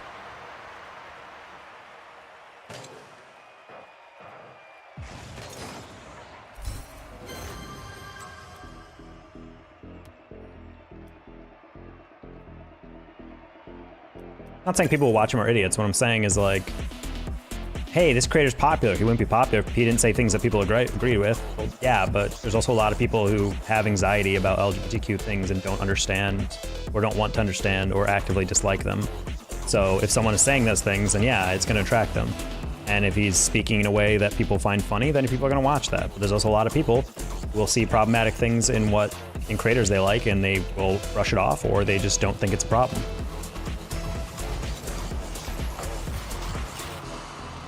I'm not telling you who to watch and who not to watch. I'm just saying it's a bad metric or a bad heuristic to use. The creator has a lot of viewers, so therefore it must not be that bad. What? There's super popular newsletters specifically for white supremacists. If they're saying bad things, they wouldn't get so many viewers and readers.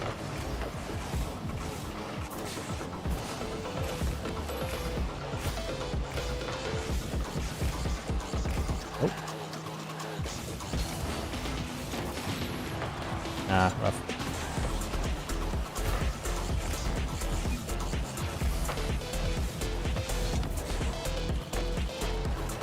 Or to use an example you're more apt with, RT, you think women sell their bodies and they think they have no talent?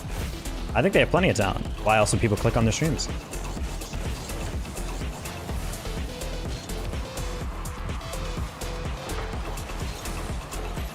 I think it's a lot of marketability. I think they're specifically challenging the TOS of Twitch because it's pretty much what everyone does. Can you abide by the rules while testing your limits? That's literally what they are doing. They just happen to be attractive while doing it.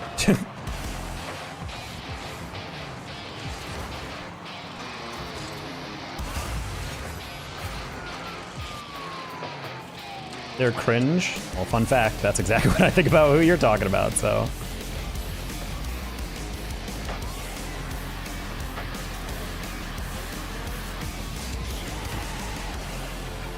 People that watch it are cringe, and yeah, and now you see the difference of opinion on how people perceive media.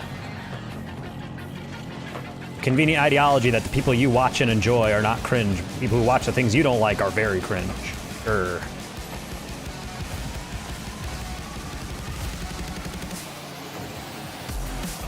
Wow, what a save! Wow. What a save by Juke, Jesus. You eat a Red Baron yet? No, bro. Okay, so I'm gonna be dead ass with you guys. I only eat 1,500 calories a day, so I went and looked at Red Baron pizzas. Bro, one fucking pizza is 1,280 calories. I can't eat that. That's my entire day. I looked at Screaming Sicilian's even worse. It's like 470 calories a slice. Well, granted, it was like a sausage and pepperoni, but still. Yo, I need that. Yeah, Angie, go eat an entire Red Baron pizza.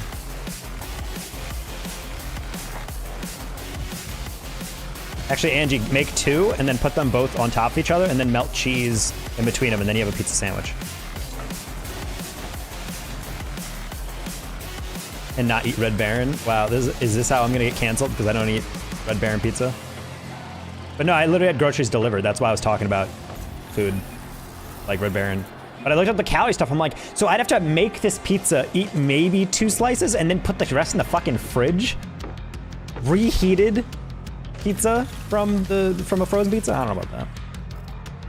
I'm someone that eats dog. I have heard people that eat dog when traveling abroad.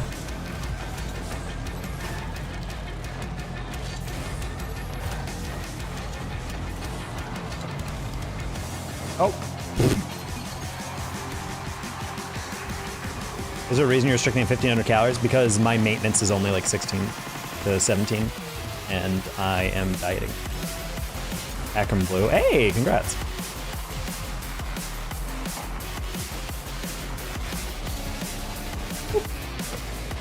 Hopefully I get to cast you guys sometime soon. Hopefully the leagues that I'm actually able to work in the new semester will be, they'll be playing in those leagues. I'm probably going to be taking some lower pay gigs in the new year. That's kind of like what tier 2 is lately. No broadcast funding. I'm going to have to compromise. What a slate fucking takeoff. So I gotta eat a Red Baron. I'll eat one on stream, chat, if we reach our next donut bowl. I'll eat the entire pizza on stream.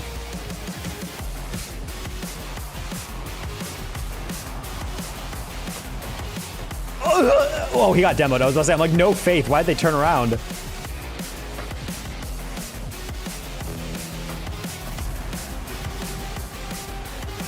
On stream. Yeah, guys, if you want me to eat a whole pizza when I hit that donut goal up there, because I haven't updated it from the last time we met, I will eat an entire pizza on stream. I will tilt my camera down and I'll put the whole pizza on the desk. We'll eat it mukbang style.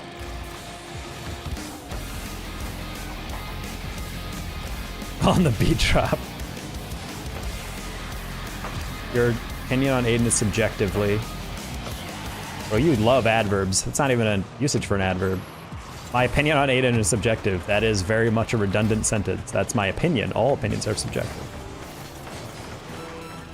Homie, you're the one that keeps bringing up Aiden. Like, you're acting like, okay, before you get carried away. I'm like, buddy, like, I don't want to ever talk about him. Why did he change his sub goal? Because we met it, and then I forgot to change it to a new one. What the fuck was that?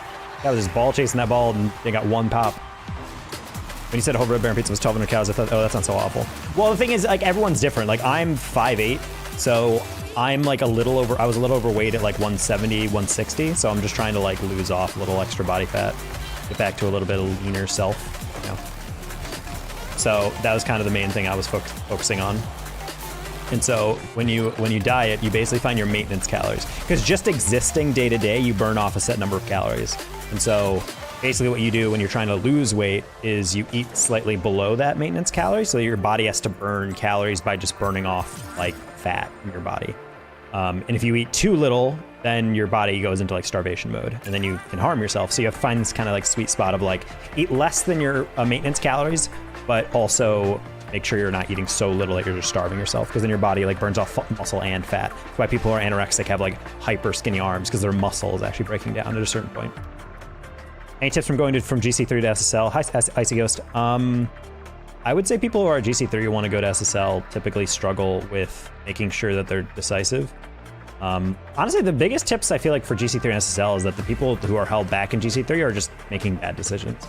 They're just diving into too much stuff, or they're not shadowing, or they're too aggressive because they're trying to like be in the face of the ball all the time. And a lot of the players I see that I would classify as like hard stuck, or people who are getting frustrated because they're like, well, I can never get over that, blah, blah, blah. I'm like, it's usually because they're usually players that I'm playing with. I'm like, this game's going well, this game's going well, this game's going well. And then they just go for something that I'm like, what? And they just dive in on something that makes no sense to me. And I feel like for me, that's usually the thing that usually gives away, like, this player's not ready for SSL because he's still overthinking certain stuff.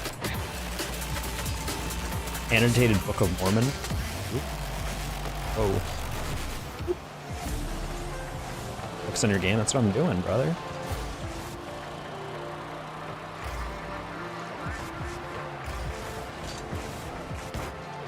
I tried to put it low, I didn't realize they were that low.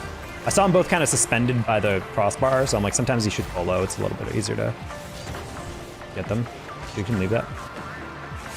I leaned back. I doubted the height of that. I thought that'd be a little bit more across. You should have that.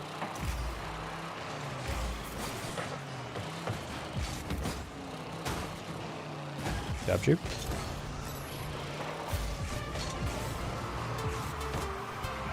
Oh, God, can you imagine? I hit that really hard at him. Oh, yeah. The moment he doesn't touch that, I'm like, that's a free goal. Imagine what Chicago size that me basically. You're not a big boy. Well, I mean, I'm 5'8", and I was like 173, and I was like, that's way too much for me. Like, I used to be like 148, 150 around there in college when I was in like really good shape. So I'm just trying to get back to that. I'm at 160 now, so I'm just slowly trying to diet. And so when I started calculating out, I learned that about 1,500 calories a day is where I'm consistently losing weight and don't feel like absolute garbage. Like, obviously you can eat slightly less than that. Like, you can stretch it a little bit. Like, if I was eating like 1,300 calories, it's probably okay, but I'd be miserable and also very hungry throughout the day. So I just decided I'm gonna chill at 1,500. And so when I have a pizza, I'm like, okay, so I'm gonna have to eat that pizza, which is not ultimately gonna be that filling, because if it's just carbs, especially if it's just bread, that's not gonna be filling. You're gonna eat that pizza, you're gonna be filled for probably like 9 hours, and then I'm gonna be hungry again. So it's like, I don't know, buddy. Bro, you need like 2K a day. Well, that varies. That's a recommended thing. Because there's not an exact thing. It's just like if you're eating, I noticed that if I eat like, because I would say if left to my own devices, I probably eat like 1,800 a day, around there.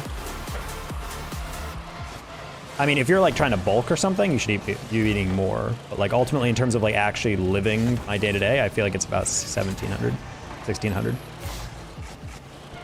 carbs turn to sugar. I mean, carbs aren't like the enemy. It's just like when you're dealing with eating food, people are like, oh, it's 1,200 calories. That'll fill me. It's like, not really.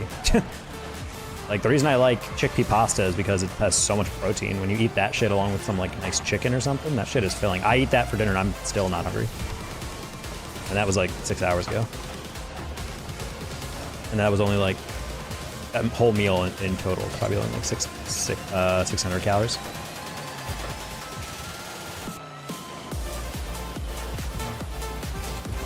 You got it.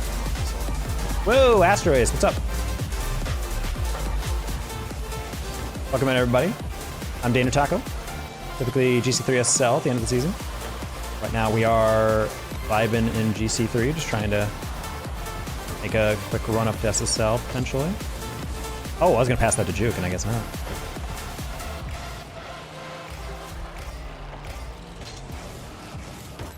Oh, I was just trying to knock that down, my bad.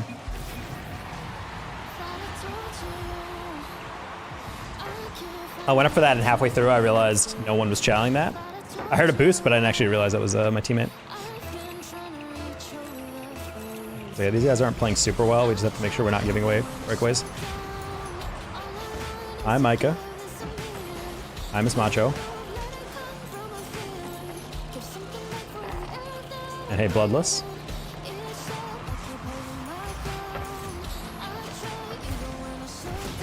Bruh, this guy's been chasing me. That wasn't even like a regular rotation, he just went all the way across the map. Ooh.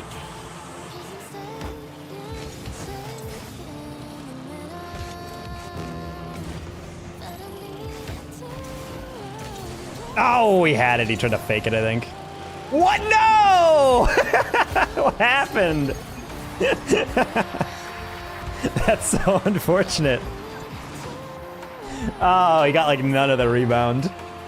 That's a shame. Steve's got it right. We've been having a lot of conversations. Really interesting cross the spectrum conversations.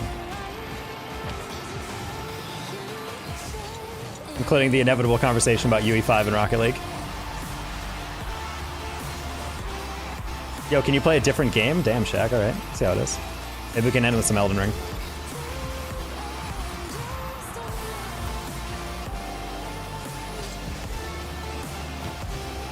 Okay, bud.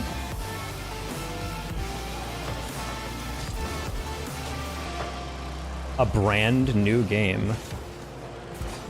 Not one for variety. The finals, I am garbage at the finals. If I play the finals, it'll be with like buds and a PC.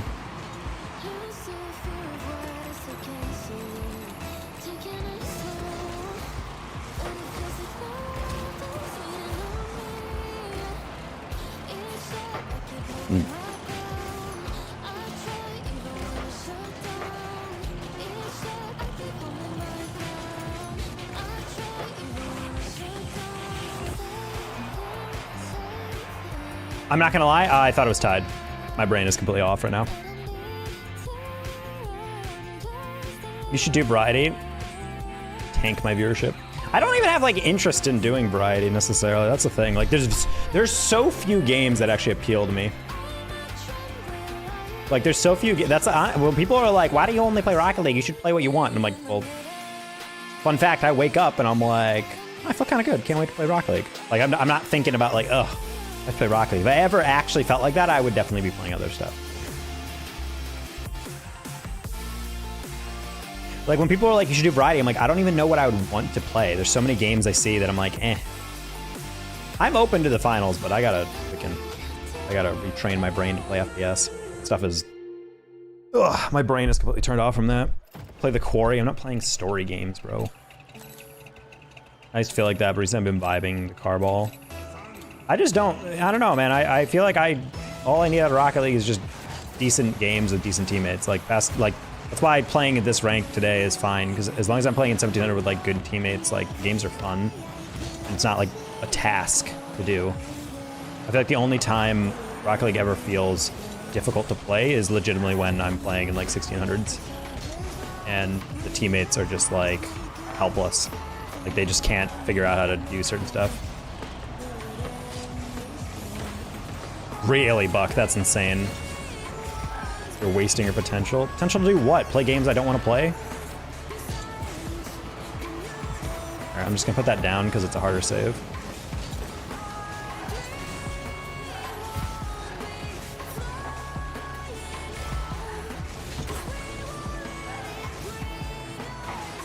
Like, if I genuinely wanted to play other games, I would. Like, I've given up the illusion that I'll ever make Twitch partner at this point, like, on Rocket League. Like, yeah, why not? Just, like, play other games, but, like, there's no games I'm interested in. That's the thing. Once upon a time, people were like, oh, you should play Legend of the Fall, and then all the reviews came out, and people were like, that game's garbage, brothers. My favorite thing that all RPG Souls-like fails at. What if we made a boss that is, like, hard? Like, okay. You have to, like, dodge at the right times. Okay. And then we add extra enemies in to make it more difficult. It's like, nope. That's not how bosses work. You shouldn't have to add in regular enemies to distract you to make a boss harder. Fun fact, that means the boss itself isn't difficult. But you had to add adds in. Terrible game design. Big, massive L. Oh, they're in full body. That explains a lot.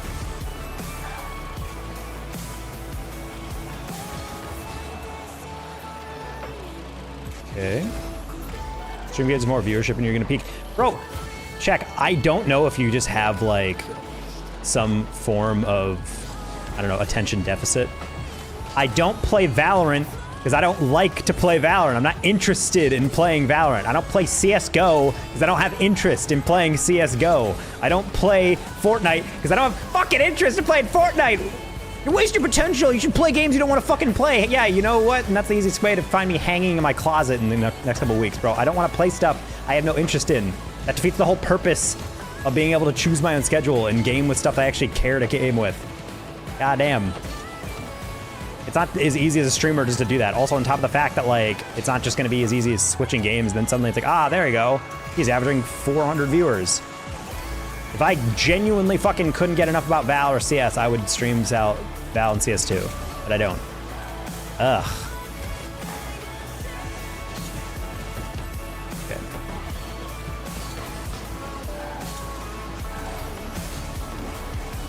People are also asking, like, why are you playing Rocket Racing? Because I like Rocket League and I don't have interest in playing Rocket Racing.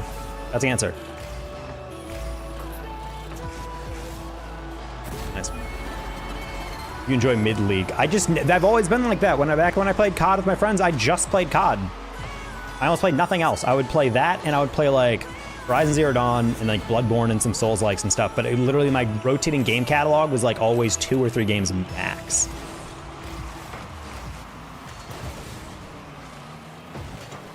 Like, I'm glad people think I'm entertaining and they think that I could succeed doing other stuff, but, like...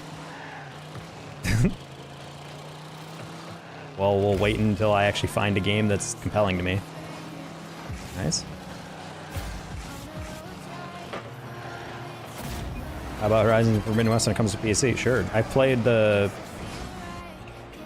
Actually, I don't remember if I don't think I ever played Zero Dawn on stream. I think I tried once and then the frame started getting really screwy, so I didn't. He has on PS5 but didn't stream it. I haven't touched my PS5. I played a decent amount of Forbidden West on my PS5, but I haven't touched it in a while. I think it's mainly just because there's always something to do. Like, oh, I have to edit my shorts for tomorrow, or oh, I have to, you know, get on a call for this cast, or plan out something for Champ League or whatever.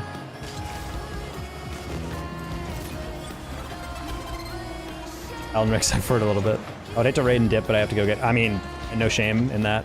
Thank you so much for the raid. I always feel like people should stop getting upset at other people if you're actually like, I hate to raid and dip. It's like, well, you didn't have to raid in the first place. A lot of things to do. Typically, people have to raid because they're not going to be available anymore. What a lazy reset by me. Guess bye, Astro. Have a wonderful evening. You gonna hit that to me talking?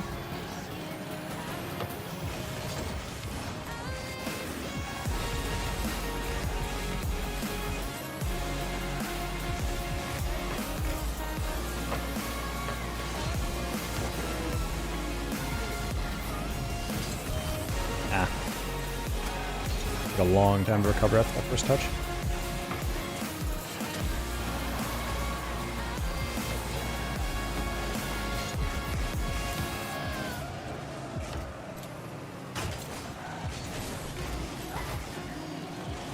I mean, me and Miss Macho, literally, who came into the raid, like we talked about this the other day, where it's like kind of tough to like, as a creator, because there's like a balance between like what people would want to watch and what you actually want to do. I mean, hell, even within Rocket League, that's like people come in all the time. The people come to my YouTube chat, people come into my Twitch chat, and like, hey, can you do private matches? Do a tournament with your viewers? Do blah blah blah. And I'm just like, I don't find that interesting. I find that, like, honestly, I don't really like doing like custom games and just like playing Rumble Boomer Ball or whatever, because I'm just like, meh. But like, some people go to streams specifically to do that. They want to play on a stream. They want to play on blah blah blah and all this. And I'm like, that's just not what I like. I feel like my niche is in this high level ranked gameplay. Occasionally we'll do some show matches with some casting with even higher level players. And then occasionally we'll do some like on air, like today actually, if my games weren't going well, I was going to do replay analysis of the Oxygen G2 game series. So it's like, okay, this is like analysis, high level gameplay, like casting. Like that's like how I define the breadth of my channel or whatever. No, I agree, it's refreshing. I mean, but that's the thing, like half the time, it's also the difficulty of like, I don't have the illusion that I'm like ruining my numbers for partner, because I'm really far away from partner. At least in the current ecosystem, I don't think I'll ever get to partner. But the main thing for me is like, I don't have any game that I'm dying to stream, and even if I do, it's like, you're gonna inevitably face the issue of, if you cater to your audience with one game, you only build an audience off that. Right now, when I think of Danger Taco, I imagine 5 hours of rank 3s, and you show up every night because you want to lurk or whatever. And if you don't, then yeah, that's fine. And if you don't want to watch that, that's fine. But that's what people come to watch. And at the end of the day, ideally, people come to be in the chat and vibe and whatever. But that's the thing about content, is like, there's a lot of creators who like, when I think of Widow, for example, I just think of like her queuing ranked for like an hour-ish, playing with her mods, or playing casual, and then just doing custom lobbies and doing stuff like that. And for me, I could never do that. I would be bored stiff. But that's something her community loves. She's very heavy on community stuff. And over time, I think she's wanted to go a bit more into variety. I think the more established partner level streamers in the Rocket League community are much more comfortable doing variety, because their numbers are going to be fine regardless, so long as their priority is still maintaining a good Rocket League presence, I think.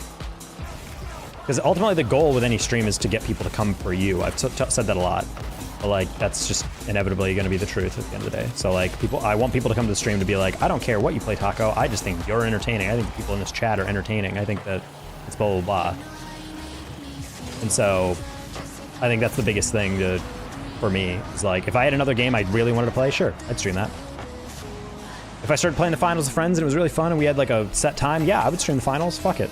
Like, go for it. But like, if I'm garbage at the game and I'm not really sure what to do with the game and I'm trying to like learn the ropes and people aren't playing with me, then I'm like, I don't want to play that. All that typing for Taco to not even read it. Read what? Imagine being in chat. Oh, you've never been in chat. Also, what do you mean all that typing? It took you literally 3 seconds. How come you never streamed Forbidden West? Because I haven't touched the game past like 10 hours in. I also explained that. Like, there's always just something else to do. Honestly, the only time I really touch my PS5 is when I'm in like a really bad mood and I'm not streaming. And I know I'm not going to be like able to edit or focus. What decals that you have? This is the Quadrant Esports decal from the Esports Shack. From the wooden shack that sells decals. Let's see if I get a dunk there. On gosh?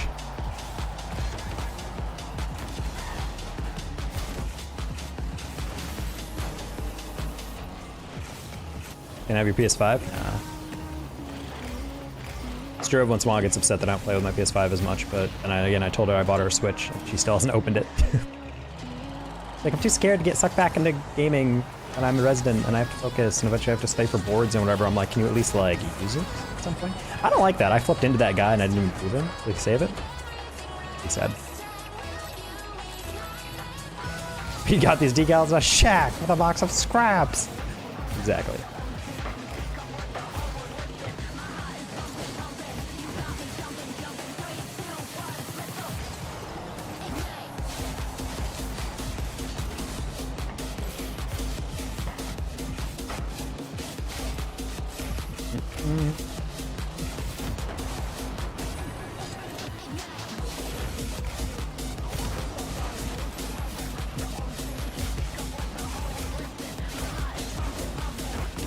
Oh, I didn't mean to double that, my bad. No one was there for anyway.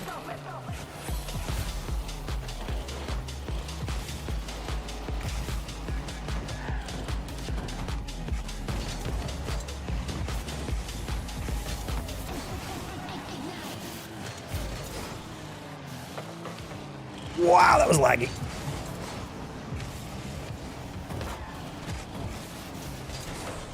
Oh, I'm gonna cry. I'm gonna cry. I'm gonna cry. I'm gonna cry, bro. This game is washed. That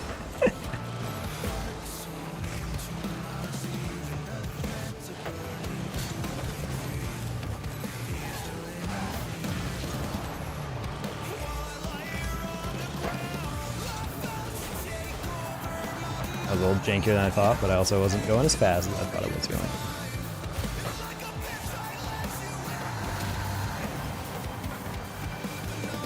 You're gonna sell your PC to get a PS5 console? You're going backwards, bro. Bro reached the master race and he's like, nah, console all the way. Love me, worse performance. Love me, no customizability. Love having to pay for PS5, PSN Pro.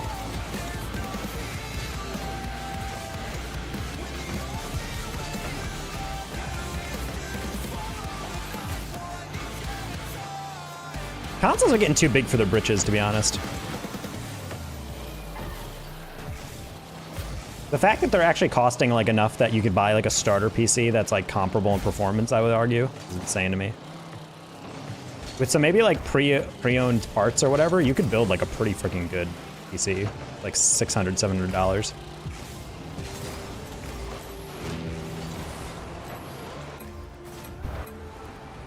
Something about knocking in the middle just to not chase it is such a weird decision. Like, why Cicada's chasing it instead of like fake challenging is strange to me. Master's got my car heavy for 2 years. Oh, that's pretty cringe, bro. So he's gonna play an input delay and that's gonna fix him. Crazy.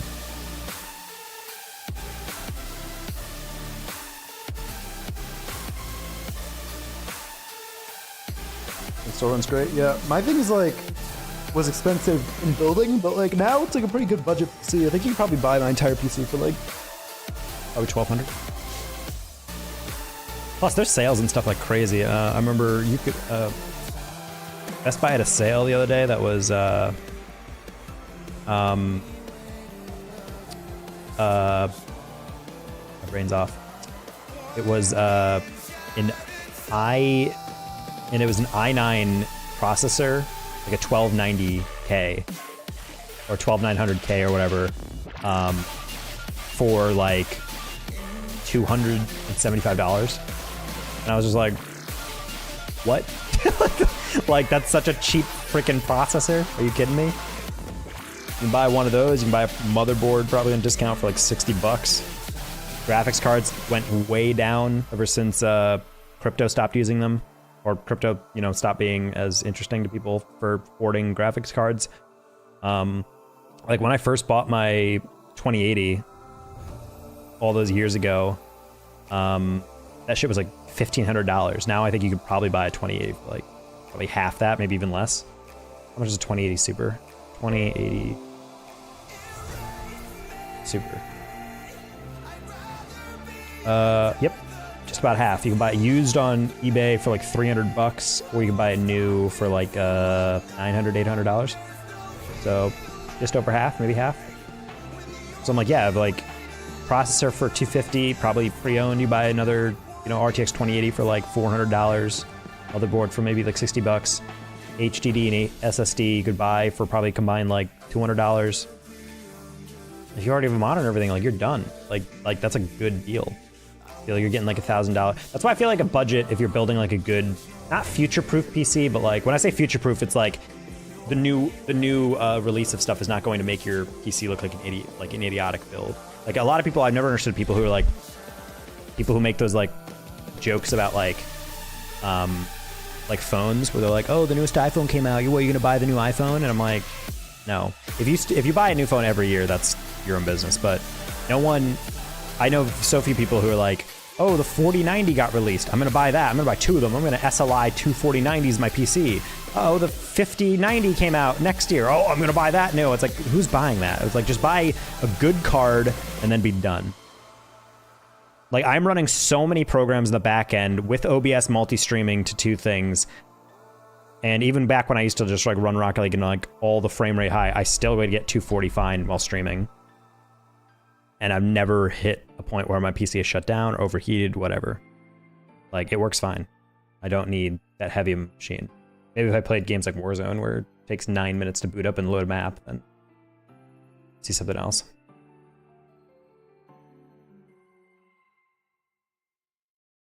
Okay, I'm gonna peace out.